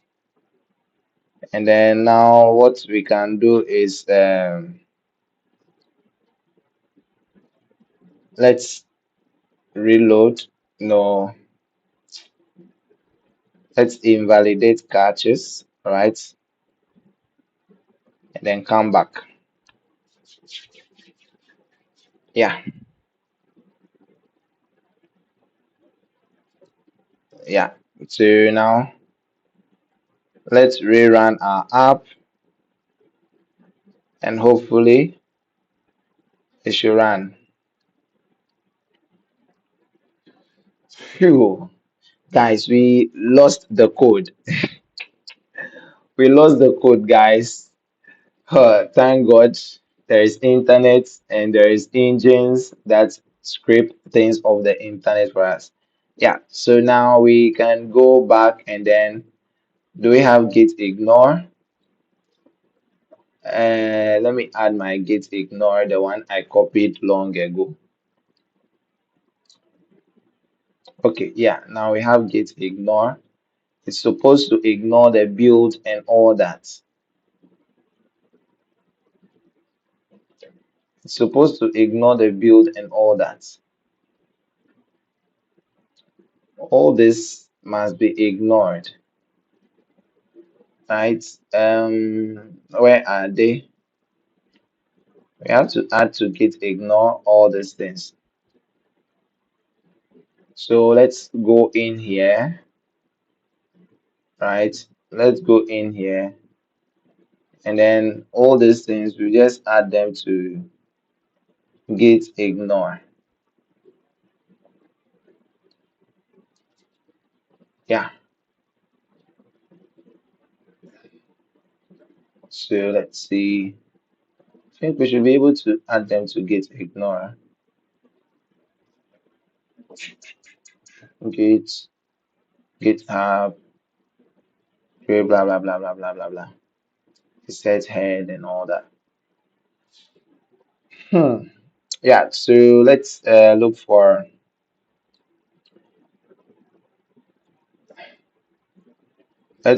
one ignore git ignore that we can use for it.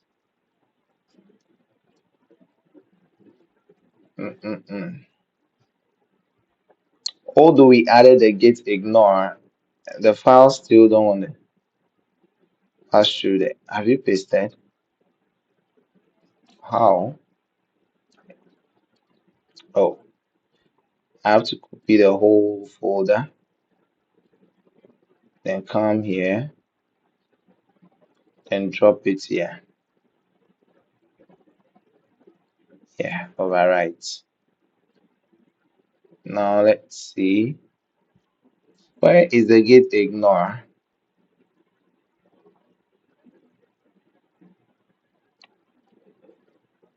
Yeah, so we are not gonna push that.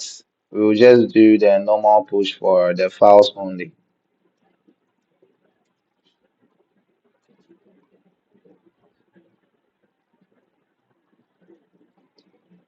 What are you pushing again? This thing is really stressing me. Great job, you can live tonight. Don't forget to take a break. What is spyware? Yeah.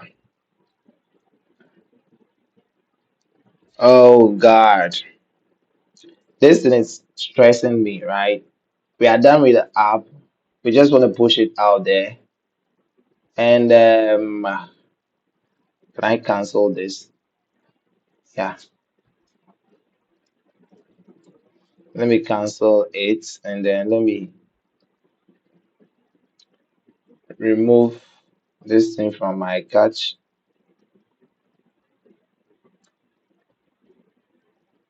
No, which files I should remove? Remove the build. Remove the build. Yeah.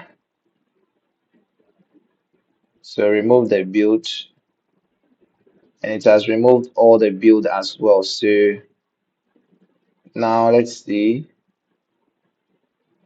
All this has go to git ignore, but it seems git ignore is not ignoring them, which is some way. Yeah. So if we should come here and we have all this,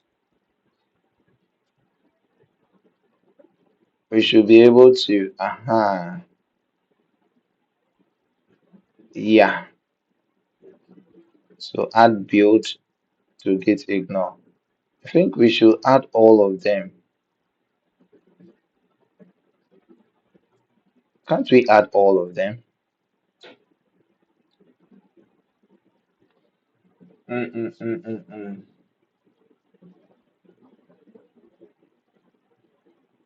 Actually, I want to do patches and restore leverage when the from this charge. Nah, yeah, so discard this ones and let's see.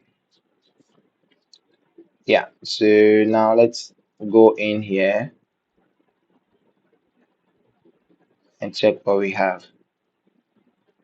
So now if we try to push, if we try to push, what are we pushing, guys? We have our app looking good, but if we try to push, what are we pushing?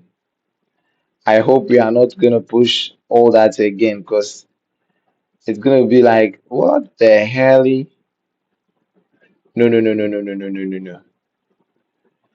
Hey, hey, hey, yo,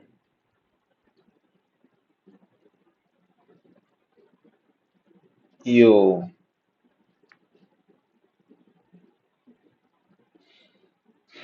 Guys, so now I don't even know what to do anymore.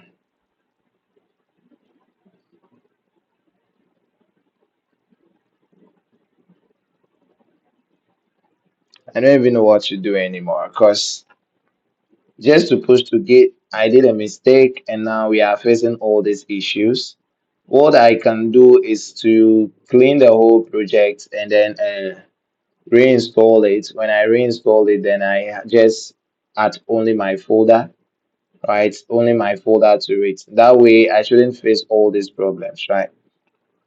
That way, I shouldn't face all these problems. So The other thing I can do apart from the stress we are going through right now is to, since I have the project folder, since I have the project folder, which is this lib, right? The lib folder, I can just pick it, the lib and the assets, I can just pick them and then drop them somewhere else so that I can use them.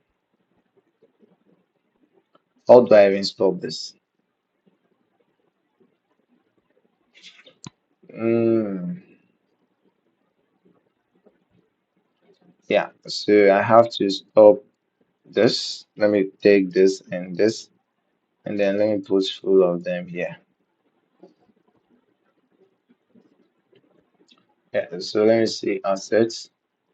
Yeah, we have all our elements, and if I search lib, we also have our elements here.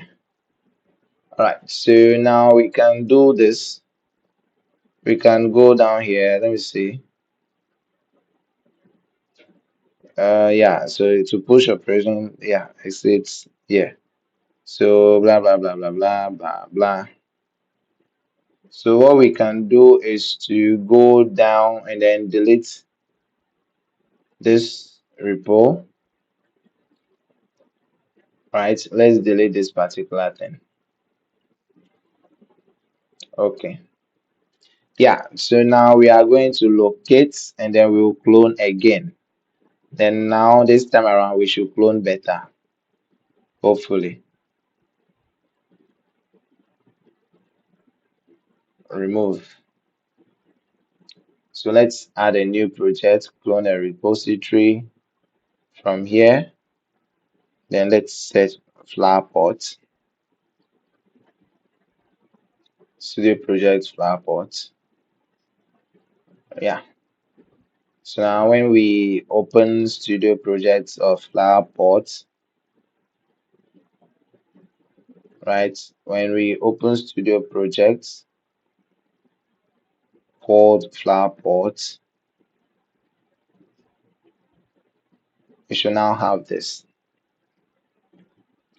So now let's do pop, flatter pop get. Yeah. So let's restart all this, close project, and close this project as well. All right, then we can now open a new project, studio project, flowerpot. Then let's open flowerpot. All right, so now we have a new project without a git ignore, which we should have done long ago that we didn't. So it cost us a lot, and I have to go back and then restart the whole project. So let's copy this git ignore and then go drop it there. The earlier the better. Yeah, yeah. So now we can do the flatter or get. Yeah. So now the next thing is we should invalidate caches and clear the logs and all those petty caches that can lead to problems and all that. Let's invalidate them. And then after that, we will just wait for the app to reload and everything, then we rerun.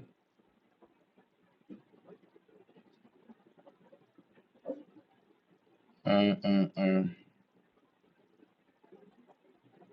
Yeah,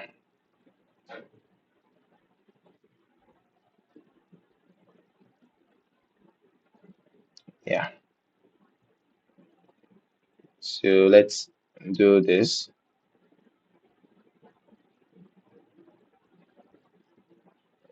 And that's SDK. I thought we enabled that. Yeah, no module selected. Okay,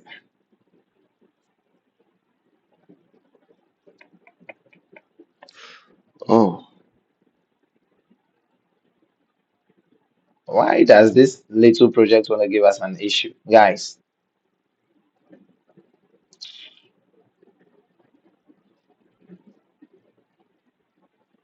Mm-mm-mm.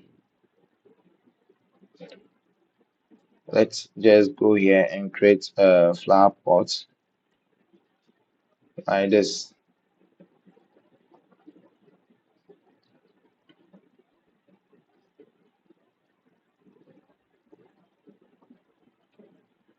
Yeah, put it in this window.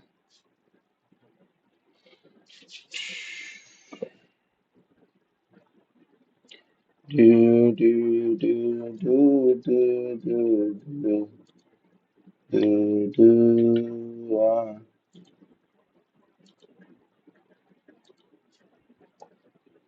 Um, um, I'm done. I'm done. Yeah, so let's run up.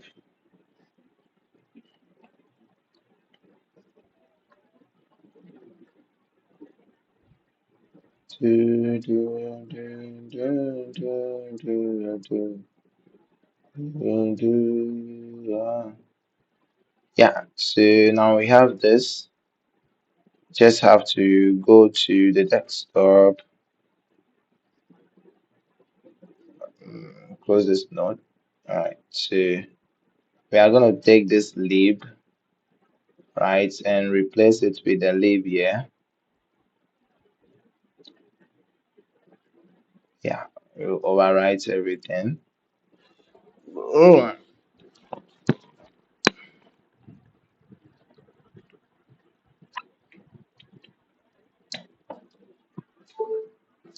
yeah. So we are gonna have this. All right. Mm, yeah. And then we are gonna take the assets.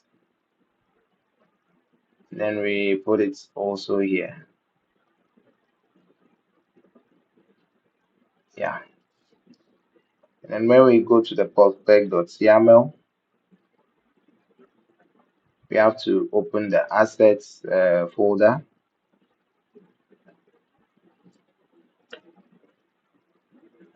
and then we take this off. So we have assets slash images, and then we have icons as well.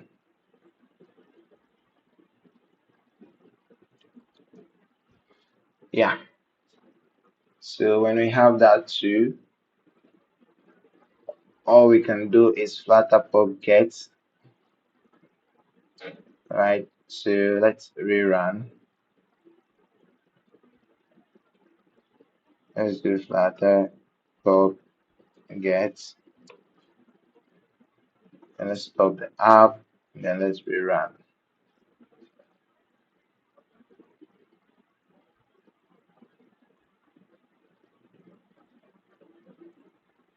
Yeah. So now we have our app here. So the next thing we can do is commit. All right. Let's do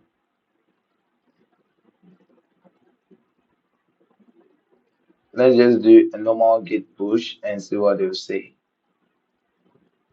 Then we can do the bash from here and then hopefully it should work. Yeah, so git not installed and blah blah blah. That's what they'll tell you. So the next thing we can do is share on this great git repository. Yeah, flower pot. Then we have main. Then we are gonna push. Yeah, so let's cancel. Let's do git push. Yeah, so git remote add then URL and then git push. Right. So let's do git remote add then name and then URL. So we have flower pot and the URL is gonna be Serra. So let's pick the app URL from here. Then let's go back to our code. Let's drop it and see. So now let's do git push. Okay. Git push set upstream flower pot main. Mm, there's not much any of this. Okay.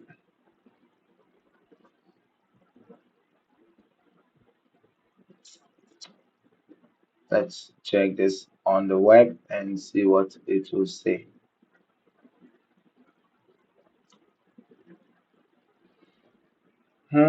Yeah, we may initial commit on a local brand, yes, so brand does not contain initial file, git count pushing it. So yeah, git add all and then git commit initial. Okay, so you do git add all, then git commit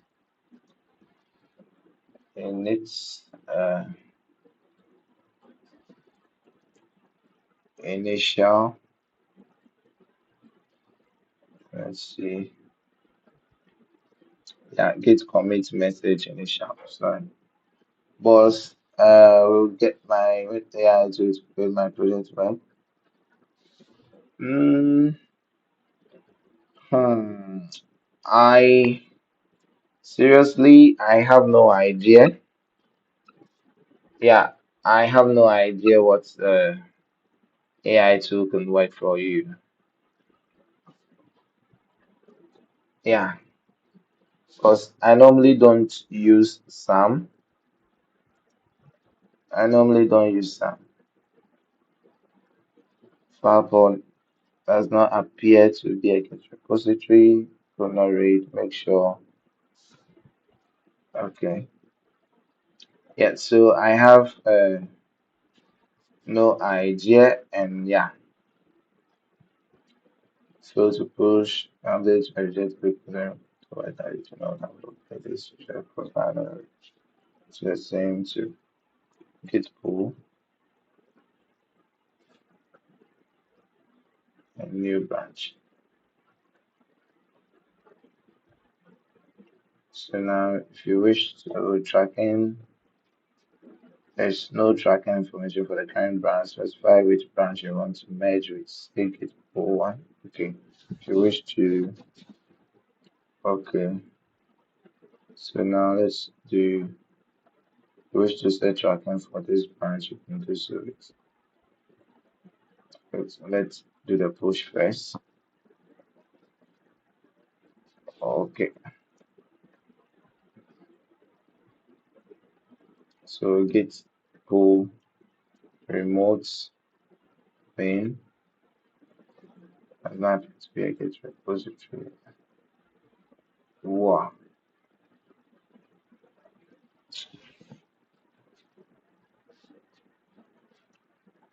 git pull origin flower pot main. Okay. You have divergent browsers, you need to specify how to reconcile them. You can do so by git config pull rebase false, git config pull rebase true. You can replace git config with git config global to set a default preference for all repositories.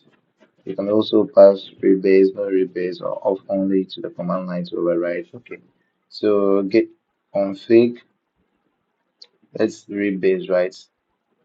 Git config pull, git config pull dot rebase, false. So now what do we do?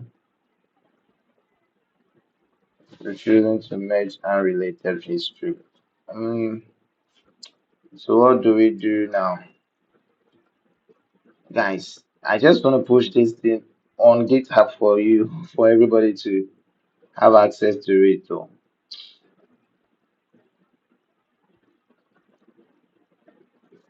Oh, so we can push. That what you are trying to tell me, that we can't push our updates.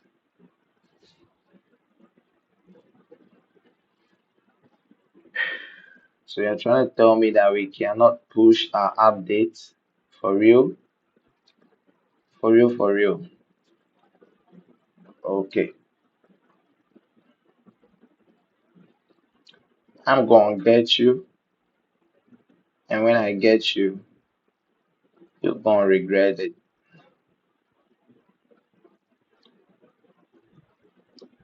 So let's throw all this away. Yeah, and let's remove.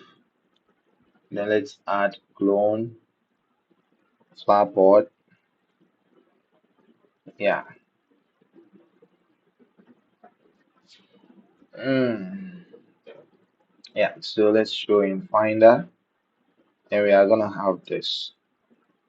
So now we are gonna use this leaf to replace this leaf, and we are gonna put this asset here. Alright, so now let's go back to Android Studio and let's open Flapbots, this window. Yeah,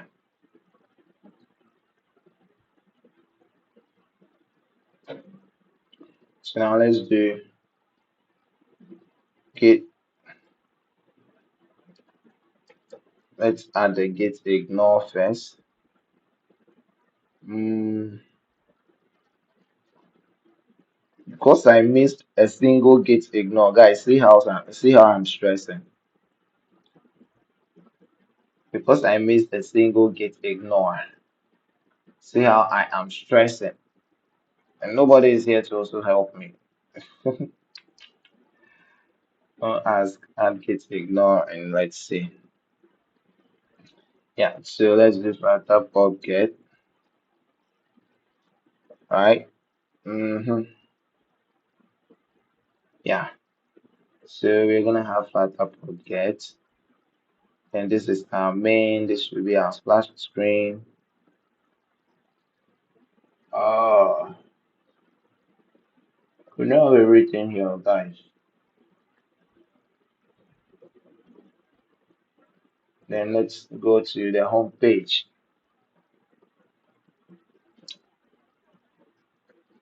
Then we have everything here.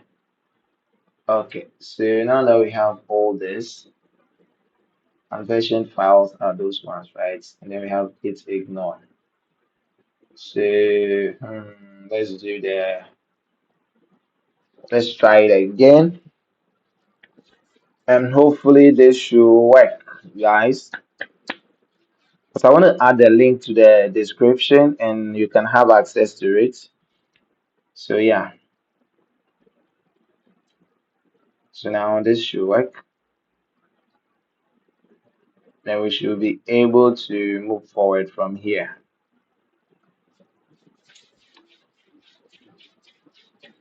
Oh, guys, it's 3. Very soon, it's left with some few minutes. TikTok will take the restriction off, and I'll be able to use TikTok Studio once more.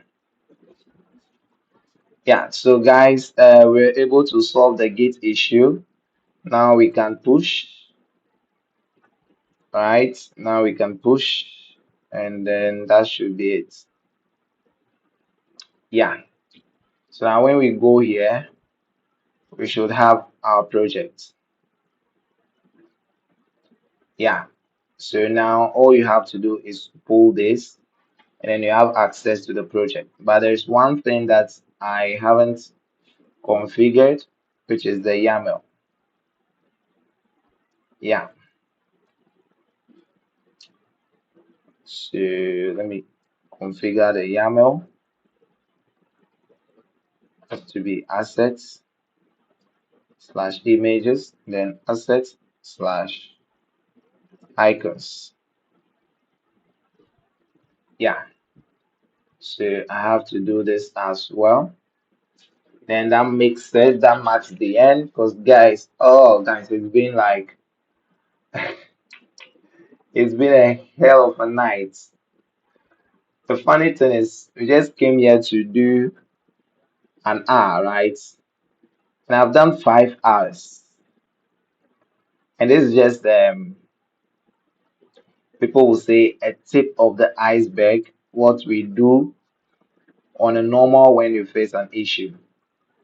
You can go on and spend the whole night and the next day solving one issue. That is how stressful software engineering is. So I hope you guys are ready for all this. I hope you guys are ready for this type of stress and all that when you wouldn't come and be like, hey, I can't do this anymore. Nah, you're not gonna give up. You're gonna work and enjoy. Yeah, so let's close all this tab and run our app and hopefully it should work. Yeah, guys, so yeah, we have this and this is available on the GitHub repo. It's available in the GitHub repo. So all I have to do is to pick this particular project, the Flowerpot project. I'll pick it and then I'll go to the video, our live, then I'll add it there for you guys to have access to. So currently I can jump into Google. I want you to see me do all this. Then I'll have this. Then I can go solve the rest of the work there. So guys, my YouTube people, thank you for sticking around. Thank you for joining and everything. Tonight we will start the development process. Tonight we will build our app for the first time and we will do all the necessary setup for the first time. So on YouTube, I am signing off now. Don't forget to subscribe and don't forget to join us as we develop today. Yeah, if you are part of the WhatsApp channel, then expect to receive a full outline of what we are going to be doing and what you should be preparing for. Yeah, so YouTube, good work.